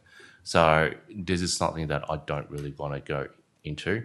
I think it's a very knee-jerk reaction to what was in to a very loved mural painting in it. But we have to remember that was a private property, right? The owner had the right to do what they want to do with it. And while I actually sympathise in the fact that it's well loved, yes, maybe the new owner can actually say, you know what, that's something. But ultimately, the reason why it was removed because probably the new owner or whoever made a decision, go, look, I don't want that there. I want to just have something else there. So we have to respect those decisions, right? We can't just go in and just say government interventions. We actually need to respect that. And so if it means losing something, yes, it is going to be losing something. But at the same time, we can't just jump in and just go, no, we've got to do everything we can to enforce it. So it's for those reasons. I don't hold the arts portfolio purely just for the sake of it. I do because, I do listen to it, and I do feel that this is something that I just don't understand why we need to. And I'm actually quite scared what we would, by involving City of Melbourne in this space, what it will mean for us and going forward. All right, thank you for that, Councillor Leilu. Are there any other councillors who want to speak to this? I was just going to answer item? the question. Yeah, you have a right of reply. Just to answer the question. Okay. If confirming that was a question amongst all that. Yeah, so just very quickly, I think the motion on the screen doesn't push us in any direction. It asks for advice from management, and a big part of that I would expect is to ensure that there is a framework to make sure that the decisions that council potentially might be making would be of sound nature for the community. And certainly things such as murals are not things that pop up as Banksy might perhaps do and has famously done in Melbourne before. And I also have crossed out my Banksy puns, unfortunately, now, Lord Mayor. But what we're talking about here is planned and specific murals that serve a bigger purpose in the community. And I'm happy that the rest of the response to that has been answered in the rest of the motion. All right, thank you for that response, Councillor Rouse. I'll very quickly add that I think Councillor Philip Leilu has raised some very good points. The regulation of street art is notoriously difficult. I also agree that we have a pretty amazing street art scene here in Melbourne, and so you'd want to tread very carefully here. That said, I think the investigation, that's what it is, essentially is worth having a look at. It is the case that cities like Montreal, Philadelphia, Rio have evolved the way their City Hall engages with the street art scene, particularly with a focus around mural funds and commissioned work. So I will vote in favour of this because I think it's something worth examining here in Melbourne, and let's see what the report back tells us. I would trust that Councillor Leilu, notwithstanding your strong reservations, that you will remain engaged in the process, given you are our portfolio lead in this area. And Councillor Camillo, I know you've been strongly engaged in this area as well through your portfolio responsibilities and through personal interest as well. So I trust you'll stay involved in that process along with Councillor Scott and Councillor Rouse. Any other speakers to the item? No? In that case, I'll put it to the vote. I'll just quickly, if I can You do use have my a right of reply, just to say a very quick thank you to Lauren, Vince and Jack for your involvement in getting us where we are today. Chris as well for taking the time to speak to the council, as well as, of course, Aaron, who, as mentioned, was a big proponent of trying to do these sorts of things on a grander scale, unfortunately on state-owned property, which we know can move very, very slowly, and that's why I'm in favour of this pathway, which gets us somewhere faster rather than trying to wait for state government to get backwards and forwards between all of this. I will also recognise that based upon the feedback of the artistic community, that there is a lot of excitement to have more opportunities for these sorts of things, and that there is a nuance between street art and public murals. And for the record, Lord Mayor, I was going to say that with private co-investment, perhaps we can get a little more Banksy for our buck. I might vote against it now. That's what I was thinking. All right, all those in favour of the motion, please raise your hand. Councillor Griffiths, Councillor Scott, Councillor Louis, Councillor Rees, Councillor Campbell, Councillor Ball, Councillor Rouse, Councillor Camillo. All those against? All those abstaining? Councillor Leilu, Councillor Guest, Councillor Liu. That motion has passed. All right, we move on to our next agenda item, 7.2, Notice of Motion. Lord Mayor Nicholas Rees, Council support for food relief and community services in the Central City. I now call on Brendan Nottle, who requested the opportunity to address the committee in relation to this matter. Thank you, Brendan, for your patience. Many hours we've all been sitting here. You're a busy dude. Thanks for coming along and addressing us. No worries. Thanks, Lord Mayor. Thanks, councillors, for the opportunity to come and share tonight. I think, first of all, this is actually not about dollars. It's about 200 plus people a night that will be going without not just a meal, but wraparound support. And I think we need to acknowledge tonight that those 200 people are that. They are human beings. They're often some of the most marginalised people in our city, and they need intensive support. There was a woman that came into the night safe space, and she was in her 50s, and she was high profile right across the city, and she was completely disengaged with any other service. And it was around that meal at night where she received wraparound support from our team, both volunteers and staff. And it's good to acknowledge tonight John and Katrina Corver, who were some of those amazing volunteers involved in our team. They wrapped support around her and were able to connect her into support. And then eventually she went into the Make Room project and now into other accommodation. There's another man that we work with in his 40s that was the recipient of absolutely horrific physical abuse from his mother and father at the age of 6, 7 and 8. And as a result of that, he was taken from the care, so-called care, of his mother and father and put into permanent care. You can understand the emotional damage that was done to that man, and he's now involved with our team. And I think the intensive support that he's received has actually helped him rebuild his life. These are the people that we see around the city. They're not a problem. They are not an issue to be removed or moved on. They are human beings that need intensive support. And we need that $438,000 to continue this service. It's not just about a meal. It's about that wraparound support that's absolutely critical to helping rebuild people's lives. Some people assume that if this service ceases, that the people will magically disappear. They won't. They'll remain in the city and they'll remain without support. And they'll become an increasing issue for the community. I think the other issue too that we need to remember is the team that are involved in that night safe space, and not just working with the individuals, but they're available to work across the city, particularly in the evening when there's very few, if any other supports available. And they work closely with the CSOs and they work closely with police to help maintain safe amenity in and around the city as well. So they have a wide range of responsibilities that they contribute in an incredibly excellent way. Thank you. Thank you, Brendan, for that. I now call on Lynn Gazal, who requested the opportunity to speak. Good to see you at Town Hall, Lynn. Thank you for your patience in waiting for this item to come up. Over to you. Thank you. Don't start it yet. Right. I understand where you're coming from, Brendan, but I've lived for 24 years opposite Salvation Army in Bourke Street, and I actually was a volunteer there for many years, way back in the early days of my occupancy, and I think we did a really good job. However, of late, I have 5 grandchildren, and they have moved back into Melbourne after 20-odd years abroad.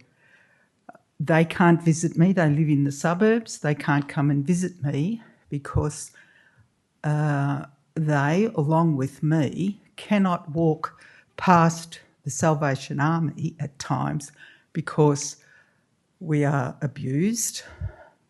There's a lot of problem people out there, and I understand all that. I worked with them. I was in education for over 40 years. So even today, I was walking near there, and the place was littered with lots of different paraphernalia. So my problem is that I understand that there is a need in the community, but I find it difficult for the... wait a minute. It's okay, Lynn, take your time. Yeah. And sorry, while you're just pausing there, I believe I've been informed by David that there's someone here recording this part of the meeting. Is that right, David? Somebody got a camera up recording. I haven't seen it myself. I've just had it reported to me. If that is the case, that's a breach of the governance rules. So please stop recording the meeting if there's someone in the gallery who's doing so. Yeah. Sorry, Lynn, back to you. Yep. Now, the other thing is that I live diagonally opposite, and we have people sleeping in our hall, in our actual entrance. Very difficult to get in at night. We have people sleeping around the corner in our car park, and if we come in at night, we have to actually park the car, get out, and try and move the people across. Look, I'm not saying I don't feel for them. I do. I lived for 6 years in Manila in the Philippines, and I worked. My husband was working there. I couldn't work there. I had no green card, but I did what, as an educationalist, I worked with street kids. I know what all of this is like. So don't take it that, you know, I'm coming from somewhere as a privileged person. I don't like the urination at the front door. I don't like my 11, 13 and 15-year-old granddaughters having to come to visit grandmother, and there are 2 massage parlours outside my door. Like, this is from a grandmother's heart. It's not a good scene at the moment. Looks like I'll have to be moving out of the city. I don't want to do that. I might have to rent mine out, move out and come back when it's suitable, when it's safe, when my 5 grandkids can visit. Thank you. Thank you. Thank you, Lynn. I now call on Chris Thrum, who requested the opportunity to speak on this agenda item.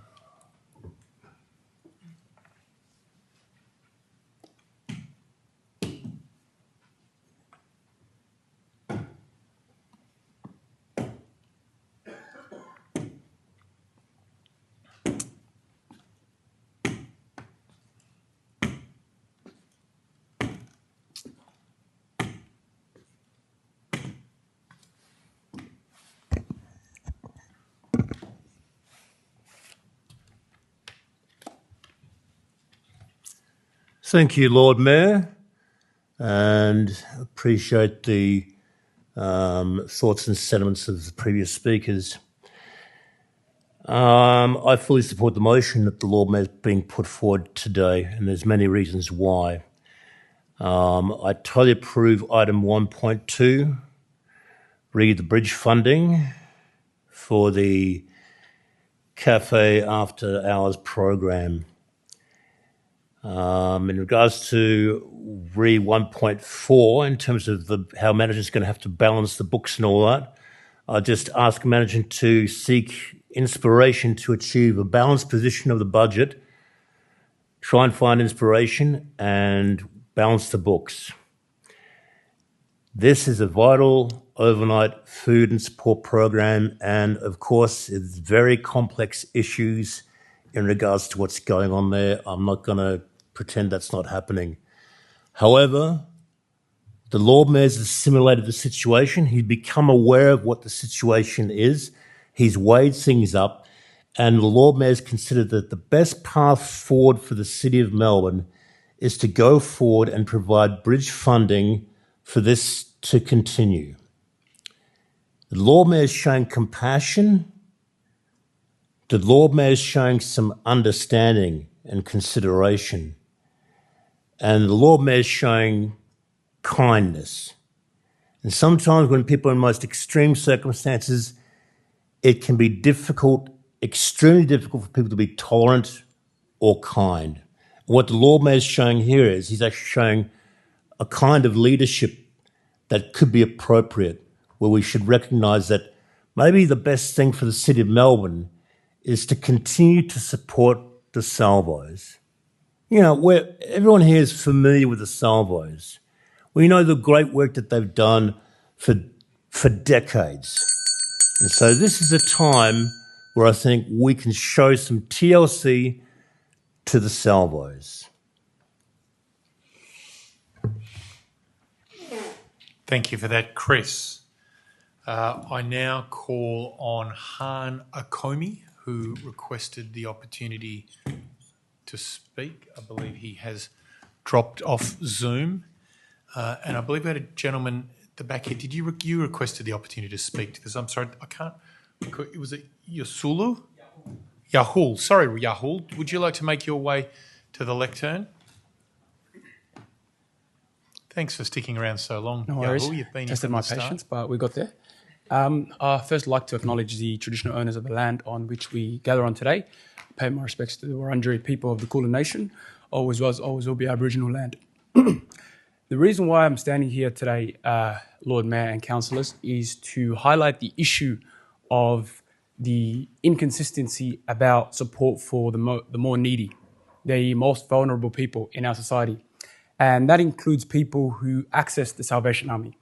As you all know, I don't need to lecture you about the critical work that the Salvation Army does, supporting homeless people, supporting people who don't go without a meal. The reason why I am very passionate about this issue is because I was born in the city of Melbourne, along with my 6 siblings who were born in the Royal Women's Hospital in Carlton. Grew up in North Melbourne, the public housing towers in North Melbourne. And unfortunately, somewhere along the way, the city of Melbourne became too expensive. And we've had to now move out into the suburbs. And it's an unfortunate situation because I love this city. I think that the city is for everyone, not just some. And it shouldn't be that based on how many zeros you have at the end of your bank balance, decides essentially whether you live or not in the city. And the people who access this service, the reality is people who are suffering from some of the most challenging issues. And they don't have the opportunity or the luxury or the privilege to come before you today and make a submission because they're dealing with real life issues. And so I think in the true Melbourne spirit, as a fellow Melburnian, I stand here today to say to the Lord Mayor specifically, but to also the councillor group, this is a promise that was made to these people. This was something that was given as a word. And I think that as Melburnians, we should keep our word. But also I'll say is in the context of what's happening nationally, I think about how we treat vulnerable people in our country is actually really important for this topic because we know that political leaders all of a sudden now are in the business of attacking multicultural people including myself, Muslim Australian, Chinese Australian, Indian Australian, Jewish Australian. And I think all those people call Melbourne home. And there's a reason for that. It's because we're the most multicultural society. And I think we should make space for everyone. And I conclude by asking the question to councillors and the Lord Mayor there are many questions about whether or not we should fund them. And to be honest, I don't have the brains or the policy expertise to explain to you why it should happen.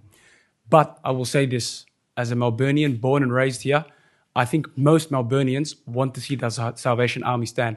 And I'll just respond what the lovely woman said about Burke Street. I think the Salvation Army, if I'm not mistaken, Brent, has been there for over 100 years. And so anyone who's ever been in the city today knows that the Salvation Army has always been there. So this idea someone should come and replace the Salvation Army, I think is ridiculous. And final point I'll make is I am making a submission to you on an ethical perspective, from a perspective of what's most important. And I think Melbourne is a city for everyone and not just some. Thank you. Thank you, Yahul. All right, that concludes our submitters on this item this evening. So I'm now going to request that a motion be put up before councillors. It is an updated motion which brings in some feedback from councillors. And Councillor Gladys Liu and I have worked on this. So I'm going to request that that be put. Can you just keep scrolling down? Yep, keeps going down. That's the bridging finance clause. Keep going. By the next councillor. Yep, that is the motion. I'm moving that motion and Councillor Gladys Liu confirming you are the seconder. So look, I'm proud to move this motion tonight, which responds to the food security challenge that we are seeing in Melbourne right now. Almost 1 in 2 inner city residents are struggling to afford food, and almost 1 in 3 have either skipped meals or are worried about running out of food. The problem is not getting smaller, and it's not just isolated to Melbourne either. That is why Council has recently committed in our budget $250,000 to strengthen food security initiatives. And this motion proposes doubling that commitment to $500,000 and establishing a longer-term framework for food relief in Melbourne. Over the past year, we established the Melbourne Food Rescue Network, working with the Queen Victoria Market Traders, Street, Second Bite, Oz Harvest and community partners. The program has already helped distribute 4.8 tonnes of surplus food to 5 food relief organisations. Council's investment has also delivered refrigeration, storage and food handling infrastructure that strengthens our local food relief system. As councillors know all too well, we recently completed a competitive procurement process for homelessness services. That process has delivered a significantly expanded $2.3 million package of homelessness services, including a larger safe space program delivered by Vincent Care and an expanded outreach model delivered through Launch Housing and Nguala Willambong. As a consequence of this transition, it means that councillors' support to the Salvation Army's Project 614, which provides upward, as we've heard this evening, 200 meals each weekday to those in need, is scheduled to come to an end. While the new arrangements with Vincent Care or Vinnie's does deliver more help, more care, more meals than ever before, as we have heard, there is a gap that has been identified in after-hours meal services, particularly in the central city. And so this motion has a number of elements to it. The first is to propose bridge funding to allow the Salvos continuity of service while council undertakes a procurement process for future food services. And it also recognises that food insecurity is not a challenge local government can solve alone. There's a specific clause there that requires cooperation across all levels of government and the community sector, which is why I propose that we engage with the Victorian government on this matter more than we have done in the past. Ultimately, this is a practical, compassionate and financially responsible proposal. It builds on successful programs, supports service continuity, strengthens partnerships, closes gaps that have emerged and ensures Melbourne continues to stand with residents facing food insecurity and hardship. I do commend this motion to councillors. Over to you, Councillor Gladys Liu.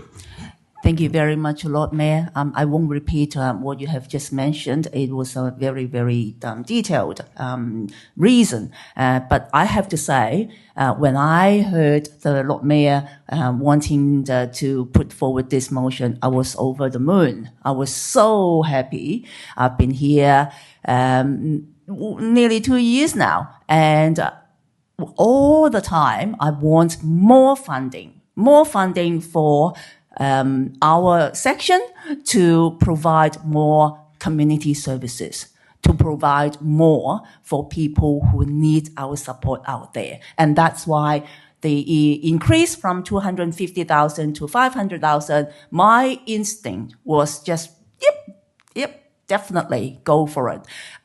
Because I think this is an important investment, and for many people, putting food on the table is becoming increasingly difficult.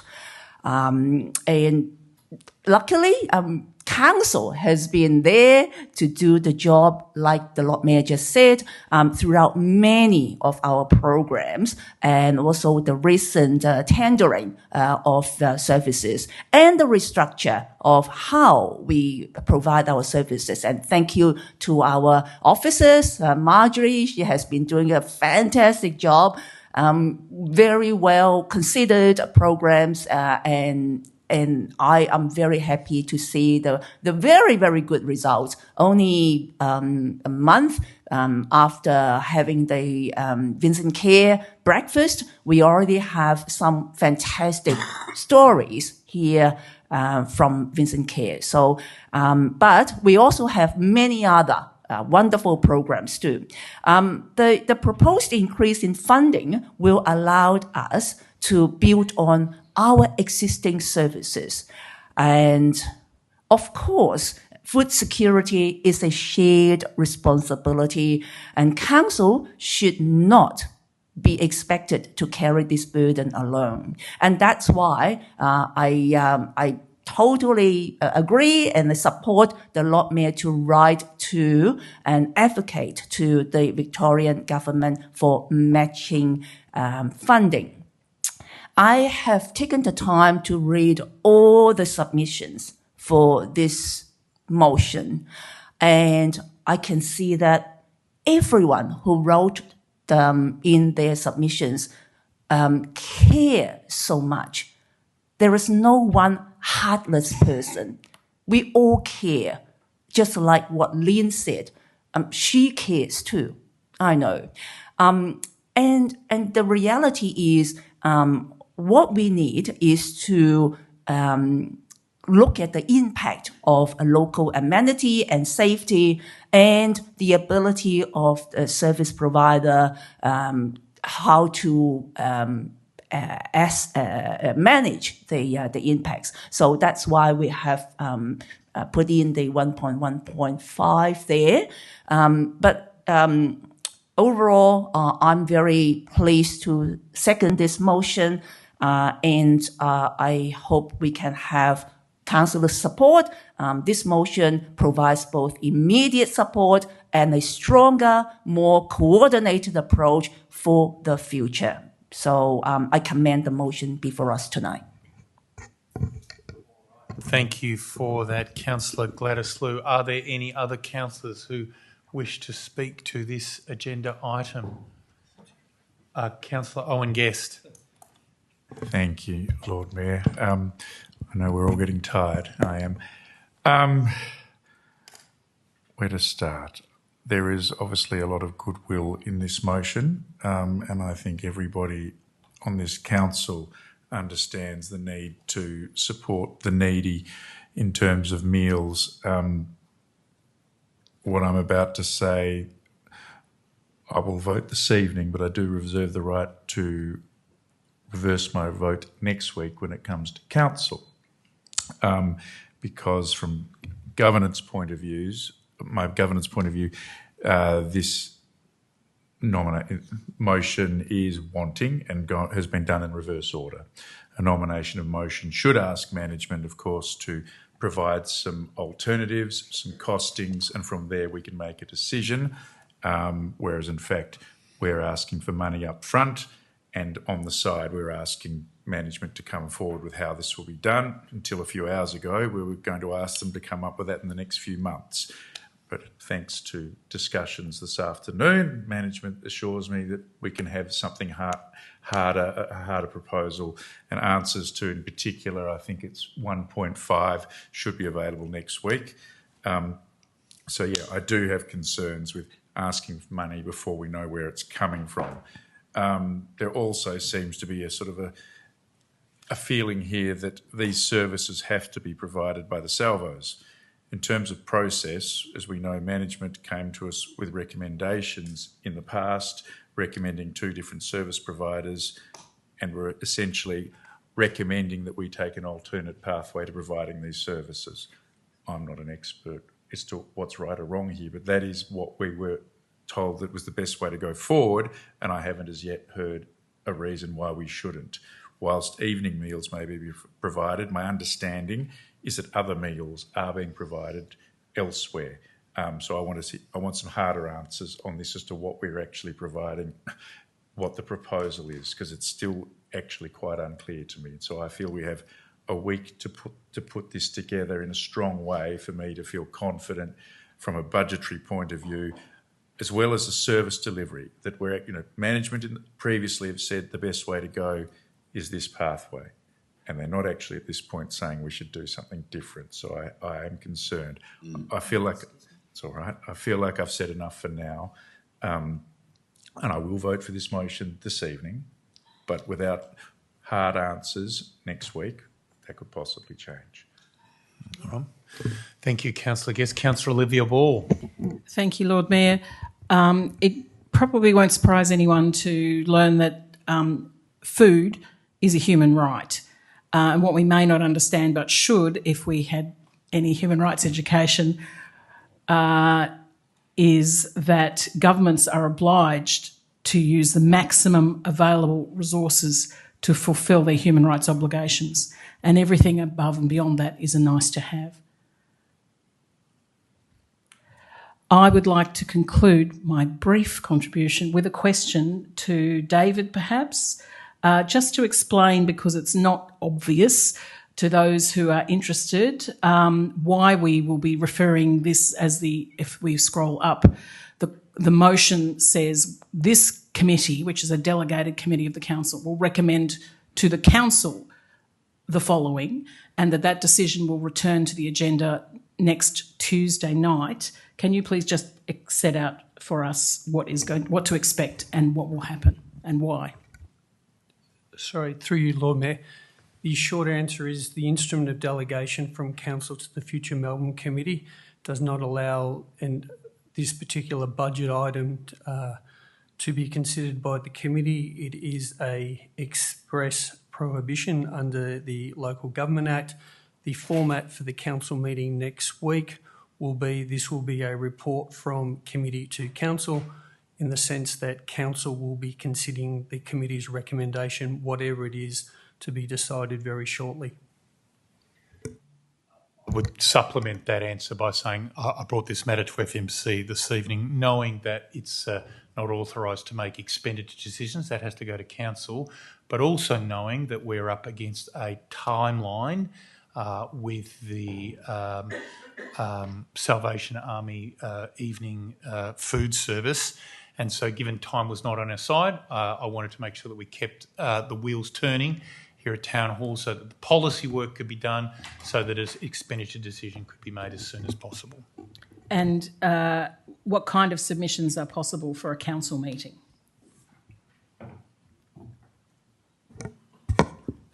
Through you, Lord Mayor, the type of submissions that are available for a council meeting are those in writing. Thank you. All right, are there any other speakers to this motion? Councillor Philip Leilou. Thank you. I've got a couple of points. I think the first one, I just want to ask a question. Given that I think there are sometimes one of the reasons we are here is because there's been some miscommunication or we missed out on stuff. So I just wondering, do we need to make it very clear that delivering after-hour meal service, do we need to say hot after-hour meal service, or is that already implied? Because that's one of the key issues, right? Because we kept on saying we didn't look at hot meal service. So I just noticed this now. Do we need to make it very explicit that it's a hot meal and not anything else? Is that correct? Thank you for the feedback. I'm comfortable with it as it is. It does specify after hours meal service. That's a particular gap that has been identified. Sure. I do want to leave I think it's appropriate that we leave some leeway to officers who are doing work in this area to provide a final recommendation to us. But I believe, and I'm looking at Councillor Gladys Liu here, that provides us an appropriate level of specificity. Sure. So hot, yes? Or not? Because it's leaving up for ambiguity, so I just want to make sure it's comfortable hot. with it as it is. Okay. Well, it won't hurt to add the word hot because, like breakfast, we also specify is hot breakfast. And this one, to add the word hot meal, it won't do any damage. What if in summer you want to serve a cold meal? I mean, why do that? I think if it sure, you can have it and everything. Does that then create a challenge? Sure, but I think what being provided back to us, the feedback was there's been no hot meal, right? So I'm just assuming that we are listening to the feedback and we are saying it's hot, no? Or can I just ask Anthea or Margie or Kat to give us advice here. I have used the language of after hours meal service because that's the language we have used in the past when talking about these matters. I'm not opposed to the use of the word hot meal, but I was just trying to be consistent. Thank you, councillors. Thank you, Lord Mayor. The wording of the current resolution does allow for the meal service and clarifies that it is an after-hours meal service that is being sought, and that would allow for a seasonal nutrition-based meal to be provided under the process. So that would be the way that we would interpret that. Sure. So it could also not be hot, and so on a wintry night and everything, we might not serve a hot meal. I think we should allow the procurement process that we've been requested to undertake to determine the specifications of what the meal service might look like. Okay. All right. That's my question. I'm happy to make it. Actually, just leave it as meal because you can't have hot salad. We could try. All right. Thanks, Councillor Leilu. Any other questions? I'll speak to it. Can I? Yep. Yeah, Want to speak to it? Please speak to it. So thanks for that. And I just want to make that very clear. So I think for me, first and foremost, I do want to thank, I guess, the Lord Mayor for listening to the feedback. I do note the original, I think what you wanted to put forward was not the 250. I think was in something in the vicinity of 1.25 million. So I appreciate you listening to our feedback and also then listening because that would have probably been the most expensive notice of motion in the history of City of Melbourne. I haven't checked that yet, but that's not something that we've done. So I think it's great that you're listening to us. For me, and to Lynn as well. I live in the city of Melbourne. I've been a resident for 10 plus years. I think 12, 13 years. And yeah, that area, I pretty much stopped walking my dog and walking around as well because I've been nearly punched, nearly pushed, spat on, trying to be assaulted. I've hit some trifectas. And usually, that's something that I haven't. So I sympathise with you and everything. And then, I know, sorry, it's in this one, yeah. I'll speak to you afterwards because I think we can't talk about this and everything. Yeah. But, yeah, the safety aspect, I think it's very important. For me, this is probably a governance issue, right? I think everyone knows that we do want to care and everything. So my issue is when we go through this process, whoever gets it, so let's hypothetically say it's the Salvation Army. If Salvation Army gets it, great, then that might be it. But then questions will be asked, well, they didn't get it in the first place and now they're getting it. So what is it that we actually did to actually change that process? And if they didn't get it, then the question will be then, okay, then what did we do this for, right? And given that we had a procurement process, so for me, it's a governance issue. Now, I thought we actually ran a very good procurement process. I thought it was very independent and none of us got involved. But now we are changing that rules just for this. And for me, that is a big key issue on governance.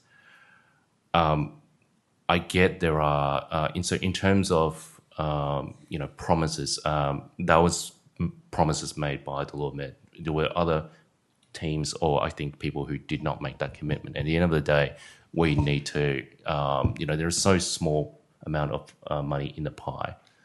And so while we try to honour all our campaign commitments and everything, but just throwing money at it without a huge process and governance is not the right way. We have a budget process. We have initiatives that go through it, and it is independent. And it is very much assessed. And that puts a level playing ground for everyone. There is no bias against any particular ones, right? It is particular for this particular, because we are using taxpayers' money. We talk about for the needies and everything. I've got business owners who's struggling to pay utilities. I've got business owners who's struggling to pay for staff. I've got business owners who's willing to pay. I've got residents who's not able to pay a lot of the stuff. And yet, where's the support and help for them, right? Where is the promise for, rates relief, for all of that? So for me, there is a lot of money for involving in this.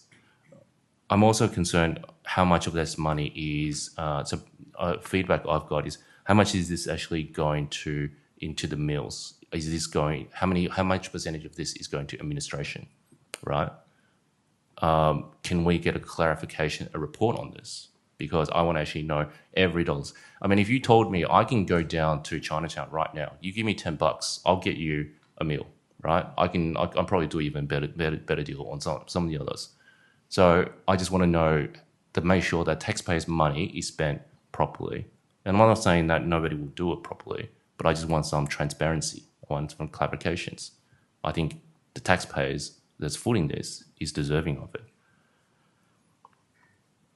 The final part, I guess, from me is about the procurement process. I'm really concerned in what this will say about ultimately the people who actually went through that process and actually got it. Are we saying to them that they are not, they are not, I guess, worthy, or there is some issues that they had with this? Now, I'm assuming management and the team came up with this because, we needed this and we trusted it.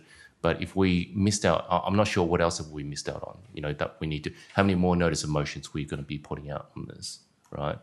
And so my confidence level is going to be very, I had usually when we run procurement process, I pretty much have high confidence on this. On this particular issue, I can't say hand on heart, I have full confidence on this because I thought we did. I thought we voted on it. We got the answer we wanted. We got the delivery we wanted. And now, here we are. So how did we get to this place? And so on this issue, I'm really concerned that we're not following the right governance issues, procedures, and how do we ensure that the taxpayer money is actually spent wisely and also transparently, and making sure that the money actually goes to the people who's in need. All right, thank you for that, Councillor Philip Leilu. You raised some points there that I think should be answered by officers prior to councillors voting on this. The motion does say that this funds will be spent in accordance with the City of Melbourne's procurement process. So I don't know, Kat or Anthea or Margie, who wants to respond to this, but is the outcome of the City of Melbourne procurement process predetermined or preordained, or will there be an independent process that will assess what of the various options available and then make a recommendation to councillors based on best value, best service, point of greatest need? Yeah, thank you for the question through you, Lord Mayor. So the procurement policy will determine the transparent process that we go through. And within that, we can allocate specifications that say how much of this funding is going to direct meal provision and how much is going to administration, so that we ask every applicant or every proponent who puts a proposal in to declare that, so that we can have oversight of that, if that's a key issue. All right, thank you for that response. Are there any other councillors who wish to speak to this motion? Councillor David Griffiths.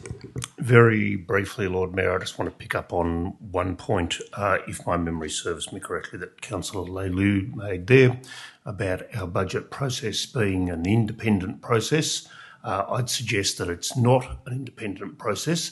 It's a political process, one that we all participate in. And that we've now been through 2 budgets and made decisions in that first one that were harsh, and that this is a step towards correcting some of those decisions that have come across that 2-year period. I'm very happy to support this motion and would hope to see more spending in these kinds of areas in the future. Thank you, Councillor Griffiths. Are there any other councillors that wish to speak to this item? Councillor Andrew Rouse. Thank you, Lord Mayor. Just very briefly, in speaking to members of the public, most people would expect that a square meal on a cold winter's night is the absolute bare minimum that we should be providing the most vulnerable people in the community. I'm a little bit confused as to where and at what point in the process of selecting some of the services that we've recently selected that dropped off the list. I don't know if that was an active decision of management and oversight by councillors or where. So I'm glad to see that that is being rectified and that service is able to continue, especially up until such time as a new contract can be signed to ensure that there is, as it says, a square meal provided for those members of the community. I also just want to thank management for, as was said earlier, to go to the lengths necessary to provide councillors with the information relating to the potential impact to budgets, etc., or perhaps where else cuts might be made to ensure that this service could continue within the budgetary constraints as well. I know it's a short turnaround time on short notice, so I'm sure all the councillors appreciate being able to make an informed decision next week. Thank you for that, Councillor Rouse.